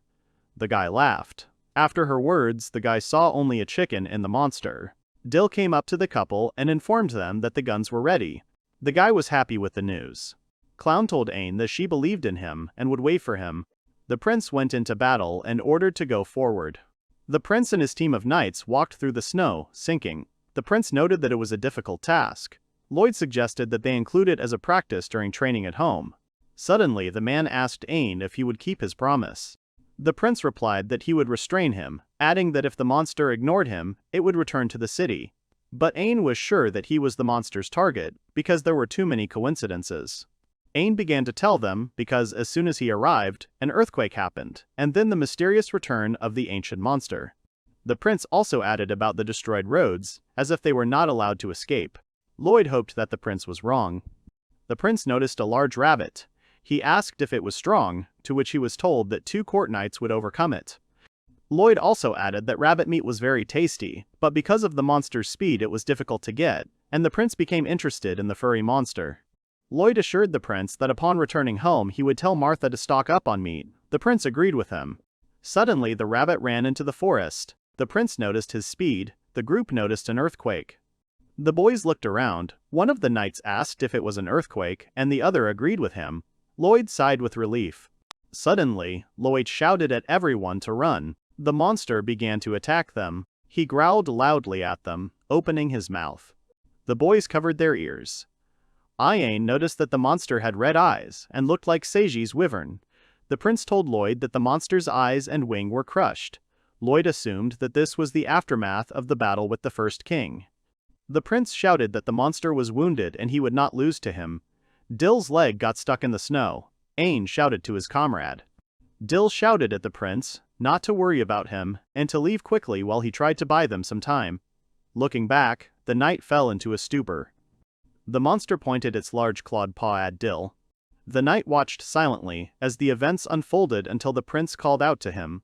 Lloyd quickly attacked the monster, thus covering Dill with himself. He held the monster back with his sword. Gathering all his strength, he pushed the giant away. The prince happily noted that he had been able to repel the attack and praised Lloyd. The trapped knight called out to his father, to which Lloyd began telling Dill to run no matter what. Lloyd shouted at his son again to run away, and he ran away, and he ran away. The man addressed the monster, asking if it was true that his target was Ain. Lloyd told Upas, Kamui, that he would not give up so easily. The monster looked at the man. The brute growled at Lloyd. The monster began to attack the man, but he easily dodged. Swinging, the man began his attack. Having attacked the monster, the sword cracked. The sword was completely shattered. Lloyd managed to wound the monster, and the brute screamed in pain. The man looked at the rest of his sword. Lloyd said that he had only been able to cut a few cups and did not know what to do next. Suddenly, out of nowhere, a large boulder flies into the monster's face. The monster looked back in the direction of the attack. Ain stood at the edge of the cliff, using his binding magic and shouting that he was here. The monster reacted to the prince. The monster quickly headed towards Ain. The monster ran closer and closer and closer until it was at the right distance. The prince ordered to shoot. The cannons were activated and volleys of cannonballs were fired. The cannonballs flew not at the target but under it, thereby destroying the monster's support structure. The monster began to fall, and the prince thrust his sword into the ground. The prince thanked everyone for luring him and used the ability Sea Current, which wrapped around the monster in destruction. The monster, screaming, drowned in Ain's magic. The prince gave a new order to continue. The knights readied their cannons again, and Lloyd raised his hand. Lloyd began to tell the monster that they might not be as strong as the first king, but he suggested that he get over it. The man continued to say that this was the result of the hard training they had acquired over the past hundreds of years. More sparks from the cannons came from the knight's side. The monster screamed as the cannonballs hit him straight. Lloyd continued to give the order to continue, as the monster survived the battle with the first king, and the cannons continued to roar. The monster began to smoke motionlessly. Dill informed the knights that Upa's Kamui was not moving, and everyone rejoiced. The prince fell to the ground in relief. Lloyd approached the prince and said that they had done it perfectly, worked together, to which Ain agreed. Lloyd, rejoicing in the victory, said that it was all Ain's idea to prepare the battle cannons and lure the monster to the frozen lake. Dill still offered to check if the monster was dead. His father agreed, but he said that it was underwater and they would not be able to check without boats. Lloyd suggested going back. Lloyd asked what the sound was, and the prince turned around. The lake began to freeze. Dill noticed this, and suggested that it was all due to the change in temperature, but the prince could not agree so easily and remained silent. He noticed that the freezing rate was too strong, and ice chips appeared in the water. Ain shouted to the knights that it was still too late to return. The knights were preparing to attack. The prince informed everyone that Kapu's Kamui was still alive. Chris walked through the kingdom's territories. The girl walked around fussily. The second princess was worried about the knight's behavior. She silently watched from afar. The maid turned to Chris, relaying the order to Olivia that she was being too restless and that she needed to feed the twins. Chris was horrified by the order. Chris asked if she had behaved badly, to which the maid Masa replied that the girl often went to places where Ain often went. The girl left to carry out the order, offended. Masa thought that Chris's behavior was evidenced by rumors about her feelings for the prince. The maid thought that she could never have imagined this. The girl came to the sea dragons. Chris tossed the food towards them and wondered why the twins had grown so big. The girl remembered her adventures with the prince and became dejected. The monsters consoled Chris, and the girl thanked them. The knight asked the dragons if they believed in her, and the monsters cheerfully agreed. The girl took a bucket of fish and threw the fish out to the monsters, wishing them a good appetite. The dragons splashed as they caught the food. The girl thought about it and mentally addressed the prince, saying that she missed him and hoped for his well-being. Meanwhile, Ain continued to fight the monsters in the Baltic, giving orders to the knights. The monster tried to get out of the lake. Ice shards flew at the knights. Lloyd asked the prince how he was feeling, to which he replied that everything was fine. He assumed that this was a special attack, and asked about the condition of the ionic cannons. The knight replied that he could not load them because of the cold. A monster rose from the frozen lake. Lloyd warned everyone to prepare for an attack, and ordered them to protect Ain at all costs. Upas Kamui attacked, and the knights moved forward. Lloyd and Dill attacked the monster with weapons, and the prince used magic to help. Ain summoned black bonds behind his back. The fetters whipped the monster. The prince found it difficult to control them. The knights were defeated, one of them ordered to get ready. The prince began to quickly analyze the situation. He realized that they could not win this way, but he was not ready to give up, and ordered himself to think. The prince continued to analyze. They couldn't use cannons and needed a weapon that could pierce the scales. Ain looked at the mountain. The prince saw the ogre's skull and came up with a plan. Dill asked Ain what was wrong with him, and the prince pleased him by coming up with a plan. He asked the knight for help. Ayan said he couldn't even take a step and needed Dill to carry him. The knight agreed to help and asked why him. The prince replied that with it he would be able to reveal his power. Dill was pleasantly surprised by these words and said that the prince could rely on him. The prince attracted the monster's attention and ordered him to catch it. Lloyd asked, shouting to the prince what he was up to, and the monster walked forward after Ayan. The ice on the lake has melted. The prince ran into the forest, using his magic to cling to tree branches. The prince rushed forward and was surprised. Ain reached the ogre's skull, but the monster did not lag behind. The prince used the technique of thick fog and aimed it at the monster. The monster screamed. The prince of the mist lured the brute to him. The monster noticed the silhouette and began to attack. Ain dodged the attack and jumped back. The boy shouted that he had won because everything had gone according to plan. The prince had hit the skull structure with his magic. The monster's paw ended up inside the mouth of the ogre skeleton. The mouth closed, and the sharp fangs of the skull sank into Upas Kamui's paw. The monster screamed in pain. The guy whistled. Ain landed on the top of the skull. The monster saw the silhouette of the first king and the prince and growled. Ain broke the horn with magic, and pointed it at the monster, shouting that this was the end of it. In a fit of anger, the prince wished death on the monster. Ain pierced Upas Kamui's head with the ogre's horn. Blood was pouring from the monster's mouth. The monster was defeated. The prince noticed that something was still able to move. Ain saw a magic stone in the monster. The guy jumped on the big guy to the magic stone. The prince used magic to take the stone and eat it. Ain breathed heavily and said that he would have to tell Clown what he tasted like. Exhausted, the prince fell down. He was caught. Dill held Ain in his arms, out of breath. The prince was unconscious. Dill told Ain that it was his time to rest while the others ran to them. Ain began to open his eyes. The prince rose and asked where he was. He supposed that Dill had carried him home. A voice called out to the boy. Clown was sitting next to him, reading a book. The guy asked how long he had been sleeping. The girl answered almost the whole day. The prince asked for clarification. Clown sat down on the guy's bed and confirmed. The girl offered to help him wake up and reached out her hand to him. Ain closed his eyes. Clown kissed the prince on the cheek. Ain was surprised by the girl's actions. Clown began to say how worried she was and hugged the prince. The guy apologized and said he couldn't do anything differently. The girl understood and was glad he was okay. Clown remembered that while the prince was sleeping, he received a letter from the king and handed the envelope to the guy. Ain did not want to read it. Ain opened the envelope and said that the king considered Ain's act heroic and would not scold him for it. Clown was pleased with the news. The prince added that the king had allowed the boy to participate in reconnaissance of the demon lord's territory and asked why it had come so suddenly. Clown said she and her report were the culprits. The girl explained that she wrote about the professor's letter to the prince, that the threat of Upas Kamui had disappeared.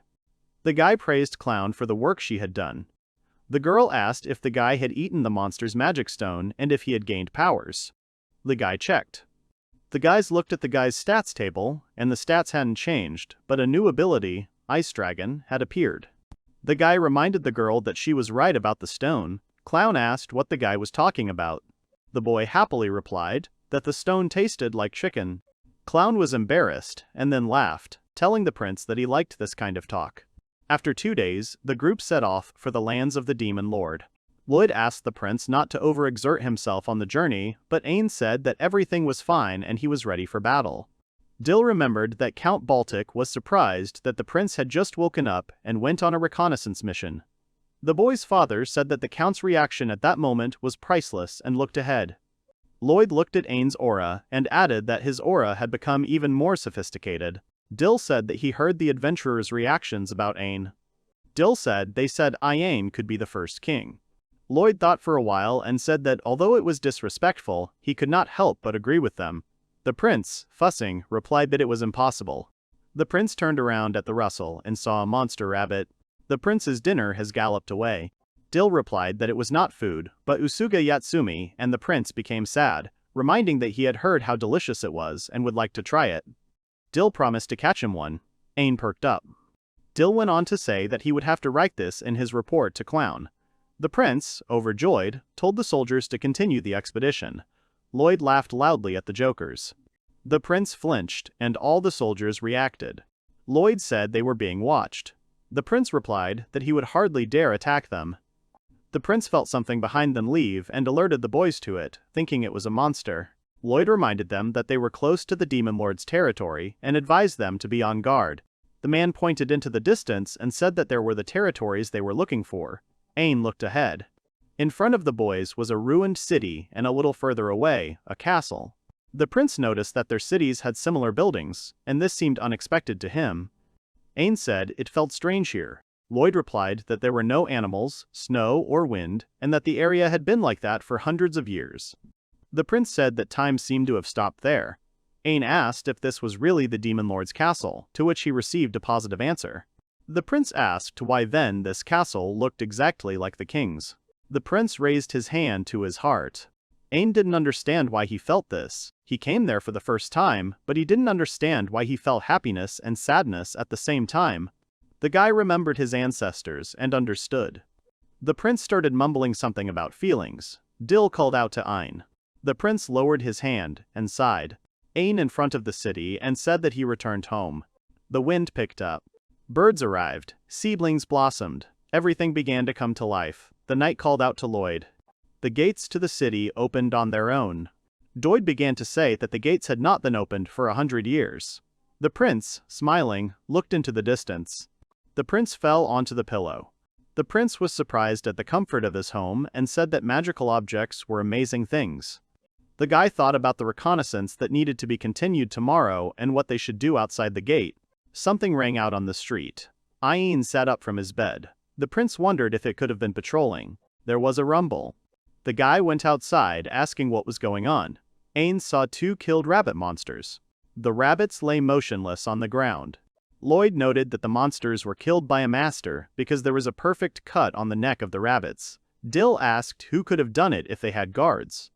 The prince assumed that someone had decided to greet them. Dill reminded them that now was not the time for jokes. Ain agreed and said that he checked and the carcass was not poisoned. The prince asked if Lloyd would mind cooking them for dinner, to which the man hesitantly agreed. Ain offered to share the food with the others. The knights cooked the rabbits. The boys sat down and began to eat. The prince woke up in a good mood because of dinner. Looking around, he jumped up and realized that he was not where he was supposed to be. Ain asked in confusion where he was. Lost in thought, the prince began to recall the previous evening. The door to Ain's room opened, and someone announced their arrival.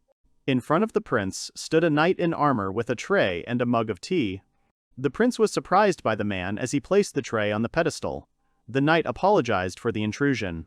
The knight began to introduce himself as the vice captain of the Black Knight squad that was affiliated with the Demon Lord, and his name was Marco. The man continued to say that he was undead, living armor, or more precisely, steel. The prince asked the knight again if he understood the danger of the situation. In his mind, Ain didn't even realize he'd been kidnapped until Marco walked into the room. He assumed none of his crew knew about it. The prince clutched the edge of his blanket in desperation. Ain understood that in front of him was a monster that was stronger than the previous ones. The boy realized that he was near the castle and knew that he could not escape. The knight began to approach the prince, and the boy became worried. Marco quickly set the table. The knight straightened the tablecloth, put the dinner service on the table, and pulled out a chair. Marco stood next to him and invited the prince to sit down, saying that he had prepared tea for him. Ain was surprised and thanked Marco. The boy sat down next to him while the knight undressed the tea. Marco said that for tea he used elder leaves that had been growing for 1,000 years on their territory and added that they were very valuable. Ain noted how polite the knight was. The prince asked Marco by his status, but he interrupted him and asked to call him by his name. The guy continued the question. He was interested in why he brought him here. The knight promised to answer when he tried the tea. The prince resigned himself and drank the tea, warning that poisons did not affect him. The boy noted that the tea was really tasty. Marco was glad that the prince liked the tea. Ain finished his tea, and the knight began to answer the prince's question. Marco said that he had brought him to warn him. Marco said that the prince's vessel was not yet stable and he should not use phantom hands. The prince asked why he had to stop. The knight explained that there was a possibility that Ain's core would go out of control, just like the demon lords. Marco added that the curse of those beasts had not yet completely disappeared. The prince began to reason about the knight's words, thinking that the demon lord was Ash, and he still didn't fully understand about the beasts. He clarified the question by talking about the red foxes. Marco trembled and said that the prince was right. He apologized for not being able to pronounce their name because of the curse. Marco also said that the tea that the prince drank had the effect of suppressing the curse. Ain thought about it and realized that Marco did not wish him harm and did not consider him an enemy. The knight said that the prince's friends must be worried about him and offered to see him off. The prince noted with interest that it turned out he was not in the castle, but on its territory. The knight with the chest in his hands replied that if he wanted to visit him, he should wait until the guy's vessel got stronger. Ain looked at Marco sadly, and then looked back. Ain asked the knight if he was lonely here. Marco remarked how kind it was of the prince, but he asked him not to worry about it. The knight replied that he had an important mission to accomplish. Ain replied that he understood and smiled. The knight gave a hint that if the prince wanted to know more about the beasts, he should go south. The prince was surprised by the discovery, and Marco explained that after the Great War, they sailed to the remote ports of the south. Ain asked if the foxes had crossed the sea, to which he received a positive answer. The knight continued that in the middle of the Great War they had secretly prepared ships. Marco wanted to continue speaking, but he began to shake and stutter. The phantom touched him. A second later, the knight was surrounded by a huge number of phantom hands. The prince became worried, and the knight began to breathe heavily. Ain called out to Marco. The knight looked at the guy and said that it was not the beast, but that woman. Crouching down, he finished saying that the woman was of an amazing species. The prince was surprised. The prince did not understand what Marco was talking about and said that they had deceived the demon lord and brought the house into the world. Marco said not to dare to say that. He kept repeating that they loved them. The knight drew his blade and wounded himself in the leg.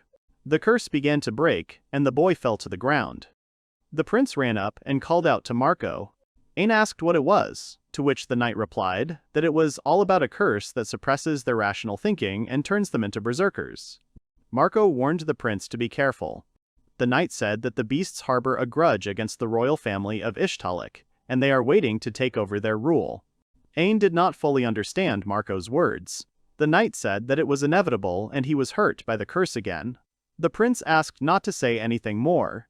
The prince looked at the castle and wondered what had happened between Ishtalika and the red foxes. The knight walked the boy to the gate and told him how to get to the camp, asking him to take the chest. Marco said that Ain could make a sword from the contents of the chest. The prince thanked Marco. The prince decided to ask why the knight was helping him, since he was from the Ishtaliki family. The prince stood up and shouted that it was natural for knights to serve the royal family. Ain thought about it and remembered that the demon lord's army was Ishtalika's enemy and decided that it was just some kind of knightly creed. Ain asked about the people from the reconnaissance squad, why he didn't touch them. Marco replied that he had sworn to protect the people in this territory. Marco remembered the lady who told him to get along with everything. The prince was surprised and wondered if the demon lord had said it, to which he received a positive answer, and the knight added that it was almost her favorite phrase. Ain laughed. The prince said goodbye to Marco. The knight wished Ain to be careful. The prince remembered and thanked for the rabbits, saying that they were very tasty. The knight bowed. Ain returned to his camp and his friends ran to meet him. Lloyd greeted Ain and asked where he had been. With a smile, the prince replied that he had been kidnapped. The knights were shocked by this news. All the knights bowed and were ready to accept punishment for such a mistake. Ain rejected their words because there was nothing that could be done. Lloyd ordered the knights to check the area. Ain smiled and remembered Marco, thinking that this monster was full of chivalry. The boy looked back at the castle, feeling a connection between himself and the demon lord. Clowen and Ain looked at the helmet-shaped head. The girl asked if it was really a parting gift. The prince noted that for him, it was not primarily a severed head. The prince said that Marco had offered to make a sword out of it. The girl replied that if a blacksmith was needed, the letter was ready. The prince praised the girl for her speed of work. Klon thanked Aina. The girl said something. The blacksmith is the best among the best in the Baltic, and his name is Mavton. Clown asked if the prince wanted to visit him now, to which he replied positively. The boys approached that very forge. The guy didn't believe that this was the place they needed. Lloyd said that he would go first and ordered Dill to guard the entrance. Ain refused and said that they had come to ask for a favor and he would go in first. Lloyd wanted to object, but the guy calmed him down. The prince opened the front door and apologized for the intrusion. A curse was heard from inside. There was a sound of iron hammering inside, and the man was telling the girl to hold the hammer with her hands. The girl replied that he had told her to use her feet. The prince apologized again and turned their attention to himself. The blacksmiths looked at the boy. The boys were already standing in the forge.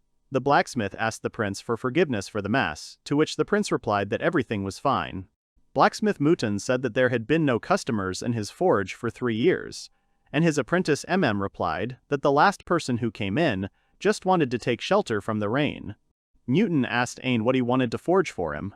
The prince replied that he wanted a sword and asked to use his material. The blacksmith replied that he would decide for himself whether to take up his metal or not, and was pleasantly surprised.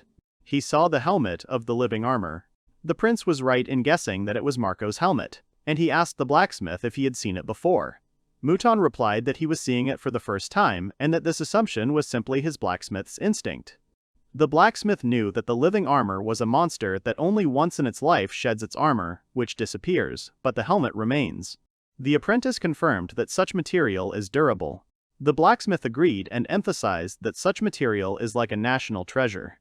The blacksmith agreed to take on the job, but warned that processing such material would be expensive because it would be necessary to use a magic furnace on magic stones. Clown began to write down the price tag of 50 million for processing, and the blacksmith added another 20 for his labor. In the end, it came to 70 million. Ain was horrified by such a price. The guy took the girl away for a talk. Ain whispered to Clown that the price was too high, that even though he was the heir, he couldn't spend the money on any order. Clown replied that the prince had never received a reward for the work he had done, and considering this, such a sum was even cheap. The prince was confused. Lloyd suggested using the mutonu obtained from the sea dragons, to which the blacksmith agreed. Lloyd informed that their materials were now in the capital and he would send only the best here. The blacksmith replied that he preferred to choose the material himself and noted that the road from the Baltic to the capital was not easy. Clown suggested that the blacksmith make the sword in the capital itself. The girl said that she was the daughter of the August Trading Company and would be able to prepare all the materials at her own expense. Clown listed the benefits of such a trip, and Ain noticed how good the girl was as an assistant and as a family negotiator. The prince thought his assistant was talented. The blacksmith liked the idea. The man threw the document to the girl and left the rest to her. Mouton told the girl to manage his money and asked her to prepare a plot, a house, and a new furnace. The prince asked if it was really necessary. The blacksmith replied that he was going to open a new shop when he arrived. The assistant was happy with this news. The man said it was time to get ready and promised the prince to make the best sword. The boys came out of the blacksmith's and were surprised. The prince noticed how easily Mouton made decisions. The girl said that he had an assertive character, and Lloyd liked the blacksmith. Ain asked if everything would be okay, to which Clown replied that the idea was hers and the work was hers too. The guys were surprised when they saw the contents of the document. The blacksmith's purse was full. The prince stood at a reception among the nobles. The king made his speech that today's banquet was dedicated to the efforts of the knights and the prince, and praised them. People began to come to Ain and praise him for his victories over monsters. The prince replied that all victories were due to the knights and Lloyd. People praised the prince's modesty. Everyone raised their glasses to Ishtalika. The prince thought that it was not worth holding a banquet. His mother approached him. Olivia grabbed Ain's face and said that this banquet could not be a sufficient reward considering the prince's achievements. The woman noted that his father would be upset if they had not deceived him, and the prince agreed with her. The prince asked his mother a question. Chris stood behind the column and looked sadly at the prince. Ain asked what he should do with the elf. Olivia answered that she was too nervous to approach. The prince said that they should talk, and the mother agreed with him. Olivia suggested that they go out onto the terrace with Chris and relax, adding that he should be the first in such matters. The guy called out to Chris and announced that he was going to go out on the track and asked him to accompany him. The couple walked out of the hall. The wind was blowing the girl's hair, and the prince noticed it. Chris, fussing, replied that it was for the sake of the banquet. The prince added that she looked great with her hair down, and he was sorry that he saw it so rarely. Chris blushed at the prince's words. Ain said that it was hot today because it was the middle of summer. The girl could not calm down and agreed. The guy asked how it was in the kingdom during his absence. The girl said that nothing new had happened. Chris became sad and added, for her, the only difference was that Ain was not here. The prince looked at the girl. Chris said that she was very worried about the guy, recalling incidents from their past adventures. The girl said that back then, it had been a gift from God to be by his side during the adventures.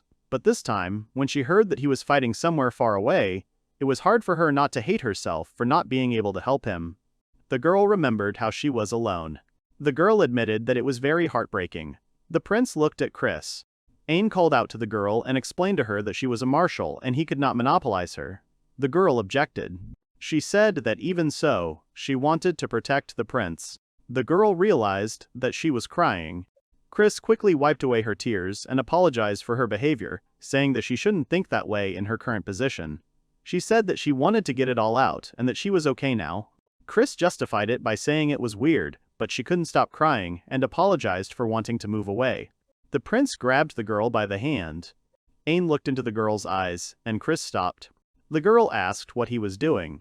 The prince analyzed that the girl could not, because she was a marshal, and remembered the words of his assistant and mother about what he deserved. The prince came up with a solution to this problem, and said, the girl asked what he meant by that. The prince looked away and began to speak. Ain looked at the moon and said that he would receive a reward that would make all his efforts worthwhile. The king and queen were sitting on the sofa. Ain stood opposite the monarchs. The prince thanked his grandfather for agreeing to listen to him at such a late hour. The king replied that he had been informed that the prince wanted to receive a reward for his many services. Chris stood awkwardly behind the prince. Ain asked if they would mind Chris's presence at the meeting, to which the king gave his permission. The king asked the young man what he wanted. The prince began to speak. Ain asked that Lloyd Galatius be rewarded first. The prince began to explain that they were all able to return to the Baltic during the battle only thanks to Lloyd. Ain recalled that during the Sea Dragon's rampage, Lloyd allowed the prince to leave the castle, which is why he lost his title of marshal, but his merits were more than enough to hush it up. The prince asked to be reinstated as marshal. The king acknowledged Lloyd's services, but the position was filled by Chris. Ain agreed, because if Lloyd was returned, Chris would be demoted. Ain asked that Chris be returned to his position as bodyguard to the prince and Princess Olivia, his mother, instead. That's all Ain asked for. The king began to retell the prince's request, and asked if he really believed that he could give such an important title to whomever the prince pleased. The king frowned and asked him not to talk nonsense. Warren interrupted the conversation between the king and the prince, for which he regretted it. The prince pressed with his aura and said that he was now speaking with the king, telling him to wait until the prince finished. The prince calmed down. Urin fell to his knees, begging for forgiveness. The king thought that only a man of royal blood could create such pressure. Ain said that he understood the unreasonableness of his request, but he still believed that this request would benefit Ishtalika. The king jumped up from these words.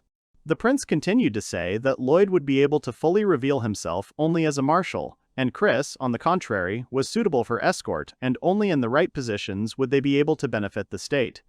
The king agreed with him, but wanted to object, but he was stopped. The queen said that, although the prince was harsh, he only said reasonable things. The king resigned himself. The king ordered Warren to prepare the paperwork to reinstate Lloyd's rank, and turned to Chris. The monarch gave the order that from that moment on he would relieve her of her position as marshal and appoint the girl as Ain and Olivia's bodyguard. The king ended his words by saying that he would count on Chris. The girl knelt down and accepted the order. Everyone was happy with the changes. The couple left the room and the prince thanked Chris for her company. The girl replied that it was not worth it. Chris sadly asked for forgiveness for the fact that the prince had to spend all his rewards on her. The prince laughed and said that this was exactly what he wanted.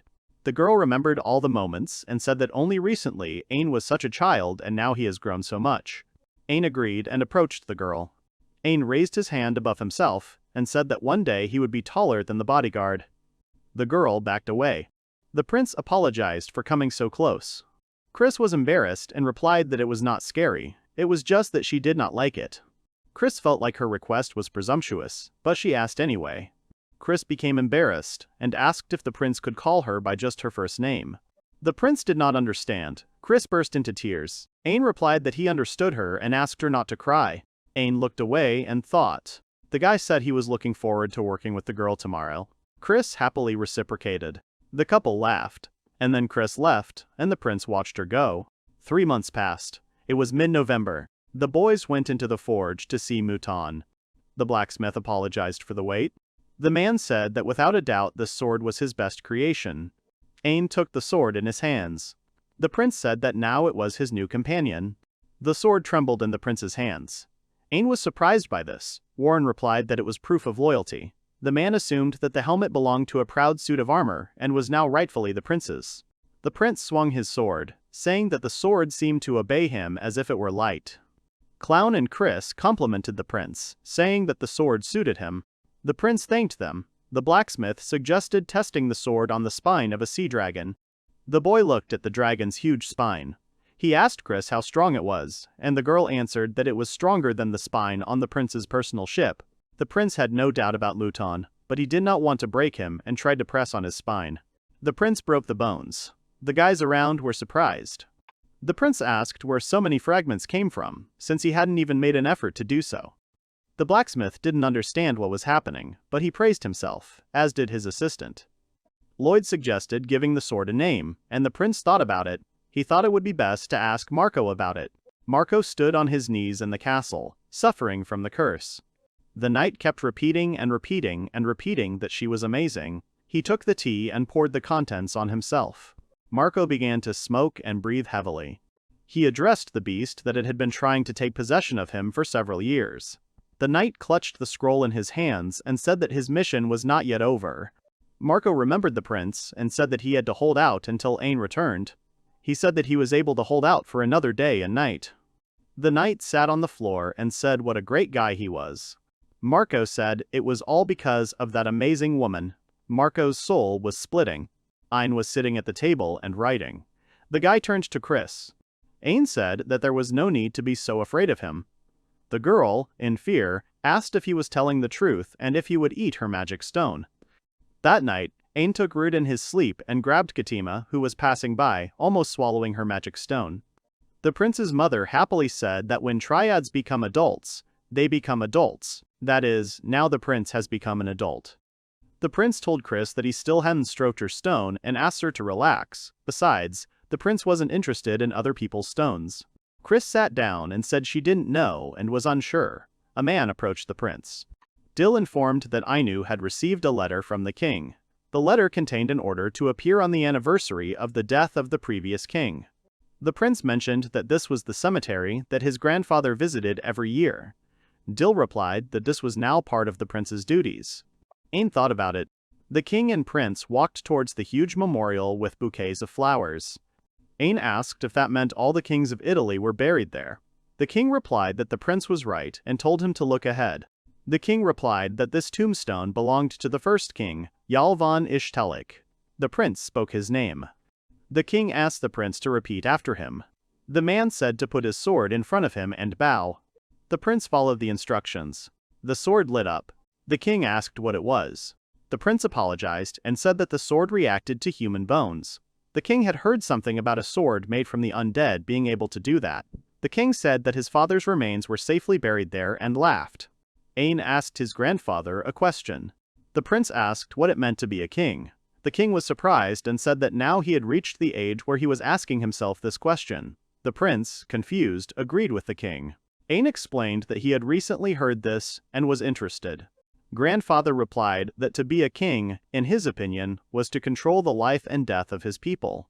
The king continued to say that such is the weight of the king's word, and a man who thinks only of himself is not worthy of being called king. The grandfather told his grandson to think about it because he still had a lot of time. The king suggested going back before the prince caught a cold. Night fell. Ain approached the throne. He looked at the throne and thought. The boy remembered his grandfather's words and began to speak. The prince said that he tried to act like the first king, and he did not want to think that his decisions were wrong. Ain assumed that maybe he acted thinking only of himself then. The girl called out to the guy from behind. Chris said that even though the demon lord's stone had been moved to another place, it was still not good to be there. The prince apologized and explained to her that he did not know if he could become a good king. The girl became worried, but then began to approach the prince. She took the prince's hand and placed it on her heart, saying that she entrusted her magic stone to him. The guy was surprised. Ain called out to Chris. The girl asked permission to put her hand on the right side of the prince's chest. The prince allowed it but did not understand why. Chris touched the prince and began to explain that this was an ancient elven ritual, and it had a slightly different meaning. The girl said that the elves had a magic stone in the right side of their chest, and by touching, they showed their trust and affection for each other. Chris said that the prince was wonderful and that in illness and suffering she would always be with him. The girl finished by saying that even when the prince becomes king, she will be there. The prince looked at the girl and said that she always helps him out. He thanked the elf and said that he felt better. The king watched from the side. The king told Lloyd that it was an accident, but he overheard them adding that Chris was a reliable girl. Lloyd replied that the king had made the right decision in returning her position. The king began to talk about an old elven ritual. Lloyd agreed and added that Chris had given it a different meaning. The king calmed down and said that the crown prince was growing beyond his years. The training camp was where the knights were being trained. Lloyd watched the knights until he was called out. Ain approached the marshal. Lloyd noticed the prince's good mood and replied that he was simply surrounded by good subjects. Ain asked to join the training and asked to spring with Lloyd as a pair. The marshal agreed. The prince and the marshal stood opposite each other. Lloyd said that with him he could not hold back. Ain realized his full power and attacked. Ain swung at the marshal in midair. Lloyd was surprised by this aura. The boys' swords crossed. The marshal held back the attack, and the ground beneath his feet cracked. There was an explosion. The knights around began to cover themselves from the fragments of earth. The boys stood in the dust. The prince thanked Lloyd for the sparring. The marshal was glad he could be of service. The prince apologized for destroying the training ground and said it was time for him to run. The prince was in a hurry. Dill stood next to his father. Dill noticed that Lloyd was wounded and called out to his father. Lloyd trembled in horror at the prince's strength. The marshal added that the future king will become even stronger. The sound of footsteps is heard. All the courtiers are surprised. The young man, his head held high, walks through the hall. His attire looks very formal. The courtiers, in turn, bow to the prince. Ain was walking with a bouquet of flowers through a wide hall with carved columns. Suddenly, he noticed his grandfather standing at the exit of the room. The king also noticed his grandson. The protagonist asks in surprise what the king is doing here, to which the man replies that he knew that Ain would go to the cemetery again. He then asks whether his grandson has reflected on what it means to be a king. The prince answers affirmatively, with full confidence that he is on the right path, and he went to the cemetery to tell the first king about it. To which the grandfather nods and notes that the boy admires Yale. Silver continues the story, saying that he also respected and even partly envied the first king, citing the fact that it was impossible to keep up with his achievements. The king says that he is confident in his grandson, for he is capable of keeping up with the achievements of the first king. Ain looks at his grandfather in surprise. Silvered leaves, throwing out a last phrase about the prince behaving decently. The young man swallows nervously, but gathers his courage and answers his grandfather affirmatively. A strong gust of wind rises and the protagonist's cloak begins to flutter. Ike continues his way to the cemetery. The protagonist kneels before a decorated, majestic tombstone. He lays flowers at the grave and asks for forgiveness for such an unexpected visit. Then he places his sword in front of his face, expressing respect. The prince rises from his knees and puts his sword back into its sheath. He says that he admired the first king, even did rash things. Ike continues, saying that many people support him. These words bring images of people dear to him into his thoughts. Now he doubts whether it was just admiration. The boy stutters. The wind blows again, carrying leaves with it. The young man looks proudly at the tombstone of the first king. His voice is full of confidence. He says that he will surpass Yael von Ishtalik. Ike apologizes again for his sudden visit, bows, and says goodbye. The guy turns to leave, but stops, thinking. The protagonist's face tenses, suspecting that something is wrong. He had already visited this grave once and paid his respects. The young man lists his actions and his thoughts. Ike's eyes widen as he realizes that his sword glowed last time, and he turns to the grave in surprise. The guy turns his whole body towards the tombstone, looking at it carefully. The prince is at the grave in an instant. He kneels again, hastily apologizing to the first king, and draws his sword. Ike puts the sword in front of him again, horrified to realize that it does not glow, for the remains of the king are not under this tombstone. Doubts creep into the guy's head. He raises his head to the monument, voicing his guess. The protagonist is again overcome with doubts. He mutters to himself that if his grandfather had known that the first king was not buried here, he would have definitely told. The prince runs his hand over the inscription, reading it out loud. Yale is buried on his native land. The prince's face is horrified. The puzzle in his head has come together. He remembers the recent visit of the mysterious knight in dark armor, and that he once felt a connection with the demon lord. The phrase that he needs to get along with everyone pops into his head.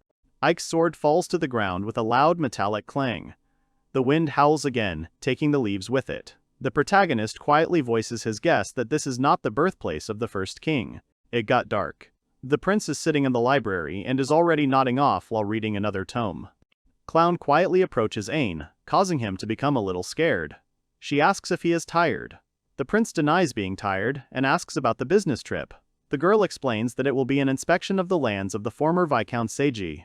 She also adds that until there is a new lord, these lands are ruled by a king.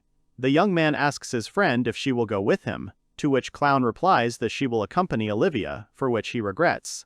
The prince mentally figures out who will go with him, and then specifies where these lands are located.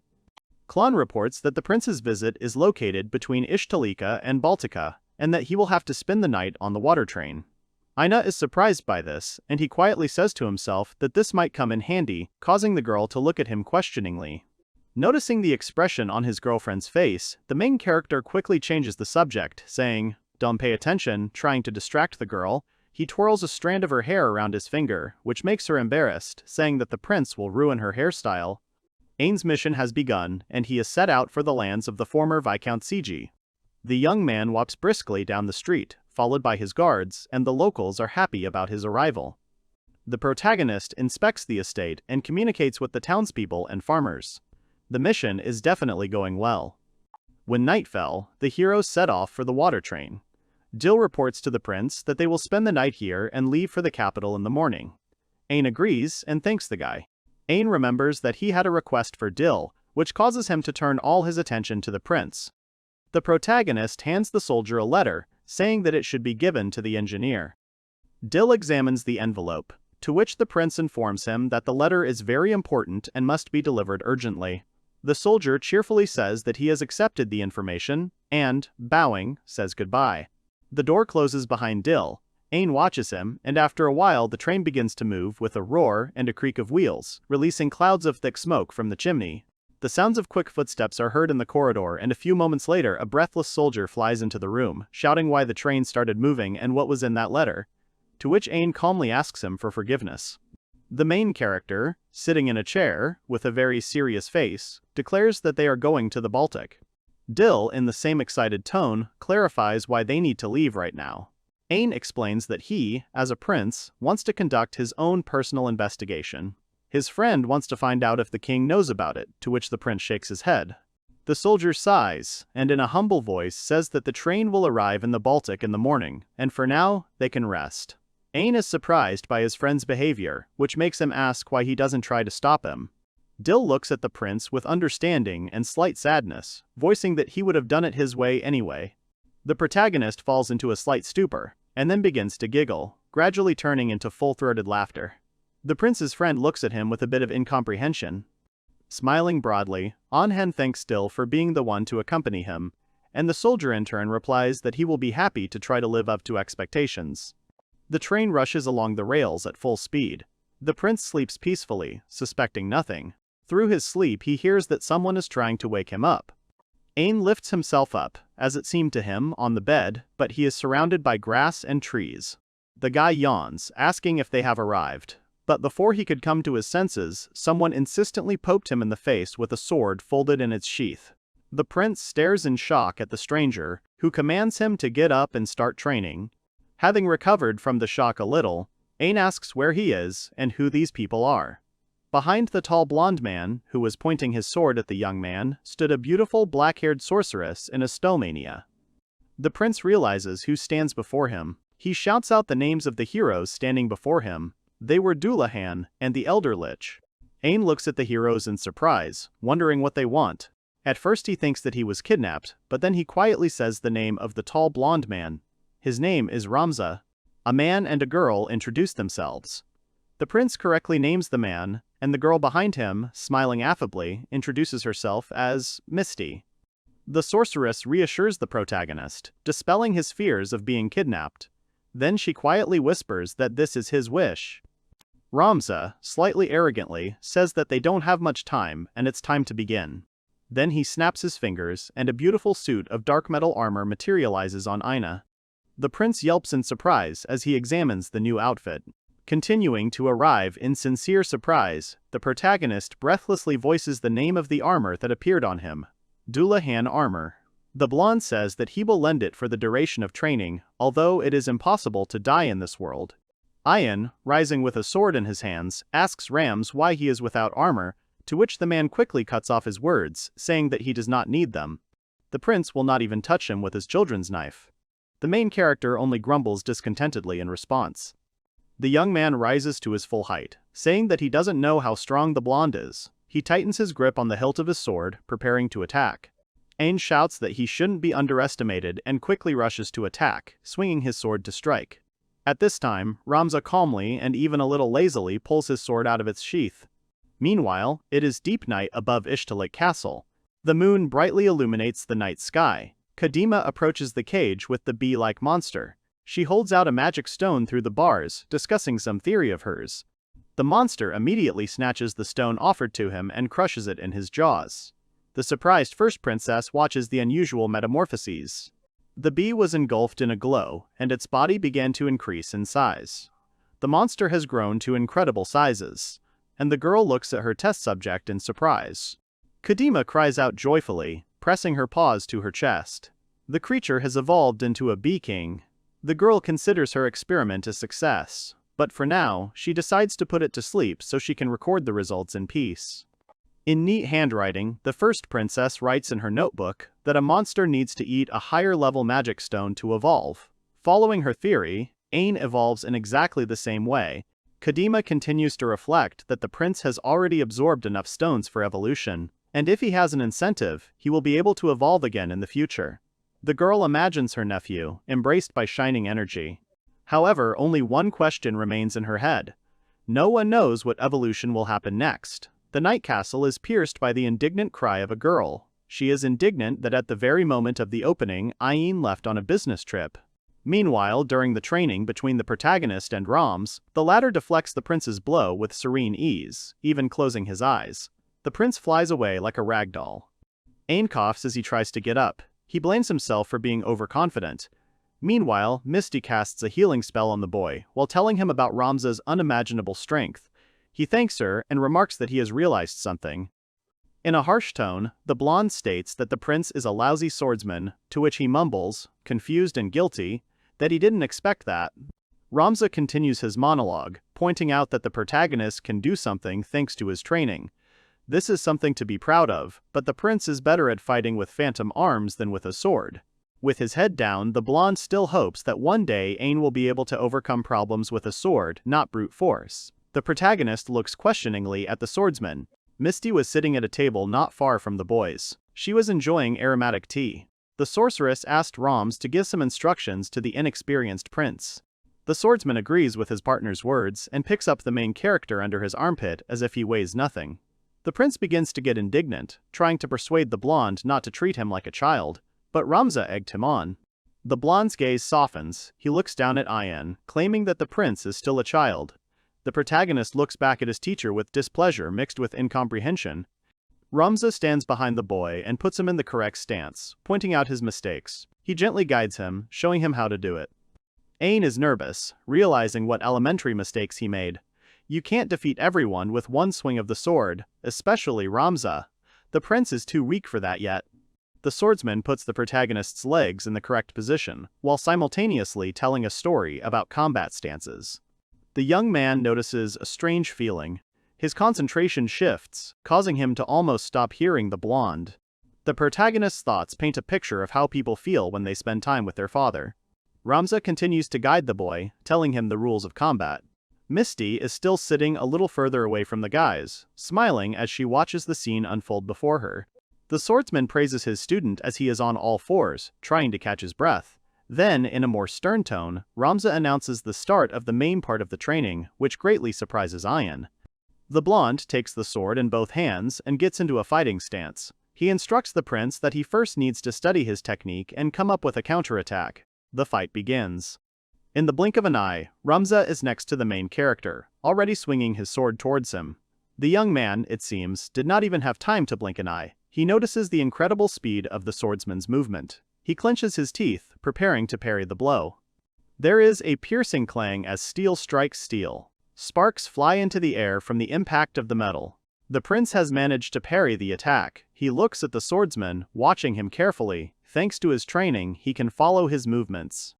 The protagonist struggles to repel the onslaught of his opponent. He tries to shout over the clanking of steel swords, saying that Ramza's blows seem softer than before. Making another swing towards the prince, the blonde says that this is just the beginning, so stop talking. Ain notes how accurate and fast his opponent's strikes are, admiring that he fights better than the Ishtaliki knights. At this time, Ramza swings his arm for a downward slash. The blade of the sword cuts through the air a few centimeters from the prince's head. He jumps aside, continuing his analysis. It seems to him that each blow of his opponent is equal in strength to all his friends put together. The prince must not let his guard down. Ain attacks Rams, but he blocks the blow. The young man's thoughts literally scream that he must not stop attacking and try to turn the advantage to his advantage. The main character jumps on his opponent to strengthen his blow with inertia. Ain's consciousness tells him that he must control this duel. The swordsmen strike again. their blades whistling through the air as they clash against each other. Rams's hand is in a disadvantageous position under the pressure of the blow, which the protagonist takes advantage of. He instantly changes his position and point of support and again rushes into the attack, taking advantage of the situation. In a split second, the prince finds himself in front of his opponent, determined to end this battle, the blade of his sword about to pierce Ramza. At that very moment, the training time came to an end. With a bright flash, the armor that Aina was wearing disappeared, and both boys turned towards Misty. Lights and sparks dance around the heroes. The sorceress informs the prince that she has taken care of his sleeping body. The young man thanks the girl in return. He thanks both heroes who were able to give him invaluable battle experience. Ramza says no thanks. Then he adds that he has one request for the hero. The swordsman's face turns sad and his head bows slightly. Ain immediately agrees and clarifies what request is being discussed. The blonde closes his eyes and says that if the prince suddenly meets someone who will fight the same way as Ramza, then he should tell him something. The swordsman says something to the young man, but what it is remains a secret. The protagonist only listens to his words in surprise. Then his new partners disappear as if they were never there. Ain very reluctantly opens his eyes, while at that moment someone tries to call him. Dill reports that the train has reached its destination. The prince sits down on the bed and thanks the soldier, then looks thoughtfully at his palm, remembering past training. Full of determination, the protagonist clenches his fist. Ain and his friend leave the train after a while in full gear, clearly ready for great things. The wind carries snowflakes across the peaks of the icy mountains, howling louder and louder with each gust. The boys are walking through a snowy forest somewhere in the wilderness. Dill asks the prince where they are heading. He is also worried that there may be monsters far from the city. Ain calms him down, saying that everything is fine. Their guide is waiting for them just outside the city. The prince turns to the forest thicket, starting a dialogue with the guide who is waiting for them behind a tree. A figure, fully clad in dark armor, appears from behind the tree trunks. The protagonist recognizes him as Marco. The knight emerges from the trees completely, appearing before the heroes. No one knows what kind of reception the Ainu will receive in this country. Dill instantly stands up to protect the prince, covering him with his body and holding his sword in front of him. Marco, in turn, raises his hand and tries to calm the guys down, telling them that he was called here. Ain's companion is surprised and turns to his friend in confusion when he places his hand on his shoulder, urging him to lay down his arms.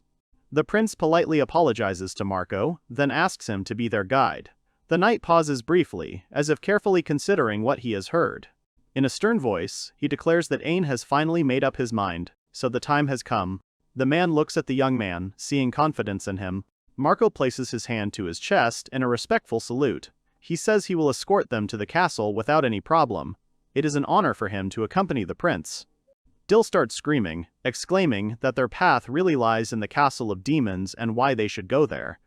Ayen, with an innocent smile, calms his friend down, saying that he just needs to visit one grave. The prince turns to Marco, asking him if the tomb of the first king is located in the depths of the castle. He receives an affirmative nod.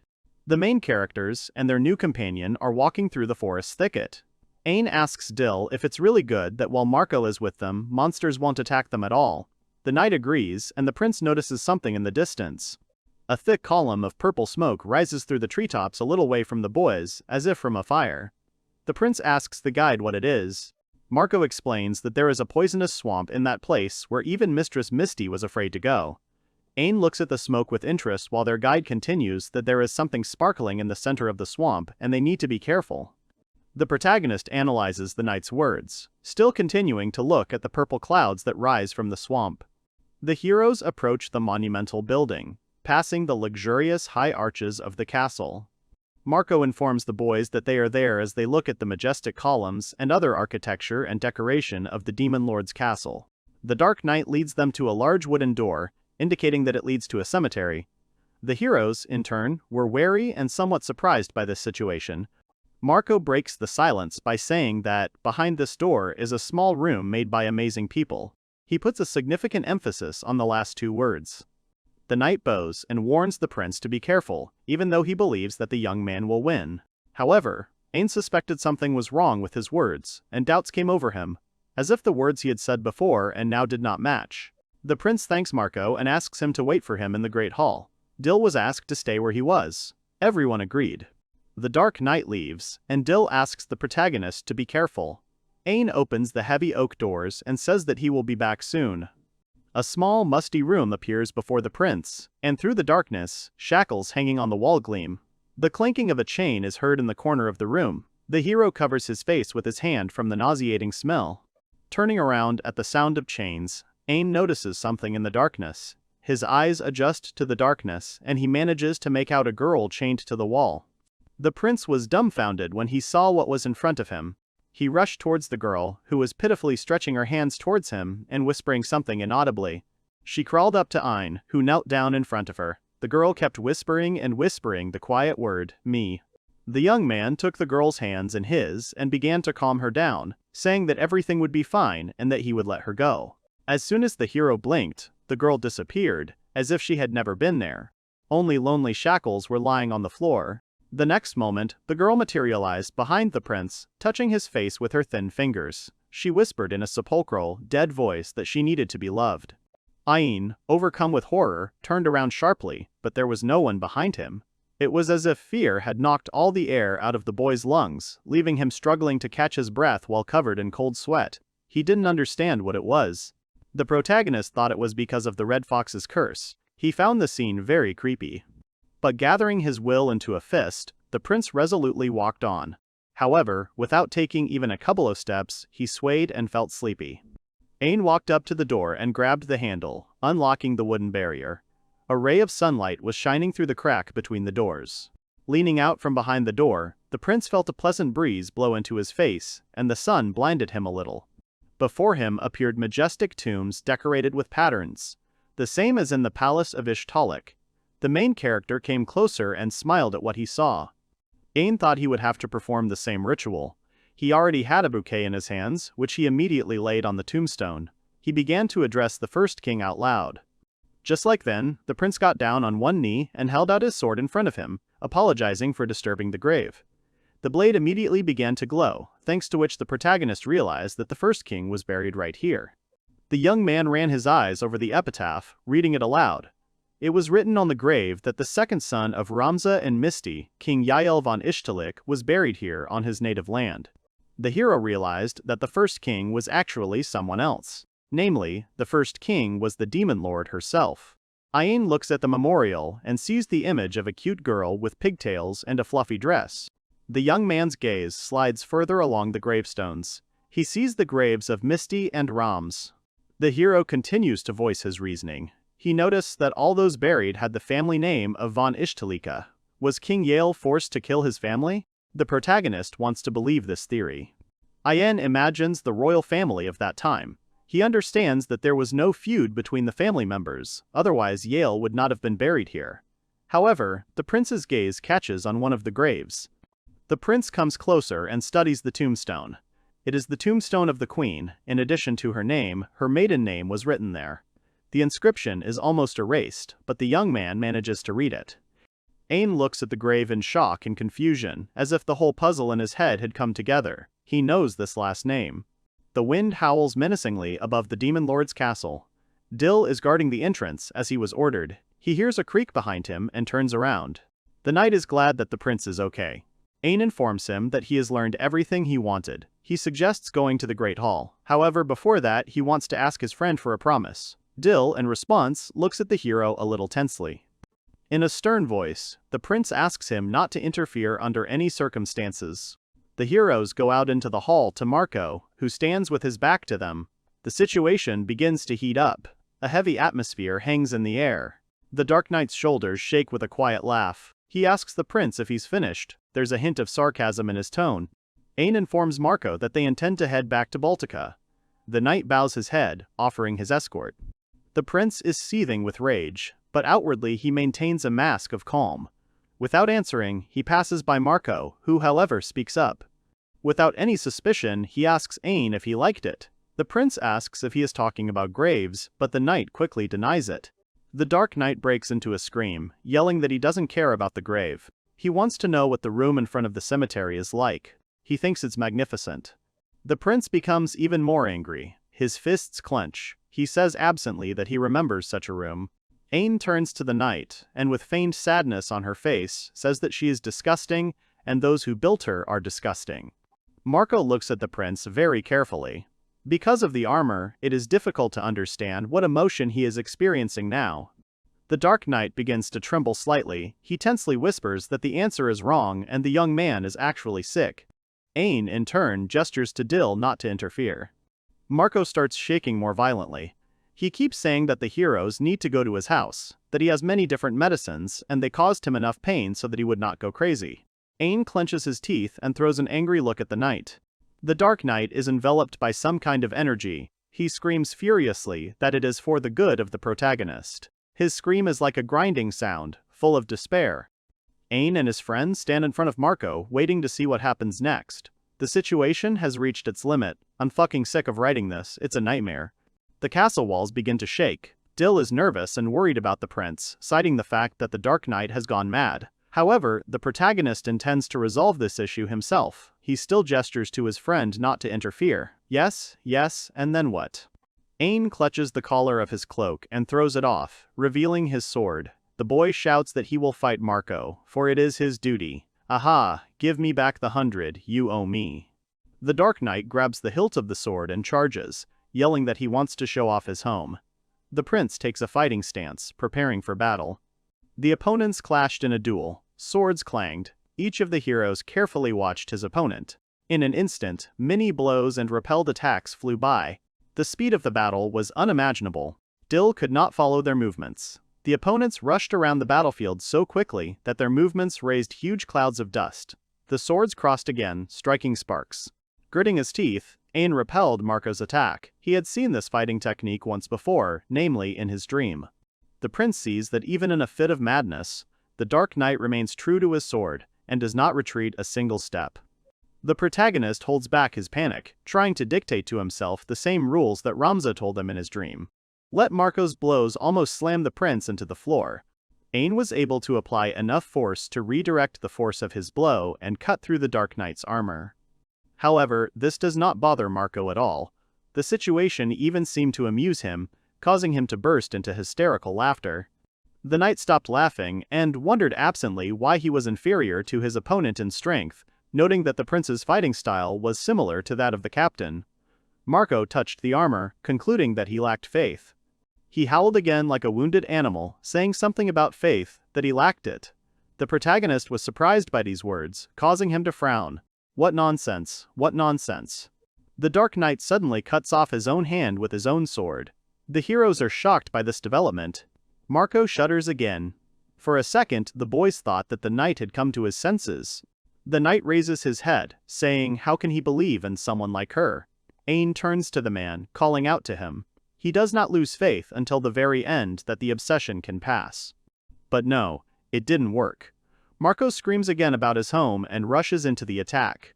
Reflecting a hail of blows, the prince asks the knight to come to his senses, but he does not hear him. Marco bursts into laughter again, his speech sounding like incoherent gibberish. Ain grits his teeth, not attacking, but defending himself. Someone addresses the main character, he freezes. This someone asks him to stop. Ramza approaches the prince, asking him to end Marco's suffering. As a disembodied spirit, he appears behind the hero, placing his hand on his shoulder. The young man finds it hard to accept this information. He clenches his teeth, parrying the blow again. Ain steps back slightly from the laughing knight and lowers his sword. He announces that his final opponent will be the prince himself. The vaults of the castle begin to shake. Dill assumes and shouts about it to his friend. Ain doesn't hear, he's busy with the duel. He says that now Marco will see what he decided for himself. The prince's figure changes. Dill, watching the metamorphoses of the main character, cannot believe his eyes. The prince parries another blow, causing the enemy's armor to begin to crumble, as does the castle itself. Ain makes the same lunge as in the dream when Ramza trained him, but now the blade will reach the target. This is the final blow. The prince pierces his opponent with his sword. His figure has transformed from a youthful one to a man's, and his hair has grown. Now Marco sees the main character, wondering if the captain has defeated him. Ain looks at the knight with sadness, while he, crumbling, also looks at him. The warrior reaches out his hand to the prince, placing it on his shoulder. He wants to say something last. Marco is shaking again, but he praises the prince, saying that he has become stronger. The protagonist is stunned by these words. He thinks that the knight has regained consciousness. However, his mind will not be clear for long. Ain begins to panic, says that he will cure his friend, but he is against it. Marco speaks quietly, his voice breaking every now and then. He says that falling to the captain's technique will be enough. The protagonist is extremely frustrated. He tries to order the knight to refuse death. Marco whispers that he can't take it anymore. His armor begins to crumble. The prince can't believe his words. In turn, the knight continues, saying that the captain is gone, he is tired, and wants peace. Ramza's words. He remembers that he wanted to give him a message.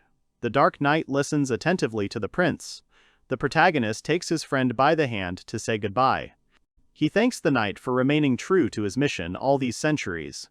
It seemed as if Ramza was speaking with him, saying goodbye to Marco in the same way. The armor is crumbling more and more, but Marco is happy. Finally, he asks the prince to state his name, and Ain, with sadness on her face, tells him so. The knight whispers the main character's name, his voice weak, and his armor continues to crumble. It's getting light outside the castle windows. Marco reaches out to the prince, saying that everyone in the world should hear this name. The knight's body turns to dust, and with his last words he glorifies Ishtalika. The hero looks with dismay at the place where his friend lay. Marco leaves behind a magical stone. Ayin carefully picks it up. He presses it to his chest, absorbing its energy. The hero's body is filled with energy. He notices a bundle on the floor and picks it up, surprised. Ain looks at the letter Ramza once left for Marco. The prince realizes that all this time his friend was carrying and protecting the royal order. Moments from the knight's life appear in the prince's memory. The protagonist warmly understands that the faithful knight Marco tirelessly carried out his orders until the very end. Dill's voice. He, not believing his eyes, asks Ain if it is him. The young man reassures his friend, confirming his suspicions. Still confused by the situation, the knight continues to ask questions regarding the prince's physical changes. The protagonist awkwardly notes that he has become taller than his friend. Ain says he has a theory about his sudden maturation, but he will tell it when the heroes return to the capital. Dill agrees. But something else catches the prince's attention. From the castle window, purple smoke could be seen coming from the poisonous swamp. The heroes went to the place, but they were met by an impenetrable veil of poison on the border with the swamp. Dill, concerned about the prince's well-being, asks him to be careful because they were previously warned about the danger of this place. But Ain is curious, and the poison will not work on him anyway. He asks his friend to stay away. The protagonist says that Dill's body cannot cope with the poison. The prince puts his hand forward and the poisonous fog parts before him. The knight is surprised by the pleasant aroma that he thought was coming from the poison. Ain looks around and concludes that something in the center of the swamp is producing the fumes. He steps into the water, but it turns out to be shallow and crystal clear. The prince is also surprised by what he sees. Dill shouts at him to call for help in case of danger. But the boy's attention is drawn to something that looks like a flower. And indeed, in the center of the swamp grew a pink fiery blue rose. Ain had already seen one like this in his childhood. The prince squats down next to the flower, thinking about how the plant was emitting a column of purple smoke. Fragments from the past appear in the boy's memory. He thinks he can do the trick with the flower again. Ain picks the flower, and it actually turns into a pink star crystal in his palm. The hero decides to take it with him and return to Dill. Already in the Baltic, the guys arrived on the train. The knight asks the prince to have a good rest before arriving in the capital. Dill leaves the room, closes the door behind him, and wanders down the hallway. He worries that he couldn't do anything. His body tenses, and images of the last battle come to mind. He reproaches himself for his weakness. Tears flow from his eyes. He wipes them with the sleeve of his coat. However, he has decided to make a promise to himself. A promise that he needs to become stronger, much stronger than his father. Having gathered his strength, Dill continues walking down the hallway, but now full of confidence in his words. At this time, in her room, Ain sits in a chair and studies the stat card with puzzlement. Things start to escalate uncontrollably. The prince realizes that his metamorphoses may raise questions in people. He clutches his head in despair. The hero remembers how the first princess told him about something similar. His sudden growth is an evolution. Ain looks at the stat chart again. The card no longer displayed stats, and the skills now featured a new ability, namely Demon Lord. Knight over Ishtalika Castle. The protagonist's mother is worried about her son and that he has not returned yet, so she, Clown and Christina, went to the king. Silvered calms the girls by raising his hands in a peaceful gesture. The king remembers that Ain warned him that he wanted to stop by Bart on the way, but that it needed to be kept a secret. At that moment, a maid runs into the hall with the news that the prince has returned. Everyone turns around. Olivia grabs her by the shoulders and asks where he is and if everything is okay with him. The main character follows him into the hall. Everyone in the room is quite surprised by the guy's new appearance. He scratches his head innocently and smiles, justifying himself by saying that he has grown a little on the way. Different emotions can be seen on the characters' faces.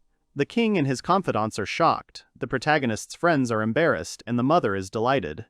A scream echoed through the castle, seeming to be heard even beyond its borders. Ayan decided to talk to his grandfather with the evil eye, while the girls crowded at the door because they were also interested. A conversation starts between the relatives. The protagonist asks if this interferes with the royal plans. Silvered replies that he is in the way, which makes the protagonist feel guilty. The king is serious. He immediately asks to tell about what happened in the Demon Lord's castle and why Ayan has changed so much. The prince tells everything in great detail, which horrifies his grandfather. He briefly retells part of his grandson's words for better understanding, saying that the first king was actually a demon lord who, according to legend, was killed by the king. Silvered knew that the grave did not contain the remains of the first king, to which he replies that he does not remember such a thing. Then the king asks if the protagonist has told anyone about this. The answer is negative. The only caveat is that Dill saw the battle between the prince and Marco. Silvered replies that he will take measures in this case. The next thing he is interested in is what happened to his grandson's body.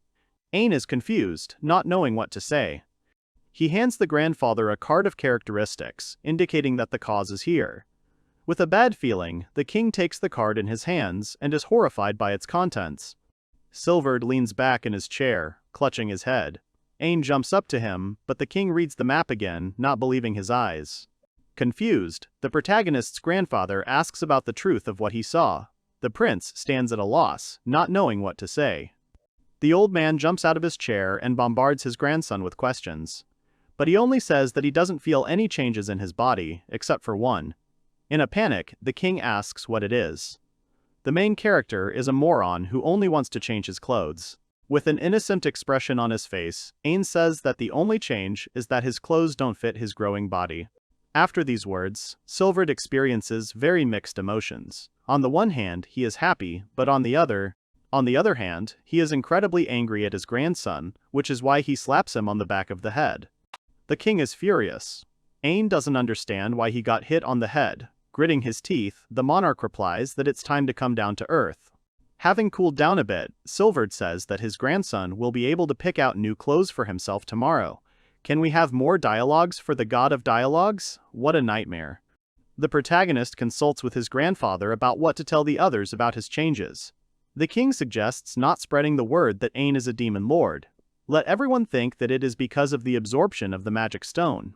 And an additional justification for this will be the presence of dryad blood in the body of the main character. Moreover, the coming-of-age ceremony was held recently. The prince has not yet had time to figure out how to acquire new skills, so he asks to talk to Katima about it. The king agrees and leaves the room. After a while, the maid brought Ayan some clothes. Even though it was just a robe, the main character liked the way it fit. Marsa leaves, finally leaving the prince alone. He sits down on the sofa and finally exhales after a long time. He then raises his head and calls out to Clown and Chris, who had been waiting outside the door all this time. The girls look out warily from behind the half-open door. Then they slowly, on tiptoe, approach the prince. To Ain's surprise, they ask strange questions, addressing him too formally. The protagonist responds positively to permission to approach, and the girlfriends sit down next to him. Their further actions caused the prince great confusion. Clown and Chris approached and began to sniff him.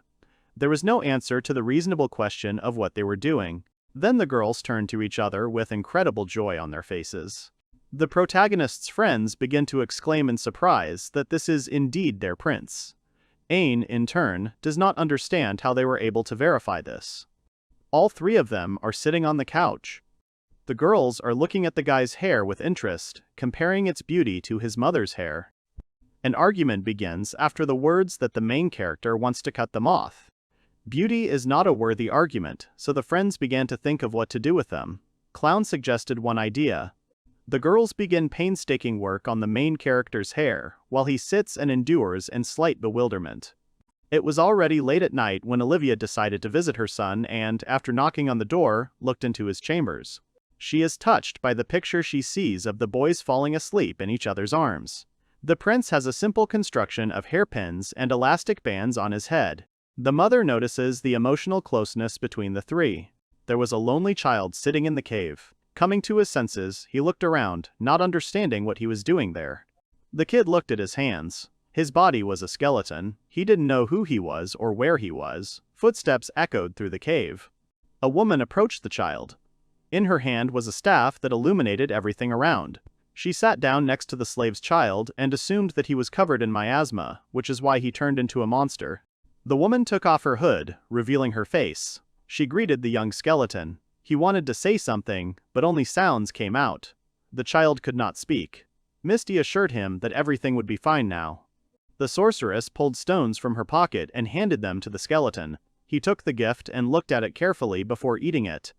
As the baby crunched the stones, Misty watched him with a smile. A strange sound was heard. She looked up and saw cracks spreading across the ceiling. The woman warned that the cave could collapse at any moment. Misty extended her hand, which the little monster accepted. She told him to follow her. Although she had not yet decided where exactly, but with her, the child would not be lonely. The woman introduced herself and asked the child's name. The child could not answer because he did not know his name. Misty sighed.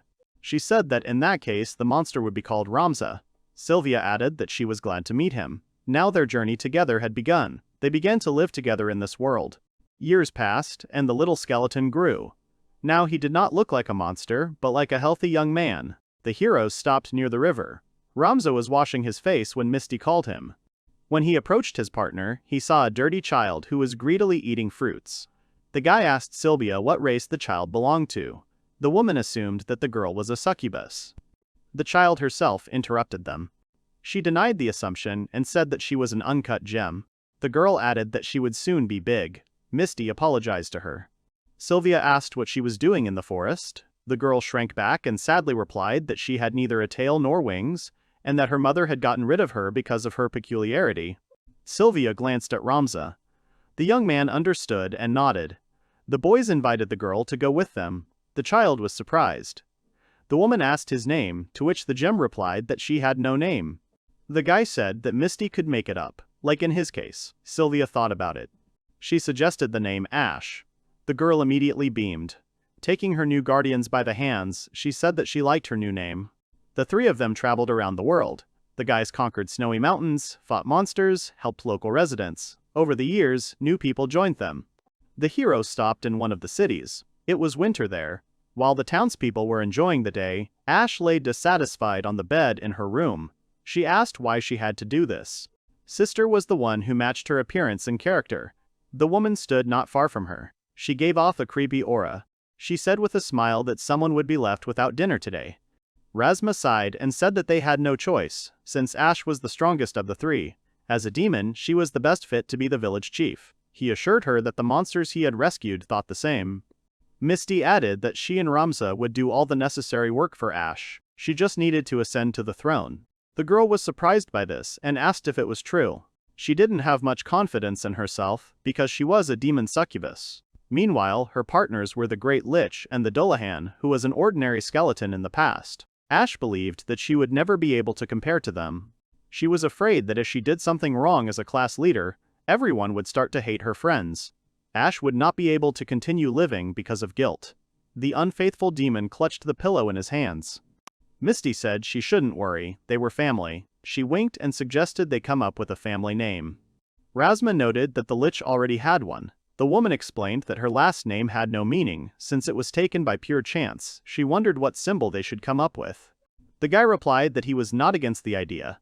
The succubus raised her hand and supported it. Misty asked if they knew the name of this content. Ramza replied that it was Ishtar, and Ash confirmed it. She added that she did not know why she gave it such a strange name.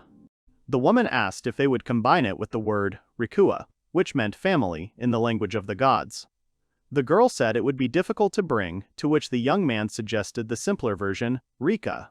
The heroes looked at each other and smiled. They understood that from that day on they became a real family with their own last name. The prince put on his new clothes and they looked perfect on him.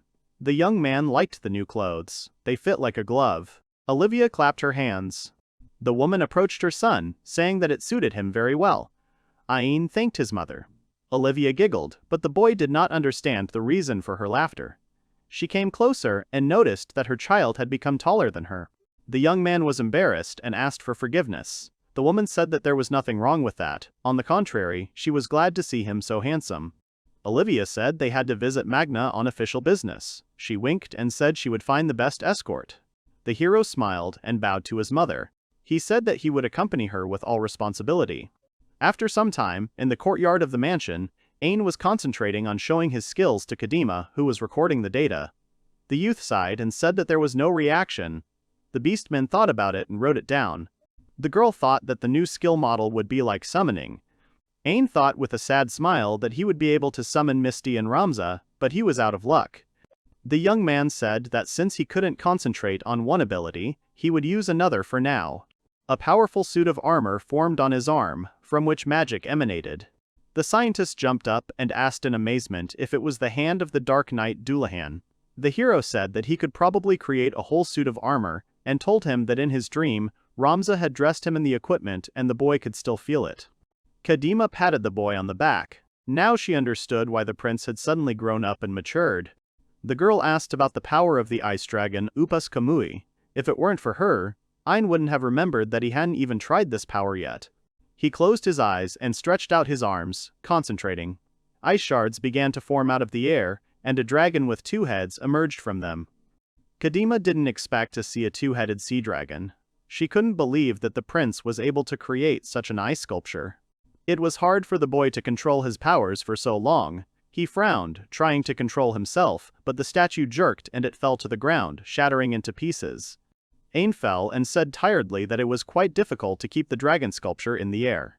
Kadima immediately went to the fragments. She wanted to take a sample, but her instrument, which she wanted to dissolve the ice, broke. The beastman said that the powerful frosty air was not comparable to normal ice magic. However, this was to be expected from a calamity-type monster equal to a sea dragon. All this made her researcher's guts burn. She quickly began to write down the data in her notebook about the Dark Knight and the ice dragon. The young man apologized and said that he had to go because his grandfather had called him. When Ain reached his relative's office, he noticed that there was a heavy atmosphere around the door. The youth asked why such an oppressive aura was coming from the throne room, to which the guards replied that they did not know. The young man entered the room and saw his grandfather sitting on the throne, thinking very hard about something. He turned to him with concern, and the grandfather, seeing his grandson, immediately beamed. Silvered immediately noticed that the new outfit suited the boy very well. He thanked the king and asked what had happened. The marshal and the prime minister, who stood on either side of his majesty's throne, looked worried. Grandfather frowned and admitted that he had almost launched a preemptive strike against time and started a war. The prince immediately recalled the words of the first king about the prohibition of preemptive strikes. The king of Ishtaliki sighed and said that this was precisely why he scolded himself. The hero asked how this had happened. The king pulled out an envelope and said that this letter was attached to a reply from Euro. They suspected that his people had been bribed and planted on them. Before handing the letter to his grandson to read, the grandfather apologized to him. He was a little nervous, but when he began to read the contents, he sighed heavily. He summed it up. The people of the other kingdom wanted information about the situation of the count and the others in an official manner. In addition, they mentioned that Ishtarika kidnapped them and made complaints about Ia and Olivia. Warren deeply regretted having delivered the letter directly to His Majesty.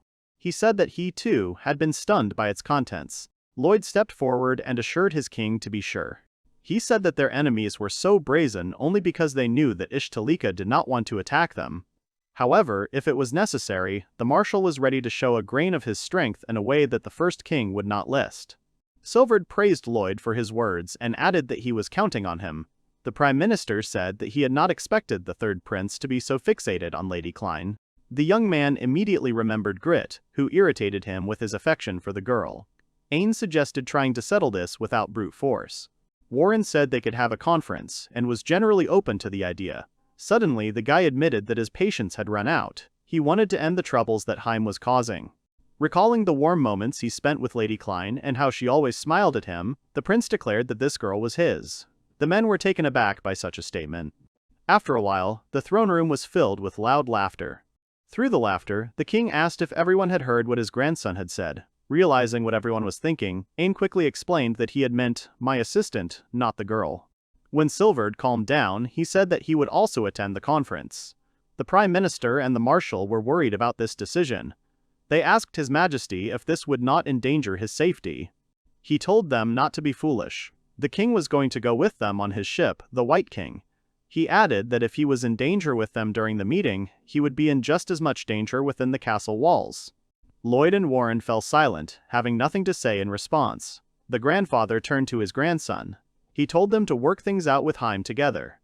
A few days later, in the royal palace of Jayam, Elena was sitting in her office and reading a letter. She did not understand why Sir Tiguru was doing this. A maid knocked on her door and brought the necessary documents. The girl thanked Lily. The maid noticed Elena's depressed state and asked what had happened. The girl said that Mr. Tuguru had slipped the letter to Ishtarika without permission, and now she was sitting and reading the reply. Lily covered her mouth in surprise. Elena asked if it had been 4 years since Lily had become her personal servant. She asked if the girl knew how much the fish hatching trends in the port city of Roundheart had changed in the last 10 days. The maid thought for a moment, and then Elena handed her the documents. Lily asked what they were. The girl explained that they were details of the city's fishing trends. People had done their best to investigate this. Elena began to get nervous, which caused her to bite her nails. The researchers even pointed out tax fraud that they hadn't noticed. She was irritated by the tone in which the auditor spoke to them. The girl stood up from the table abruptly. She said that all their information, public or not, was with them. Elena could already predict the outcome in advance if they negotiated in the current state of affairs. Lily noted that the country had a rather capable chancellor. Annoyed, Elena went to the window and agreed. Suddenly the girl noticed something. She turned to her maid and asked how she knew that the letter was written by the Chancellor of Ishtarika. The maid froze. Realizing that she had been found out, she smiled and said that she'd expected this outcome. Elena had not yet managed to send a guard when Lily appeared behind her with a knife at her throat. She asked the lady not to make noise.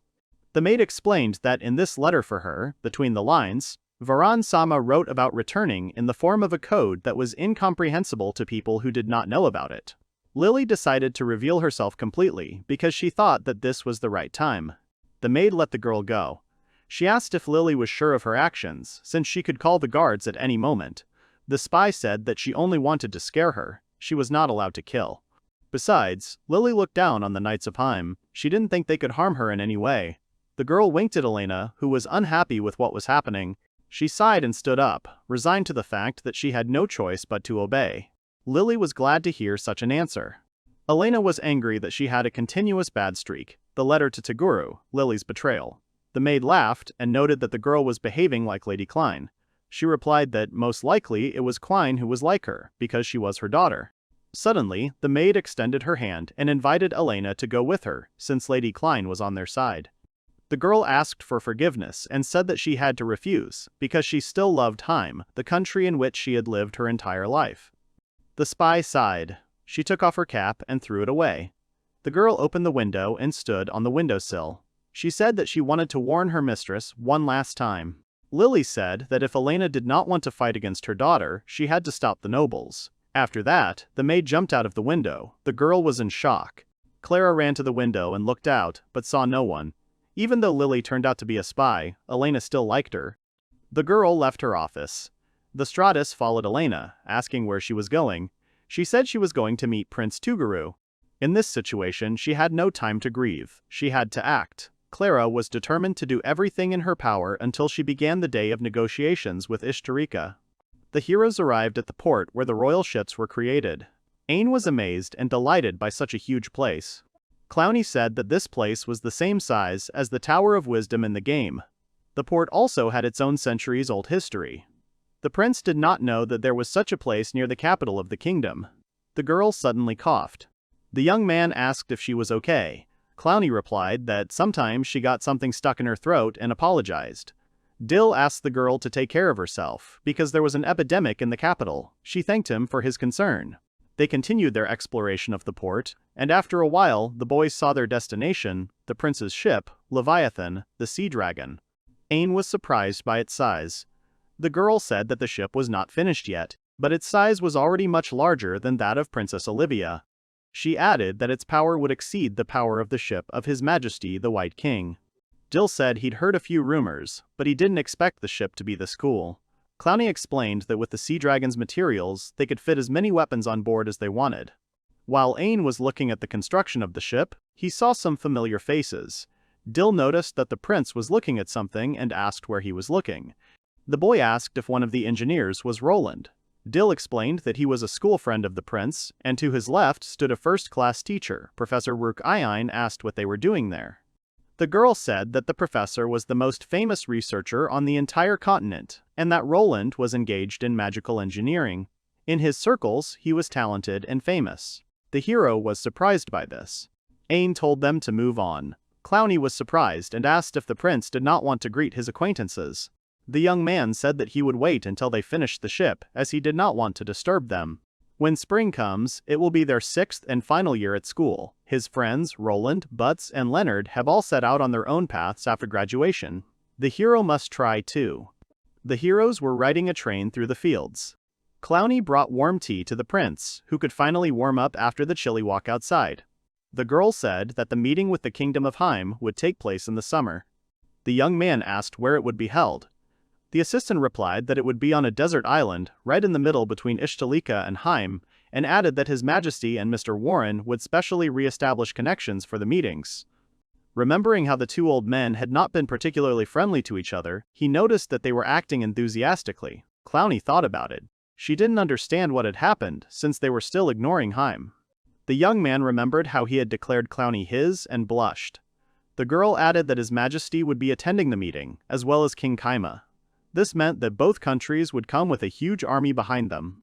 The prince noted that if everything was going to be exactly like this, then Logum would also be at the meeting.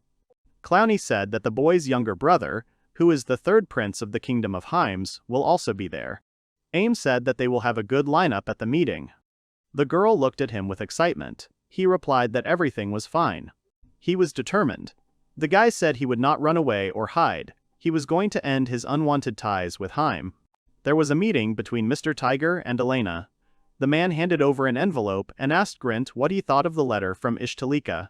It was obvious that the Crown Prince's assistant had written it.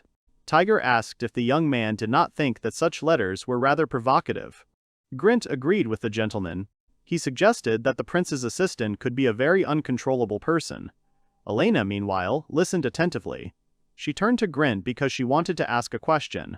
The girl said that Crown Prince Ishtaliki's guards, to whom Grint lost in the Euros, said that Ain dealt with the sea dragon single-handedly. She asked what he thought about that. The boy laughed tensely and said that it was a rather rude question, but he decided to answer it anyway. He considered the guard's words to be an exaggeration. The sea dragon is a huge monster, the ruler of the sea, so it is impossible for an incompetent person like the Crown Prince to deal with it alone. The girl apologized for the question. The young man bowed and said that it was no big deal. Although it seemed that he didn't care, his fist was clenched. Mr. Tiger asked Elena what happened to the spy Lily after the fight. The girl sighed and replied that she could not find him anywhere. She assumed that he had fled to Ishtalika. The man said that they couldn't let the enemy do everything any longer. He suggested sending his spies there. Elena thought that such behavior would be nothing more than an obscene joke. Tiger didn't agree with that. The girl added that even if they wanted to send spies to Ishtalika, they didn't have the right people. Initially, she was going to help as a civilian officer, but Lily knew about it. Mr. Tiger thought for a moment and said that he would need to provide Elena with a list of civilian officers. At that moment, they were interrupted. The guest asked why they had such sour faces. It was Mr. Lafon. The man walked in, greeting his brother with a wide smile. Everyone stood up from the table, and Grint's expression darkened. The young man and Elena knelt down. Mr. Tiger noticed his relative's good mood and asked where he had been. The man replied that he had picked up some women from the fortress city again and had been having fun all day. Seeing that Tiger was not particularly pleased with his brother spending every day like this, Lafon asked if he had any objections or grievances. The man sighed and denied everything. He sat down at the table and asked what they had talked about with Elena. Moldovans looked at each other, nodded to each other, and told. After listening to them, Mr. Layfon laughed at the boy's worries as he thought that Ishtalik could easily be outwitted. Tiger, however, did not understand how exactly.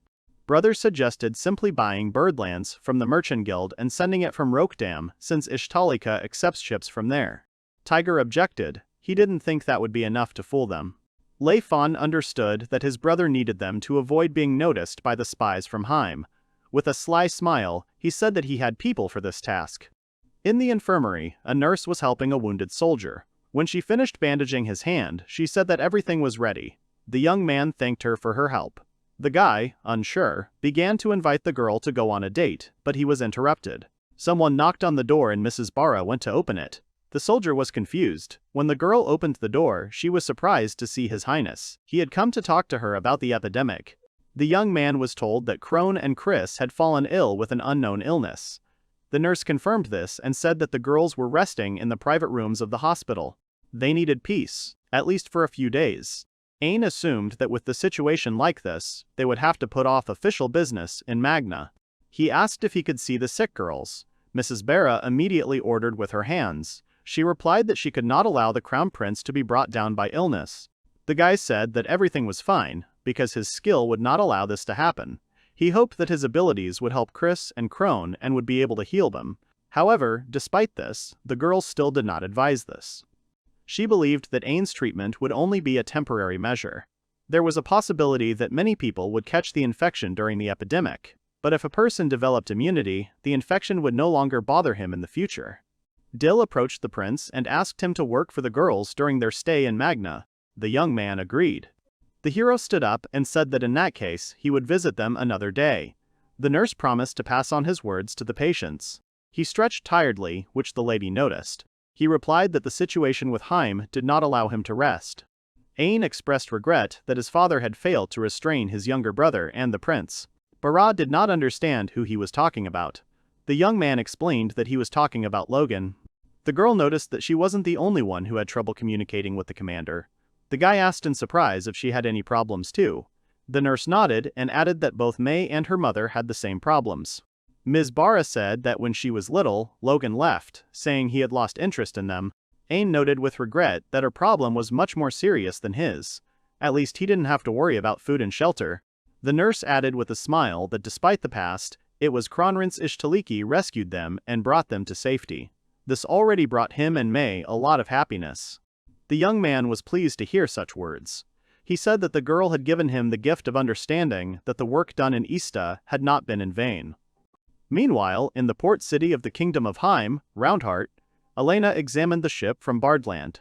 She learned that things in the city had been going badly lately and had been growing for a long time.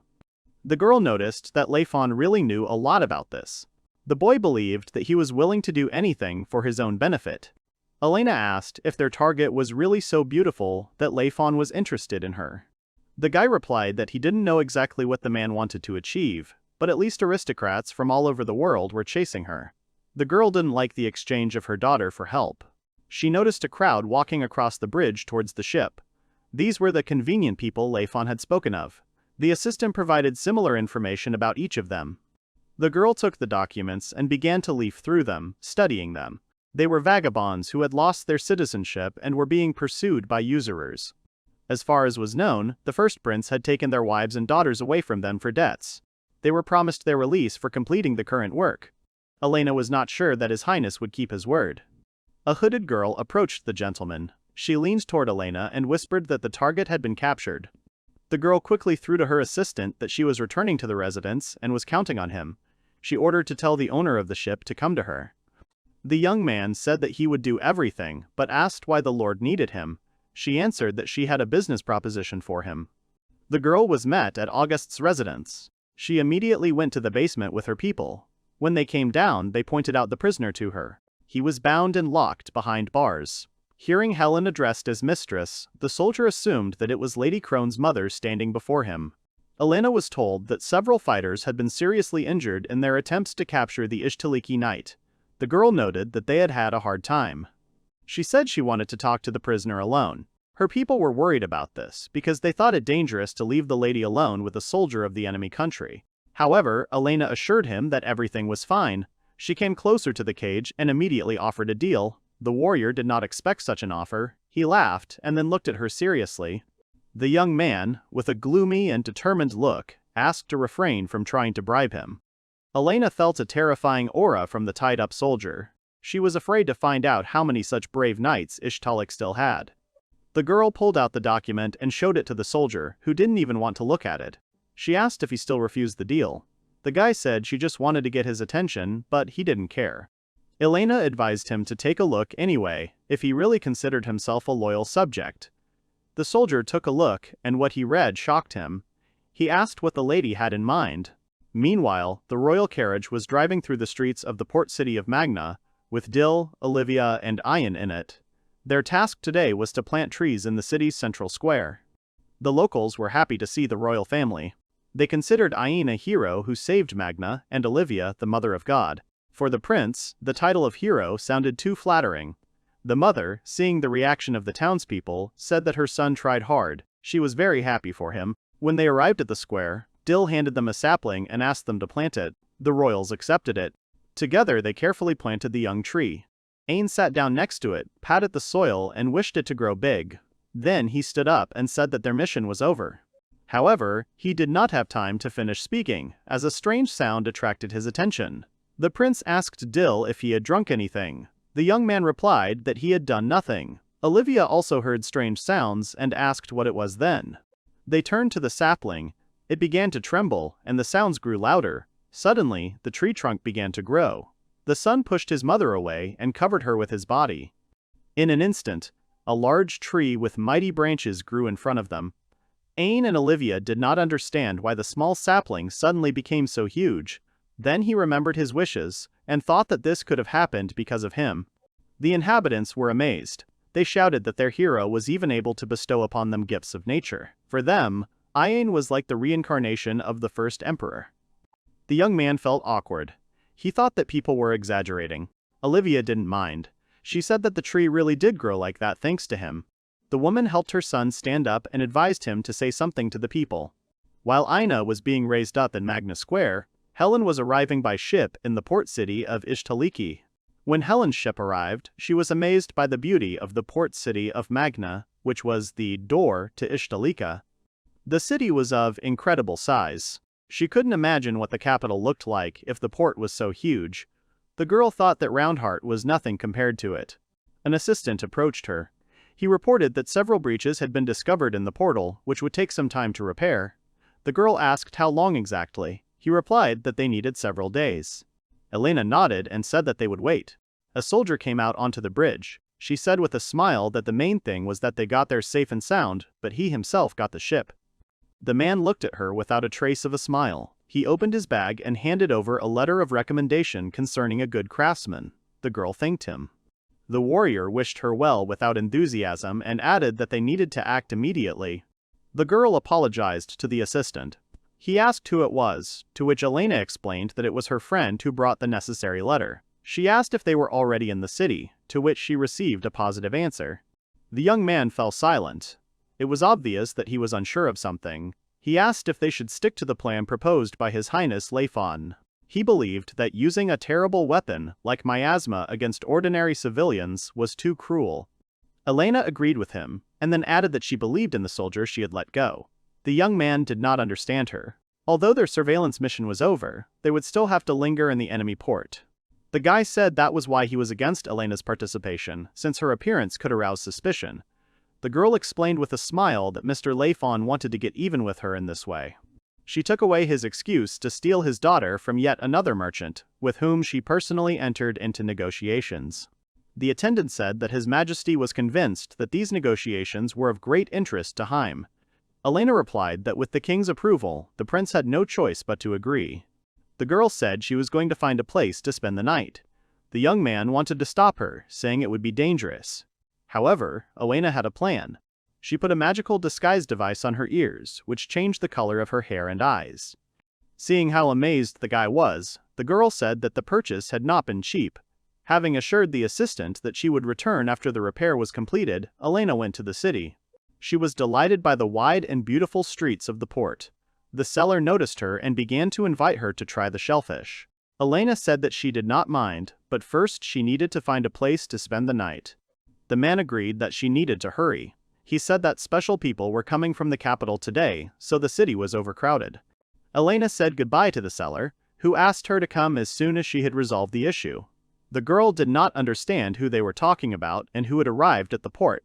They began to go around the hotels, but there were no vacancies anywhere. Tired, Elena sat down on a bench and wondered how many times she had been turned away.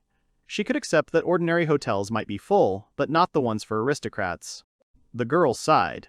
In any case, she did not want to sleep in the open air. The man sitting next to her suddenly addressed her. She couldn't see her face because it was covered by a hood. The young man apologized for interrupting and asked if she was looking for a place to spend the night. Elena answered positively. She was ashamed to admit that she had not expected to see so many people. The guy agreed with this. The girl asked if her interlocutor was a wanderer. The guy answered that he lived in the capital and then admitted that he was an aristocrat who generally does all sorts of burdensome work. Elena said that in such a case she would not ask unnecessary questions. The guy stood up and said that in gratitude for her understanding he would show her a place where she could spend the night. The young man smiled and added that he knew where to find a free room even at such a time. His aunt told him about such a place. The heroes reached a beautiful hotel. They approached the administration. The worker said that they did have a free room, but he was not sure that they could provide it to them. Elena's new acquaintance mentally assumed that they were being held back especially for special guests. The girl had no hope that ordinary adventurers would be able to afford such numbers, but she was already glad that she had not been shown the door. The young man told the management that the price was not important. Elena felt awkward. She told him that he should not bother himself. At that moment, one of the workers was finishing his shift. He was carrying boxes when he accidentally collided with a guest. The hood flew off the young man's face, and the worker saw the crown prince in front of him, which surprised him greatly. Ain managed to hide behind the boxes so that Elena would not see him. The administrator also noticed him. The hero immediately put on his hood and asked not to tell anyone that he was here. The administrator immediately agreed to provide the girl with a room.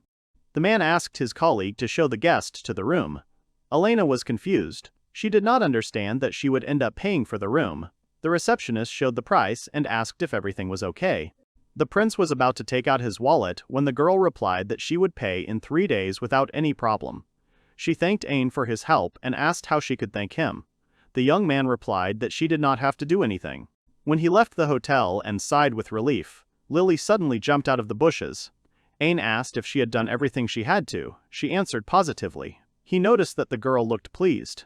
Lily explained with a smile that she had not expected to see her boss hiding under a cheap disguise. The prince asked her if anyone else had sneaked in under disguise besides himself. She nodded affirmatively. Ain said that they would go to the food stalls as planned. Lily's mouth immediately started to water at the mention of food. She said that she would definitely go with him. The girl looked back at the hotel where Mrs. Elena was staying. She was glad that the girl had the chance to repeat with His Highness Ain with Lady Klein's lover. When Dil and Ain arrived at the first emperor's residence, the prince was surprised by its size.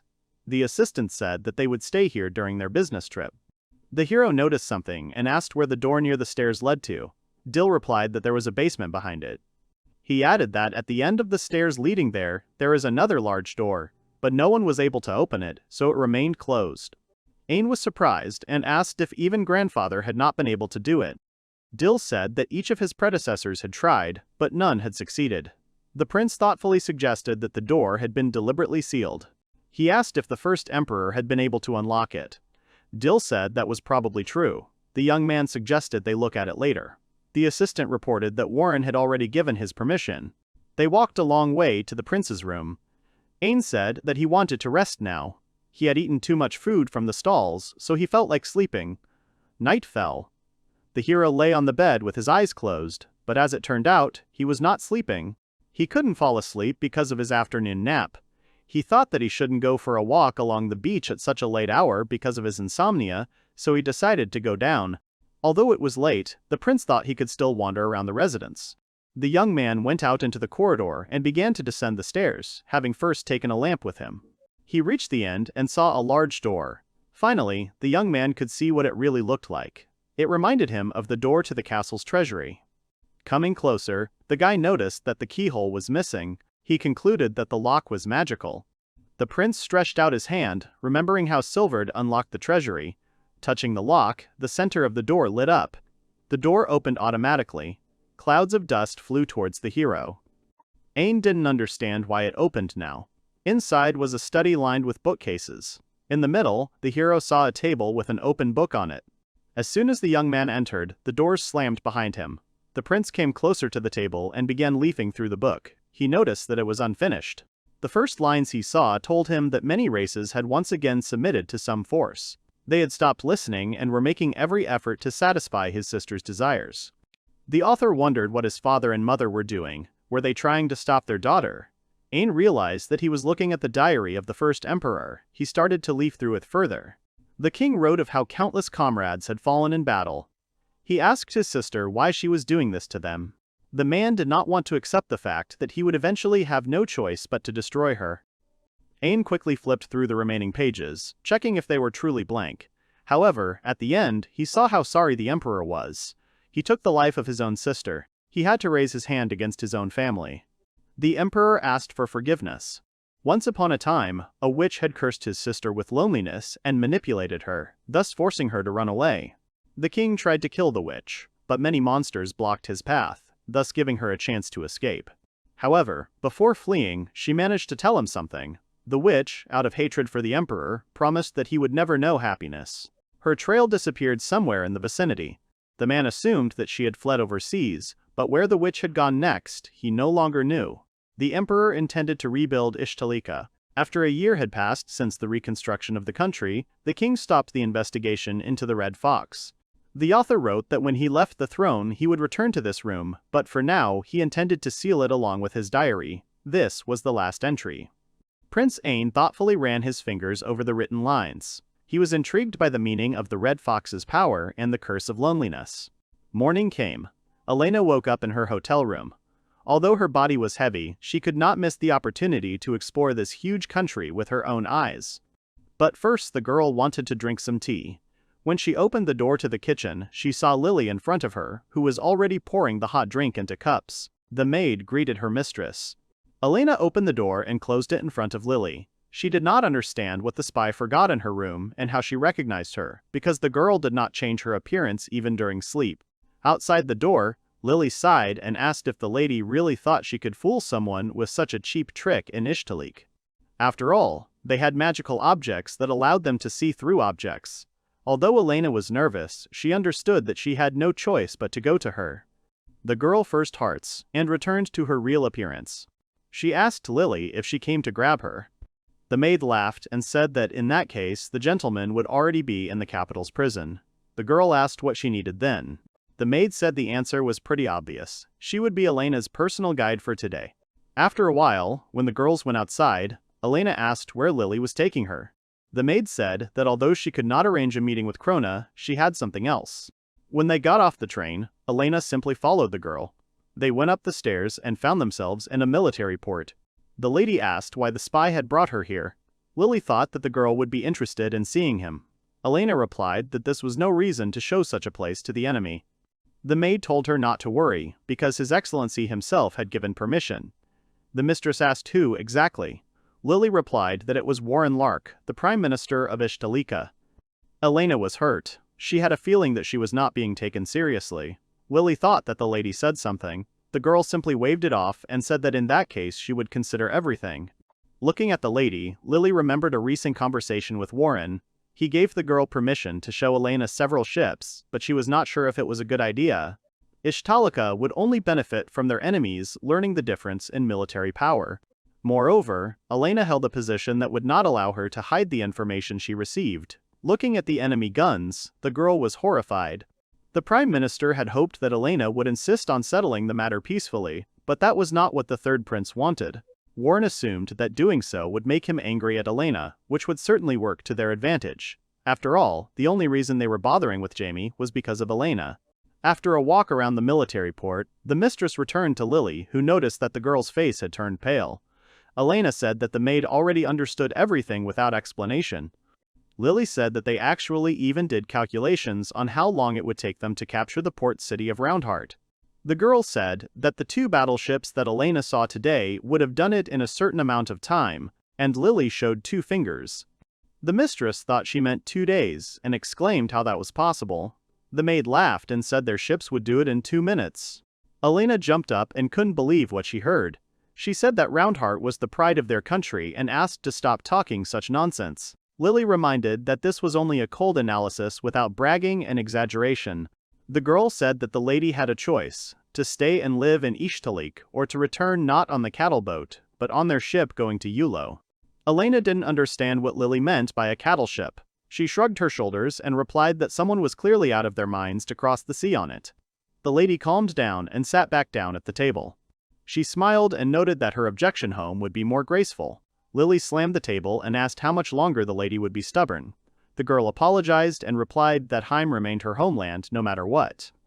Elena asked the maid if she herself had not thought about returning, and added that, compared to her, the new maids were like heaven and earth. Lily was pleased to know that her mistress thought of her. She asked if Elena missed her. She answered that, after all, the spy was the best, and now she was having a bit of a hard time. The maid laughed. When it was time to return, the girls approached a huge ship. Elena noted that the adventure would be really comfortable. Lily turned to the lady. She warned that when Elena arrived in Yulo, she would immediately become an enemy of Ishtaliki. If Lily was ordered, she would have to come and carry out the order. The girl went up to the bridge and thanked him for his care and for the choice he had given her. The former maid felt sorry for him. She bowed and thanked her for visiting their country. As a representative of Prime Minister Warren, she wished her a pleasant journey on his behalf. The ship set off with Elena. Lily stood and watched the ship go. She muttered that the lady was really too stubborn. Elena sat in her room on the ship. Everything was going as she had expected. The difference in military power was incomparable, but that meant she would lose. The lady did not consider herself a weak woman.